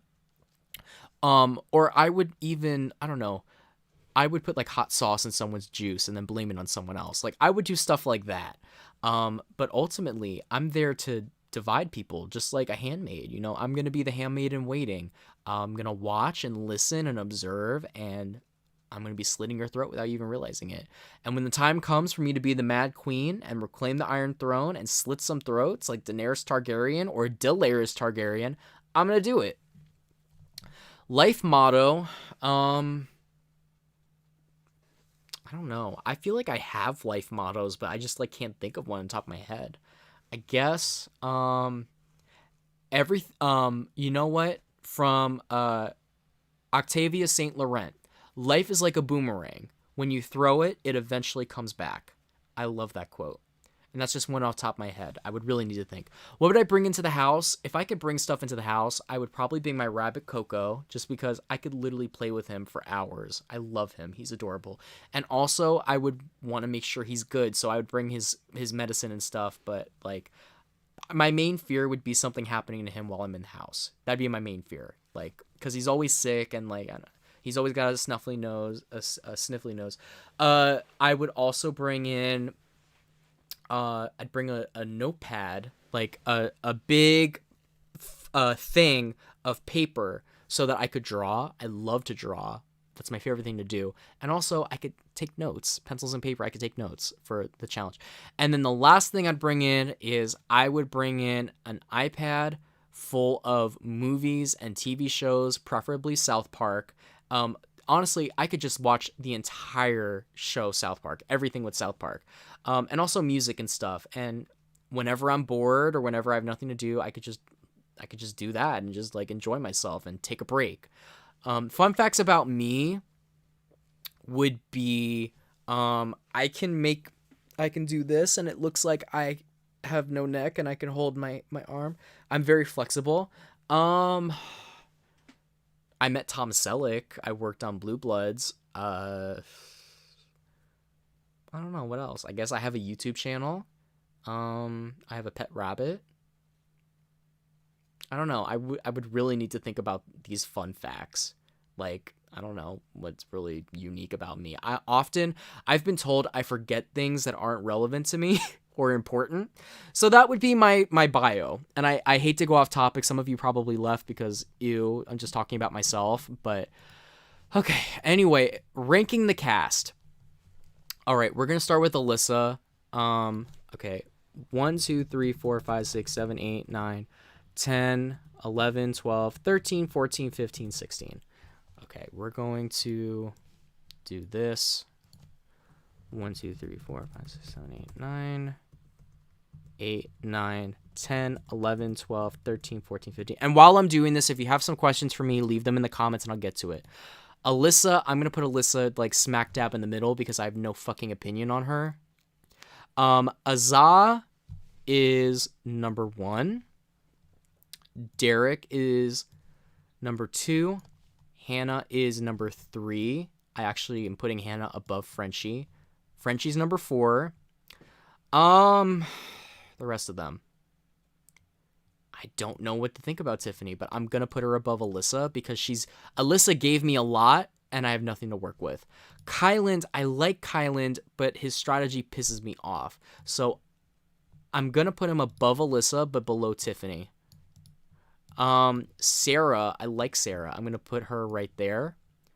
I like Christy, but again, I feel like it's hit or miss. I mostly like her because of the alopecia thing and what I know from Sheila. So I'm going to put her right there. Derek F, I think is going to bring the drama. So I'm going to put him below Tiffany because he could go either way. Travis is getting 16th. Actually, no. He's lucky. Brent is getting 16th. Travis gets 15. Whitney gives me absolutely nothing, so she goes right there. Oh, you get to go above Christian. I don't know. Christian, I feel like I could end up liking him, but I don't know. Brittany... Oh, Xavier is going to go above Tiffany because I feel like I will end up liking him. And then Brittany will go above Alyssa. Even though I think she's going to be annoying, I think that she'll give me something. So I'm going to put her right here. Okay, so this is my ranking. Okay, pretty easy. I thought it'd be more difficult. But yeah, my ranking What are all these fucking numbers? Get rid of this.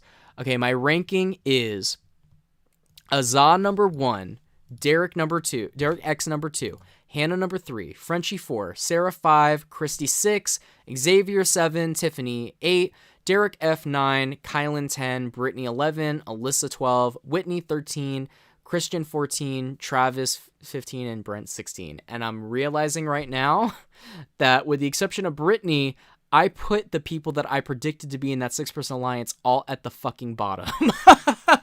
And for good fucking reason. And honestly, I don't even know if I would keep Brittany below Kylan. I just think Kylan's such a good guy that I don't want to put him any lower. But the reason why I love Azah's strategy and I love her personality, same with Derek, same with Hannah. Frenchie, I like his personality, and I think he'll represent us well. Sarah just seems like a cool girl that I would like. I don't know about her strategy. Christy seems like she has a good story, and I hope that she doesn't get pushed back by that whole thing about her hair. Xavier seems like he'll be petty and give us something. Tiffany is a question mark, but I like her and I respect the fact that she worked for COVID. Derek, he either will be he'll really turn me off, or I'll actually really like him. Either way, he's going to bring us something. Kylan is really good personality-wise, but strategy, I'm not here for him. Brittany, I think, is going to be really annoying and go home pretty early. Alyssa has given me nothing. Whitney has given me less than nothing. Christian just seems like he's going to annoy me and get on my nerves, but I might be able to tolerate him in comparison to these two. Travis is bottom of the barrel, but at least he's not a smarmy fucking asshole. Even though I think he will, it hasn't come out in his description. I'm going off that TikTok, so I'm trying to give him the benefit of the doubt. And then Brent was just disgusting. Fuck that guy. Very misogynistic vibes from him. So that is my ranking. And if I had to do a tier list, I'm going to say these guys are going to be S. Oh, actually, no. I'm going to say that Derek and Azah are going to be S. You know what? I'm going to say Hannah's S too. I'm going to say that Frenchie and Sarah are an A. But see, actually, I think I'm going to put Xavier over Christy, actually. I'm going to say those guys are A. Christy, Tiffany, and Derek are all going to be B because they could all go either way. I'm going to put Kylan, Brittany, and Alyssa, and I'm going to throw Whitney in there too. They're all going to be... Actually, no. I'm going to say C. And Kylan and Brittany just have their problems, but I feel like I could end up liking them. You two are getting a D because you're giving me absolutely fucking nothing. And then these guys are getting F. Yeah, that seems about right. Okay, so we got these guys are S. Yeah, this is pretty right. We got S. We got A. We got B. We got C. We got D. And we got F. Okay, this is pretty accurate. Okay, this is my ranking for Big Brother 16 based off of my first impressions of the cast. Do you guys agree? Do you disagree? I don't know. It's my stream, and that's what I think. Overall, though, I think that this could have been worse. You know, I've expected this with Big Brother. You have to expect it. There's always, every season, whether any show, there's going to be someone you don't like. There's going to be the smarmy assholes. There's going to be the fucking frat boy. There's going to be the girls that give us nothing. There's going to be. You have to accept it. I like some of these people, though. And in previous seasons, I wasn't getting this. I wasn't getting this strategy. I wasn't getting this cutthroat nature. Like, I'm here to play. I'm here to play. I get that from Hannah. I get that from Frenchie. I get it from Azah, and I get it from Derek. I get it from these four.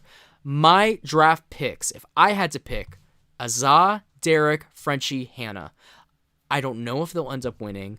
Honestly, if I had to pick someone that would follow the trend that we've had, I would say that most likely to end up winning would be an Alyssa or a Whitney or him. I would say or a Kyland. I would say those guys are the most likely to end up actually winning the show. But I have faith in these 4. I just hope that they're not pre-jury because I could see it. I could see Hannah going pre-jury, even though I want her to go far. And I think I said he would go home like somewhere in the jury, something like that. I don't know. But I have good thoughts about these 4. These are my 4 draft picks. If I had to pick draft picks, I'm picking these 4. And then as far as people that I'd be okay seeing do good, I want to see more from Tiffany. So I'm really, I'm enjoying these 3. Yeah, I'm enjoying these 3, and I think that and him too. I'm enjoying 4. I'm enjoying these 4, and it's really gonna be hit or miss. Same thing with Christy. I'll throw her in there too. Him, personality will be great, but I'm probably gonna end up not liking him on the show. Nothing, probably gonna go early, but who knows? That's my thoughts. Overall, pretty good cast. Let's all pray there's no racism. Let's pray there's no sexism. Let's pray we get to watch the show. Let's pray we get an escape. I want an escape from the terrible fucked up world that we're in. The racist world, the homophobic world, the transphobic world. Can we get no bigotry? Can we get no bigotry? Can we get a season where all the minorities are not going home the first or on the block the first couple of weeks? Can we get that? Can we get a shake up? I would appreciate it. Okay? So those are my thoughts. I'm going to go read the comment section and see what y'all have to say before I close this out. We've been live for almost 5 fucking hours. Jesus Christ. Yeah, I probably lost a few of you while I was talking about myself. So did Travis actually replace you on this season?